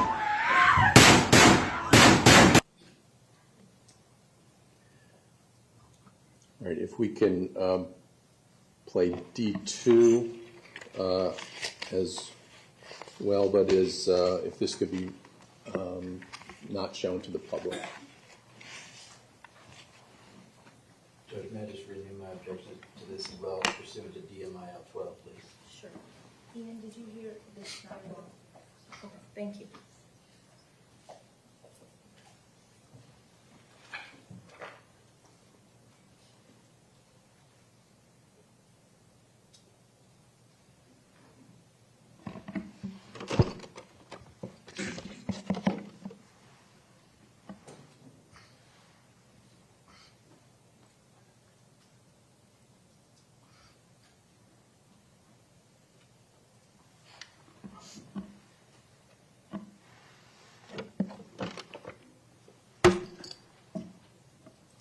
Doctor, were you able to view this? Yes. Doctor, how does the speed of what you heard in regard to a finger pulling a trigger compared to what you observed from the way the defendant performed on the finger tapping tests in regards to both D1 and D2? Right. Well, the first video, you could hear the shots, the rapidity, how fast the shots followed each other. And each one of those is one trigger pull. And while it didn't last an entire 10 seconds, they were rapid. And for somebody who's got a finger tapping performance that is as slow as what Mr. Cruz obtained on this test, again, I would expect motor spasticity at that slow rate. People who have brain injury to the cortical spinal tract and their central nervous system have slow motor functioning like that tapping test result. And a person with that limitation neurologically would not be able to pull a trigger like that in rapid succession. That, in my opinion, is not physically possible. The second video, what was striking is he came through a doorway, fluidly swung right, and it looked to me that he did 2 trigger pulls right away, and it kept on and swung back and all the while kept moving. He never even slowed down. So we've got balance, motor control of his lower extremities, upper side pivoted, 2 rapid shots, and then kept going left hand, 2 rapid shots. And again, in my professional opinion, I don't see that happening for somebody who's got the motor control of a neurologic patient in a traumatic brain injury or head injury rehab hospital. That they don't fit together for me. The real world functioning doesn't match the test result. All right, and is defined motor skills, and is that an important factor in this domain? Fine motor skill? Motor skills. Oh, motor skill is an important domain to measure in neuropsychological functioning because a lot of neurologic difficulties affect the motor systems. You say traumatic brain injury is one example, stroke, multiple sclerosis, a lot of neurologic, even Alzheimer's can have some slower motor control stuff as the disease progresses. So it often affects the central nervous system. Motor control testing is very commonly done. It's an important domain. All right, I want to show you D8 for reloading. And this is not to be shown to the public? Yes, also not to the public, please. Okay. Just may I reiterate the same objection to DNI as well, please? Yes, your objection is noted.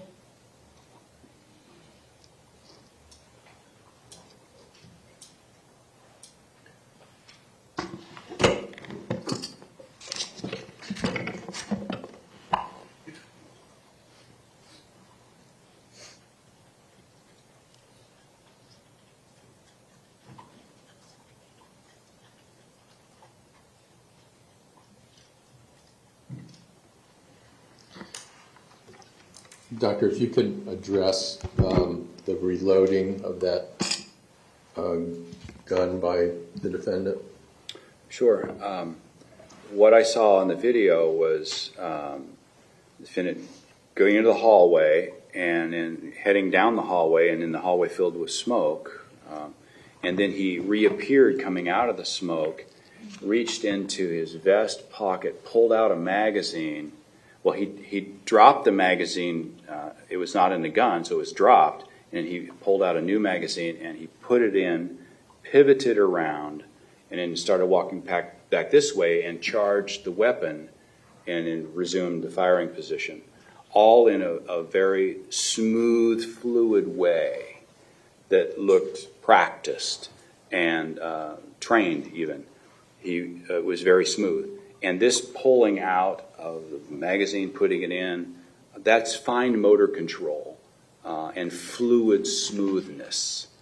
And it's that fluid smoothness that I don't see with patients that have neurologic issues, particularly that result in finger tapping scores as low as we see with Mr. Cruz. Again, that fluidity in a real world life situation doesn't match the very poor test score. As a result of that, would you discount that finger tapping score as being valid? Yeah, there's absolutely no way that finger tapping score is valid. The person with that level of motor skill to create a finger tapping score that low could not do those sort of motor tasks. Can we go back to the PowerPoint, please?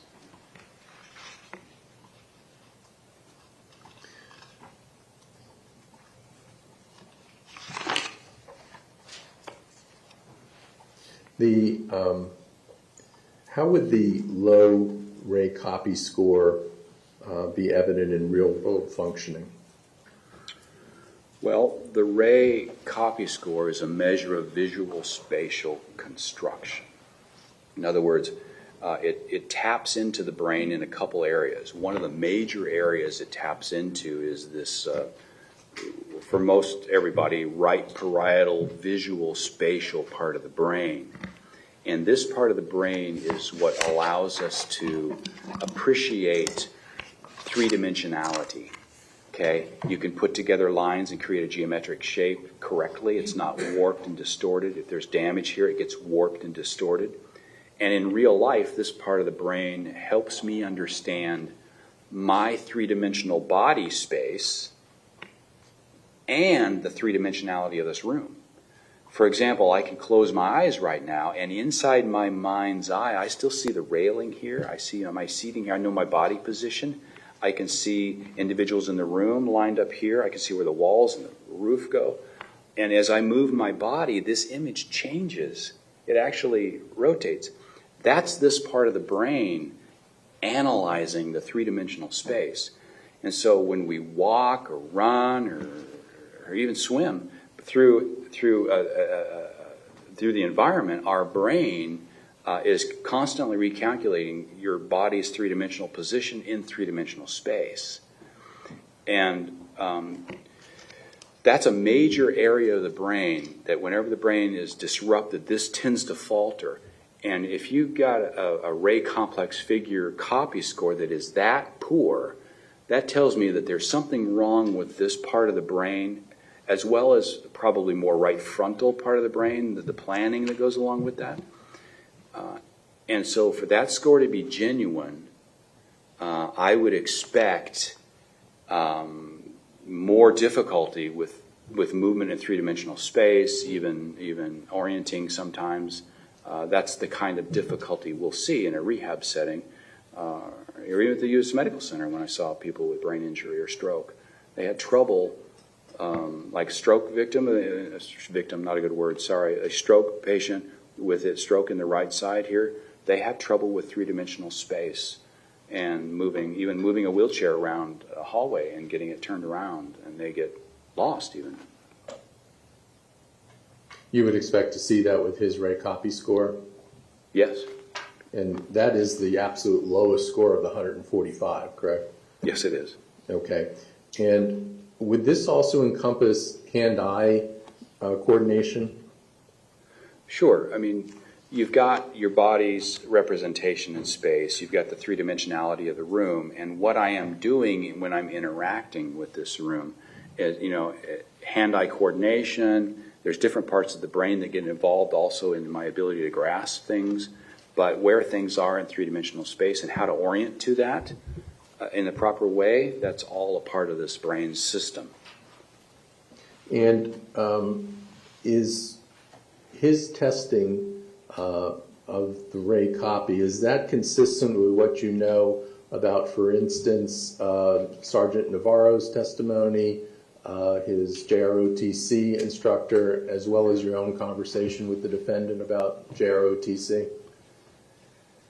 Yeah, with that, what I learned from about the junior ROTC is that he had the sights down with a pellet gun and hit a target, with the size of like a quarter, nickel, dime, what have you, at quite a ways away. And that's pretty good hand-eye coordination and being able to visual down a sight something and to do it accurately. That's pretty impressive skill with the hand-eye coordination and visual ability. And how is that real-life ability? How do you judge that in terms of his Ray copy test? Well, I don't want to make too much out of the Ray copy, but when you've got a very, very poor score on that measurement or test that measures the visual spatial construction part of the brain, the other parts of the brain that we use that require that skill are affected as well. And so my ability, if I had that level of impairment in my parietal frontal systems on my right side of my brain, I would have trouble sighting down something and focusing in on a target and being very accurate with that. I mean, that's really true. It really would be a problem. And I don't believe that if I had impairment in this area, or patients that I have seen who had an impairment in this area, I don't believe would be able to do that very efficiently or very accurately. They could do it, of course, but I don't believe it would be very accurate or certainly not smooth and fluid and precise. If we can show D5, that would be not open to the public as well, please. Your Honor, the same objection, please. Thank you. Objections noted.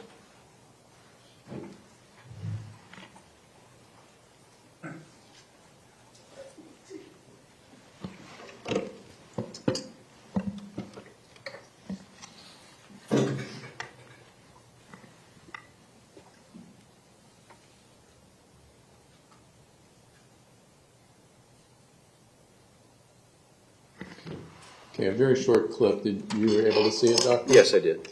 And what did you observe about that?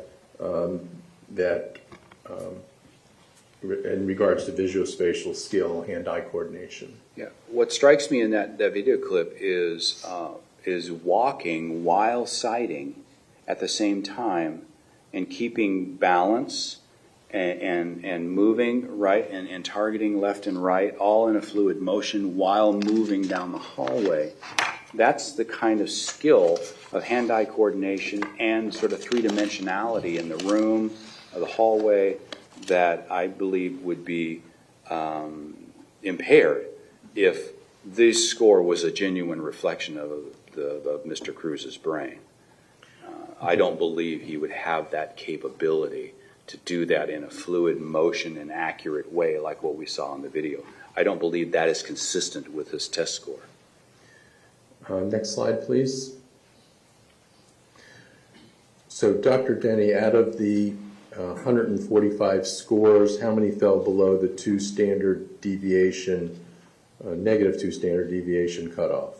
Right. For Mr. Cruz's scores, out of 145, we saw that 13 of them fell below that red line there. That's the line that corresponds to 2 standard deviations below the mean. And do you have an opinion about those 13 scores? I do. I mean, 2 aspects to it. Number one is 13 doesn't surprise me. We would expect, approximately 15, 16, 17 that fall there just normally. But I think there's information about these scores that better help us understand, okay, there's also other reasons why these scores may not or don't reflect neurocognitive impairment. May I have the next slide, please? Okay, so I think these are the first 7. Yes. The Gudjonson suggestibility scale, immediate recall, fell below the 2 standard deviations. But again, when you score it based upon pre-trial criminal defendants, the score becomes normal. Okay, so it comes off this table when that's done.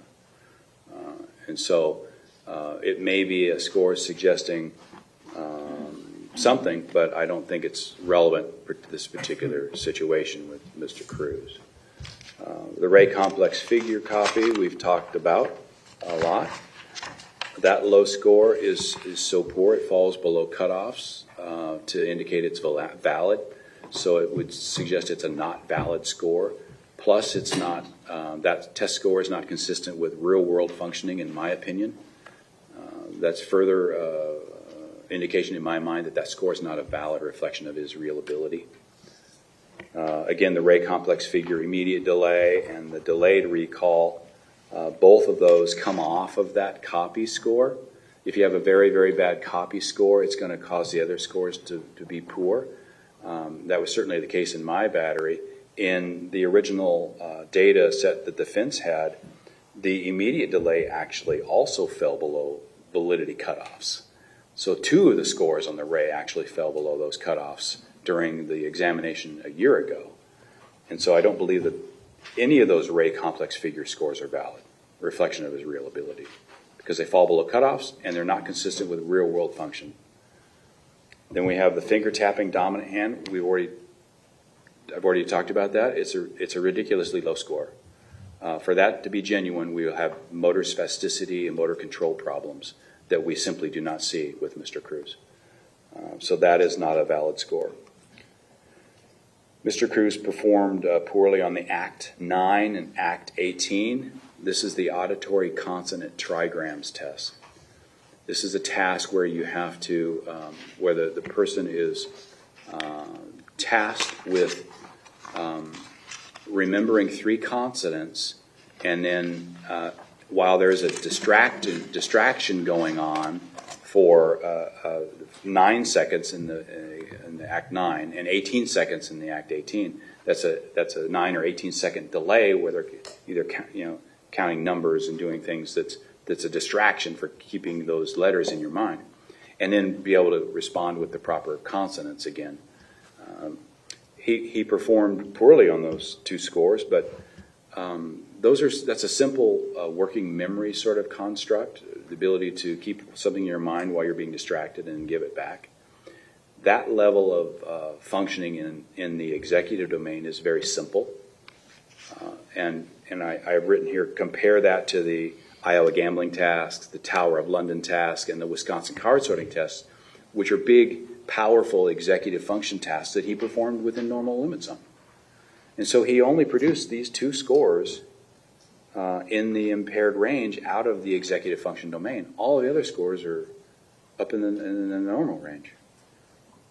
So I don't put much weight in these 2 because there's other tests that have more meaningfulness to me than those 2 scores. I don't think they're reflective of his executive function overall. The next slide, please. Okay, these are the last 6.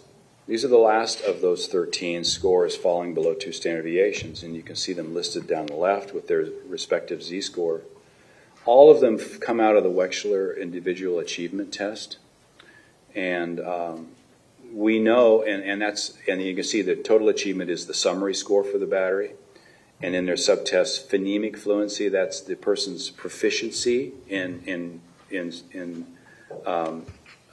with phonemes, which are little bits of words, like vowel sounds or syllables type of thing. Phonemes are bits and parts of words.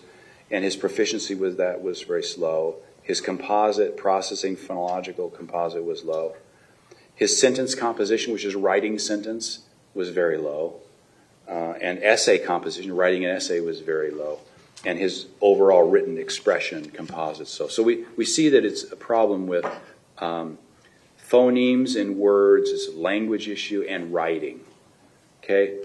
That's number one. We know that he had auditory and verbal sort of learning disability early in his life. And although he appeared to grow out of that, there could be some residual difficulty with phonemes and processing. That wouldn't necessarily surprise me. But early on, he was doing very, very poorly, but then he kind of caught up, but then he started having more academic problems, not because of a learning issue, but because of his behavior problems at that point that kept him from succeeding in school. as evidenced by the fact that when he got to Cross Creek, he could perform well in a structured environment, or he could perform well in a class when the vice principal was present, right? But when the vice principal wasn't present, then he would start acting out again. And so there's a lot of behavioral issues that kept him from learning as well as he could have in school. Right? And so I'm not particularly concerned about these scores. There could be some residual issue for him regarding language or just poor educational experience because he didn't engage himself well in school. Certainly the writing part of it. He would have learned how to write better if he had been engaged in school during junior high rather than acting out and not taking it seriously. But so those scores I think are interesting to look at, but we have to remind ourselves that the overall academic domain, the achievement domain score, the average of all those scores in that domain actually came out at a negative 1.35. So where that falls in the curve is below 1 standard deviation, but not as far down the curve as 1.5 standard deviations.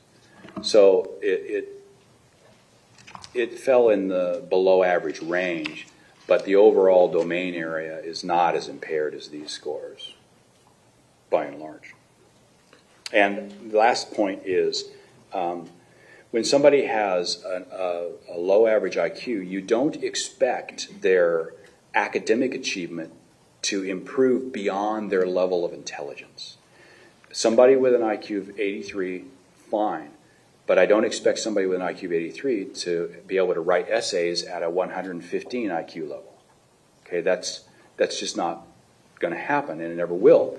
And so once a person in a low average range of intellectual functioning catches up with the academic areas, reading, writing, arithmetic, as best they can, it's really not going to go much higher than that.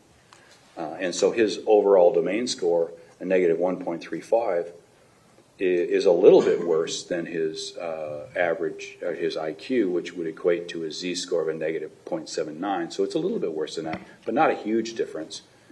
And I think that overall he basically caught up to where I would expect him to be academically.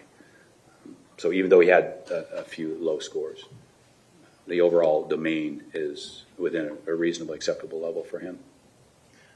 Okay, Doctor, if we can go to the next slide, I want to begin to ask you about Dr. Connor's conclusions and how they reached a criteria for fetal alcohol spectrum disorder.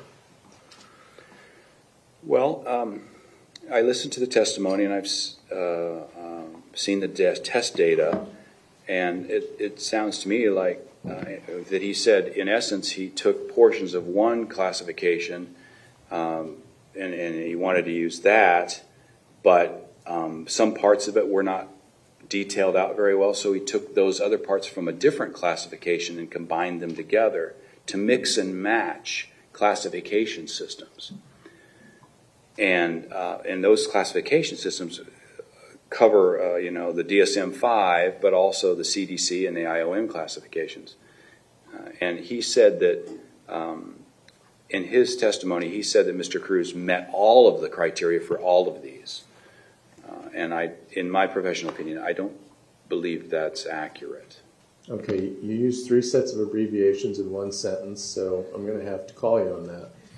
So you said DSM, and that's what? Diagnostic and Statistical Manual, 5th edition, text revision. Okay. You said the CDC, which we've all heard of since COVID came out, but go ahead, tell us what that is. Oh, CDC, what does that stand for? Center of Disease Control. Thank you. We all know what CDC is. It's the Center for Disease Control. That's right. And you also said IOM. Yeah, the Institute of Medicine. Okay, so are those 3, let's call them institutions, that publish some sort of guidelines? Right. The CDC published their own guidelines. The DSM is part of the American Psychiatric Association and their publication for classification of mental disorders and whatnot. And the IOM is really more of a funding organization to help research, and those papers were actually published in pediatrics. But they are guidelines from professional organizations, yes. And did Canada get involved in this as well? Of course, Canada's going to get involved. They established their own guidelines in Canada regarding fetal alcohol spectrum disorders, and they've got their own criteria to look at too. Did Dr. Connor reference the Canadian guidelines? He did mention that in his opinion, Mr. Cruz met all of them, including the Canadian guidelines. Okay, now can you explain slide 46? Well, this is Dr. Connor's conclusions. It's slide 52. And you see his conclusion there that says, first of all, that he believes Mr. Cruz's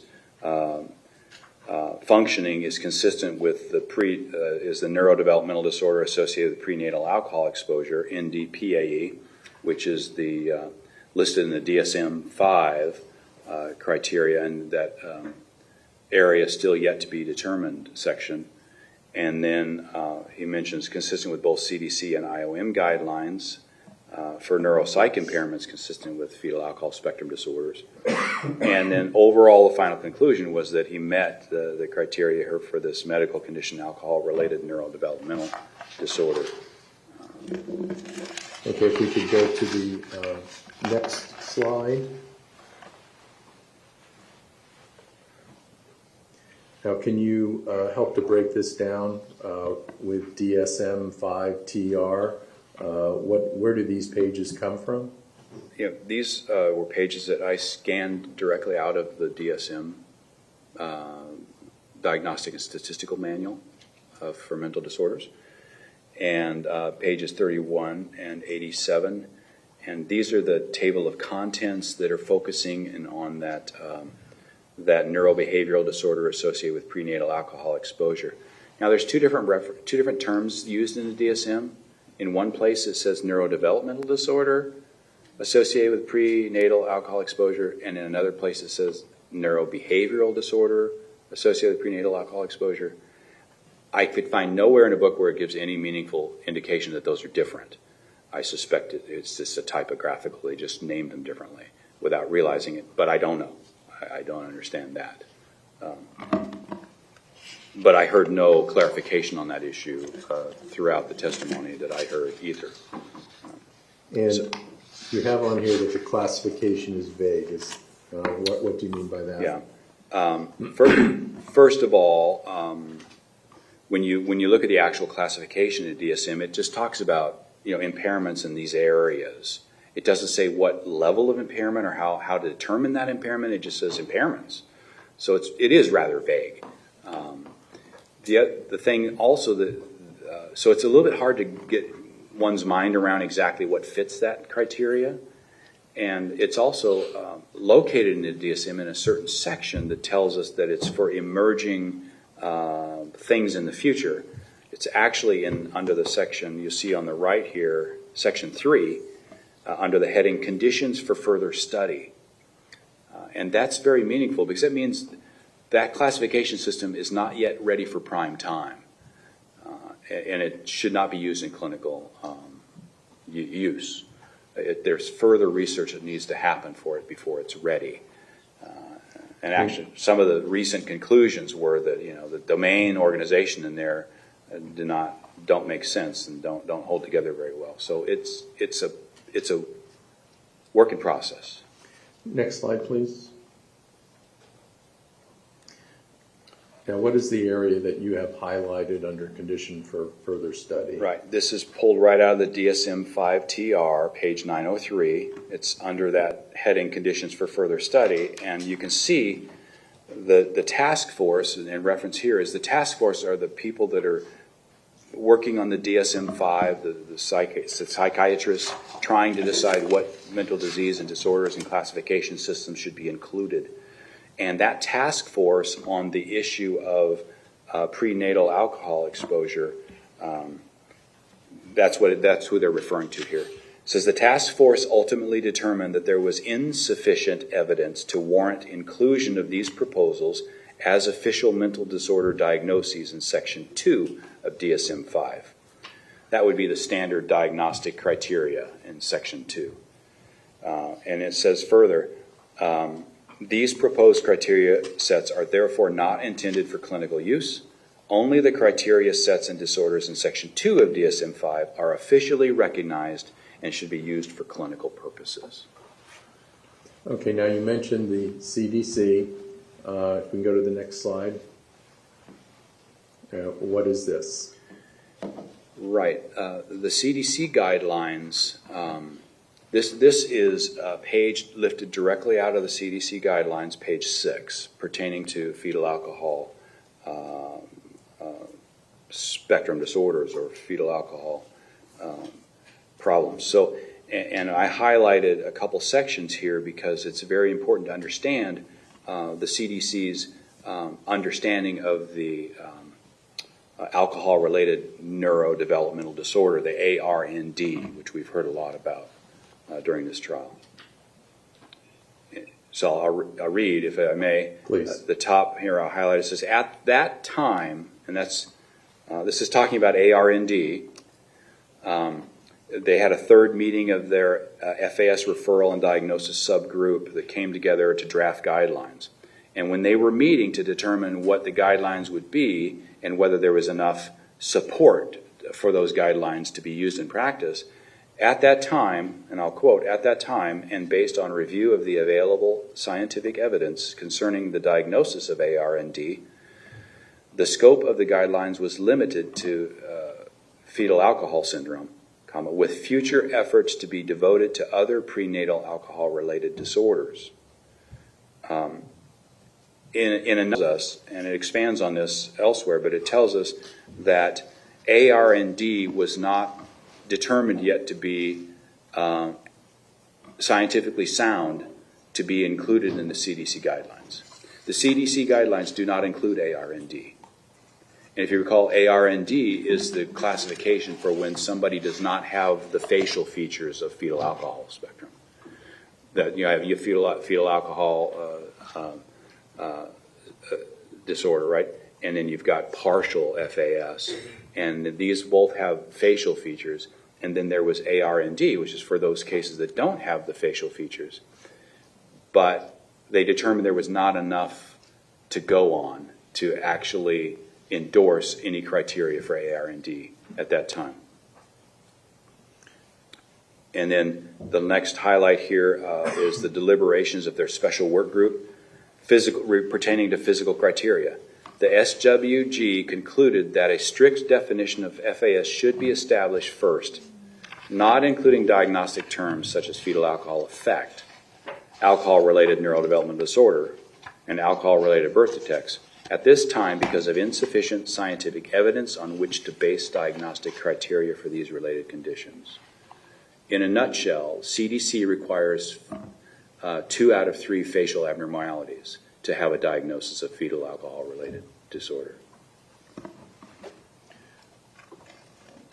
And the next page? Oh, this is where that comes from. You can see from the CDC, I pulled page 9, and you'll see highlighted there in yellow, the individual must exhibit all 3 characteristic facial features. And it all requires all 3 of those, the smooth philtrum, thin vermilion border, and a small palpable fissures, the eye spaces.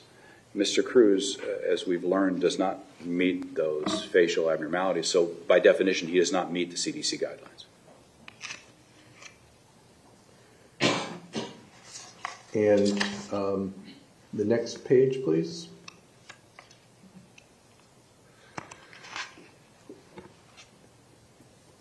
Can you explain, is this a continuation? It is a continuation, page 20. It gives the overall structure at the top, the facial dysmorphia, that's the facial abnormalities, typical growth problems, and then it gives further down the functional under central nervous system, and we see listed here global cognitive or intellectual deficits representing multiple domains of deficit or significant developmental delay in younger children with performance below the 3rd percentile on standardized, or it's 2 standard deviations on standardized testing. So it's got to be, the global IQ's got to be below 2 standard deviations, which would be an IQ below 70. And then number 2 here, functional deficits below the 16th percentile. So that would be, in 3 of the following domains, and it lists several domains here. So 3 of those would have to be below, the overall domain would have to be below 1 standard deviation. That's the 16th percentile. So there is a 1 standard deviation rule in these CDC guidelines, but it's only for people who have the full facial features. If you've got the full facial features, then you can use a 1 standard deviation cutoff. You can't use a 1 standard deviation cutoff without the full facial features. And that's where some of the criteria was taken and used and other was thrown away. So Dr. Connor picked the 1 standard deviation. Yes. Correct? But he didn't have the 3 facial features. Right. He separated the 2 and he pulled it out of the criteria to add to the DSM, ignoring the fact that CDC requires the facial features in order to use 1 standard deviation. Mixing and matching. Does the defendant meet CDC guidelines? No. Does he meet IOM guidelines? No, because IOM guidelines require a standard, also I believe requires, it was 1.5 standard deviation below the mean. And I also believe that it requires facial abnormalities, 2 out of 3 of them. And we'll go to the next slide for that. So what can you tell us about IOM? Yeah, you can have less than 2 out of 3 facial features if you're going to focus your criteria to ARND.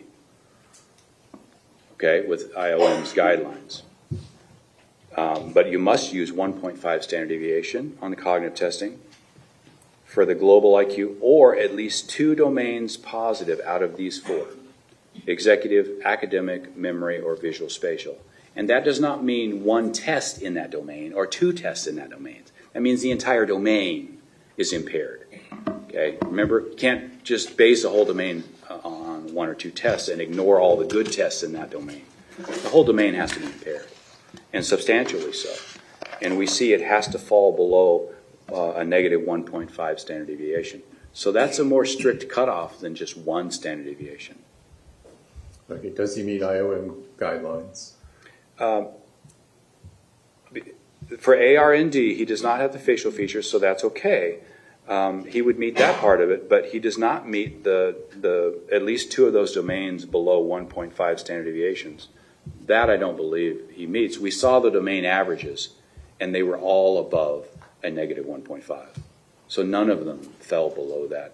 The one exception would be visual spatial, but that's really not a domain score because it was based upon 1 test score, the Ray copy. And if you believe the Ray copy is a genuine test score, I guess you can call it visual spatial. It's still not a domain, it's just 1 test score. And so I don't believe that would meet the criteria. Number 1, I don't believe it's a valid score, and it's not a domain, it's just 1 score. So that's a stretch. And even then, it's not 2 out of the 4. So in short, no, I don't think he meets the IOM updated guidelines for alcohol-related neurodevelopmental disorder either. Okay, next, please. So these are the Canadian guidelines that Dr. Connor talked about.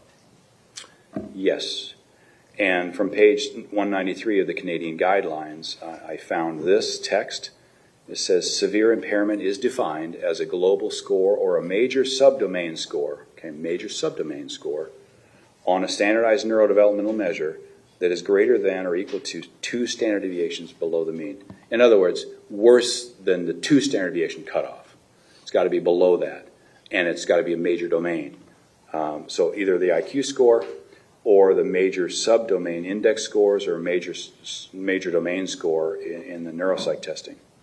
Only one of Mr. Cruz's global score or major subdomain score fell this low, and that was that visual spatial, which is based upon 1 score, and it's the Ray copy, which we know was below the cutoffs for valid performance, and we know is not consistent with real-world functioning.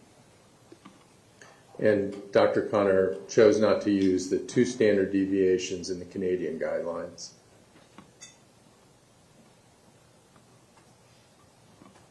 Well, I don't know how to answer that. He said he met the criteria for Canadian guidelines, but I don't remember him focusing on scores, domains falling below 2 standard deviations. There were 7 of his scores did, but no domains. Okay, next, please. And what does this table indicate?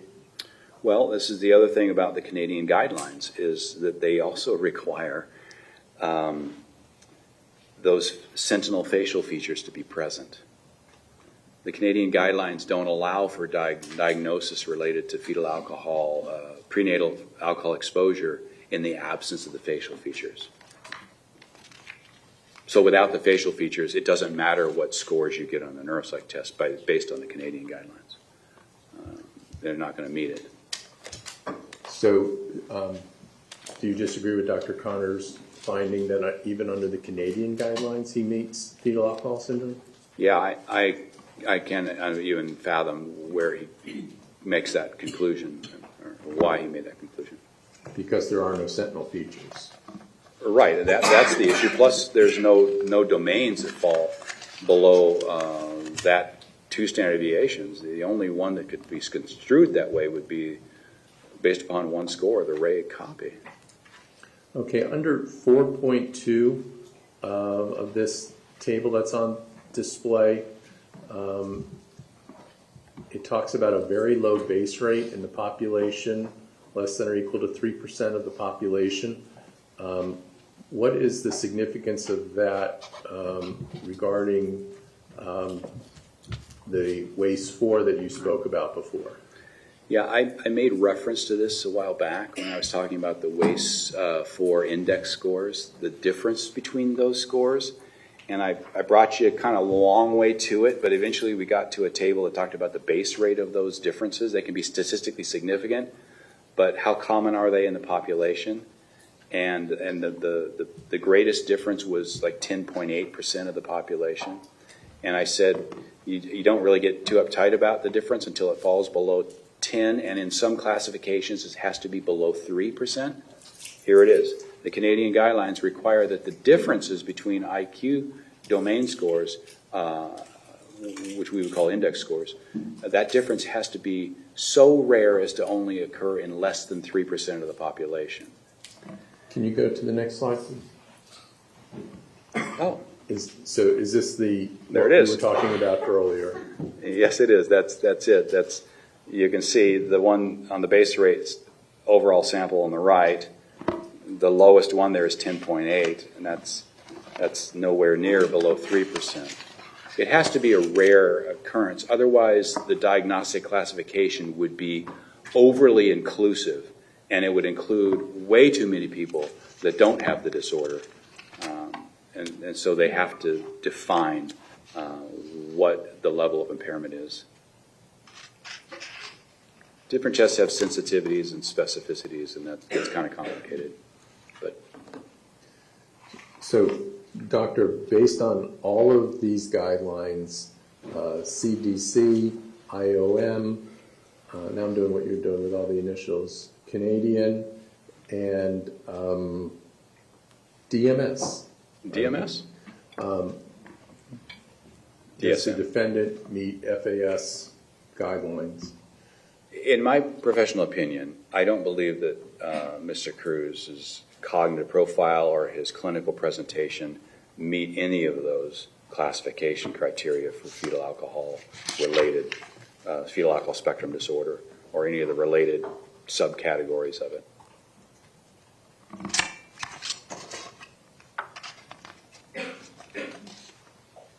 Okay, may I see the next slide, please?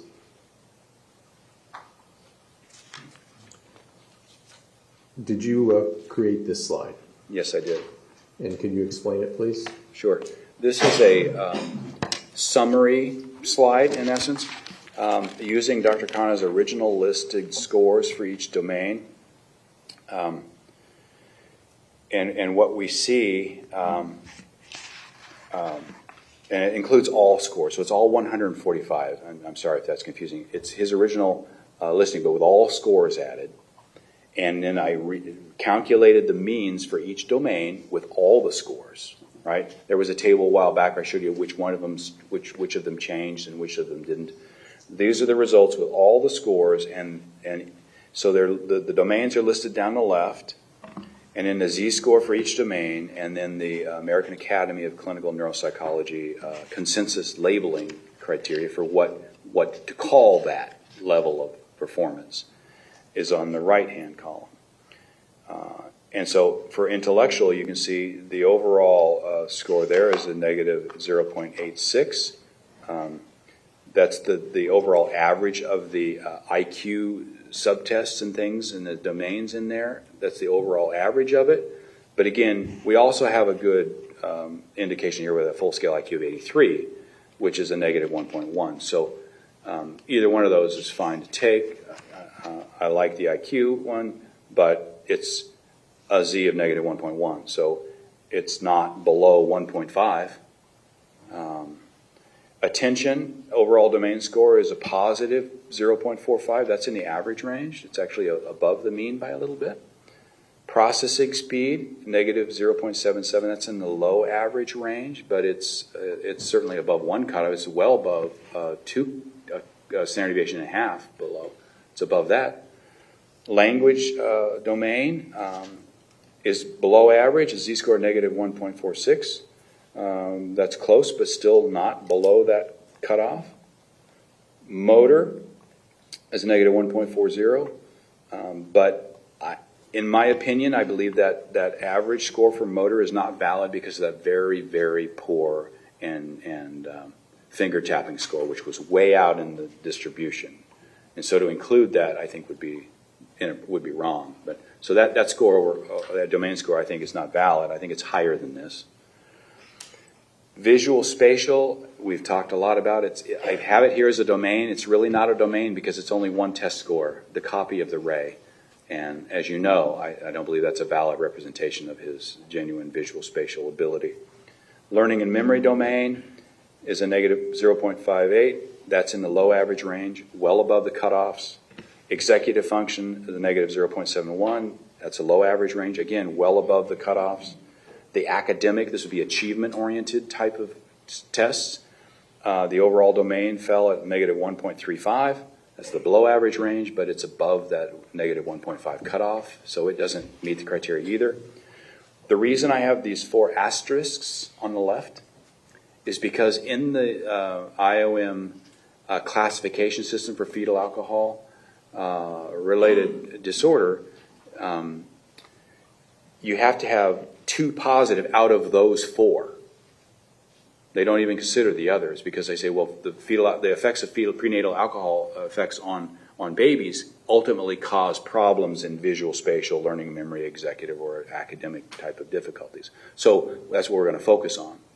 That's what they indicated. And so you have to have 2 positive out of those 4. And that means 2 of those have to fall below a negative 1.5 Z-score. And the only one that does is visual spatial. And I can't keep pounding that, but you know what I feel about the visual spatial score. And so I don't believe these results from the neurocognitive testing reflect any FASD-related diagnosis under CDC, IOM, or the Canadian guidelines. If we can go to the next slide. Did Dr. Connor communicate anything else in his testimony that you believe needs to be cleared up? Well, I just want to counter a couple things, and that you have to have more than just a couple scores in a domain to call that domain markedly impaired. I believe that's really unfair to call an entire domain markedly impaired when 1 or 2 out of numerous scores fall in the low ranges. That's not the way it works. That's not how you interpret neuropsych testing appropriately. A low score is also not a deficit. A low score may fall in a, quote, deficit range, but it's a low score. A deficit is a difficulty that a person has, right? And that's different. it may seem like semantics to you, but it's really vitally important to realize that it's different. A person's ability is different than what a score is. Just because there's a score on a piece of paper doesn't mean that that's an accurate reflection of the person's real ability. And you must consider the overall patterns of scores in relation to the person's general intellectual ability. It's that pile of gravel again. It's got to be, the gravel pile will go around their IQ score. And remember that perfectly normal average individuals will have scores that fall below those ranges. And we know how many will fall there. And in Mr. Cruz's case, given his IQ of 83 and 145 scores, the number of scores that fell in the impaired ranges is exactly what we would expect for a person that does not have any fetal alcohol problem or any other neurocognitive problem. They just have a low average IQ, and somebody gave them a lot of neuropsychological tests. I think that it would be a good time for a break. There are some individuals that need to use the restroom. So, ladies and gentlemen, rather than shuffle you all out and then back in, that whole process, as you know, takes 15 minutes at least. I think this would be a good place to end for the day. As you all know, tomorrow the courthouse is closed. So we will not be in session. The courthouse is closed. We will resume on Thursday. Please be here at 9 a.m. on Thursday. Please do not discuss the case with anyone, including your close friends and family members. Please remember all of the rules about what to do if someone tries to approach you. Please leave your notepads behind. And other than that, I will see you Thursday morning at 9 a.m. Thank you for your time and attention.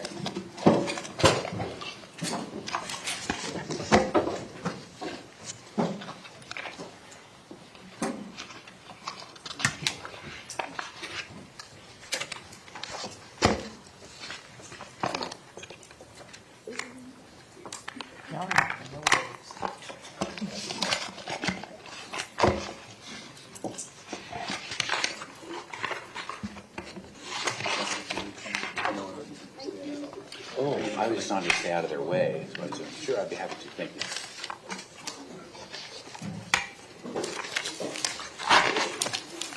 Okay, the jurors have been excused. Everyone else may be seated. Mr. Marcus, I'm sorry if that was sort of abrupt, but Charlene passed me a note that multiple jurors need to use the restroom. With the pregnant juror, I don't know how urgent that could be. So. And since it's 4:30 and we planned in between 4:30 and 5, I just took the initiative. So I'll see you all on Thursday at 9. Thank you. Thank you, Art.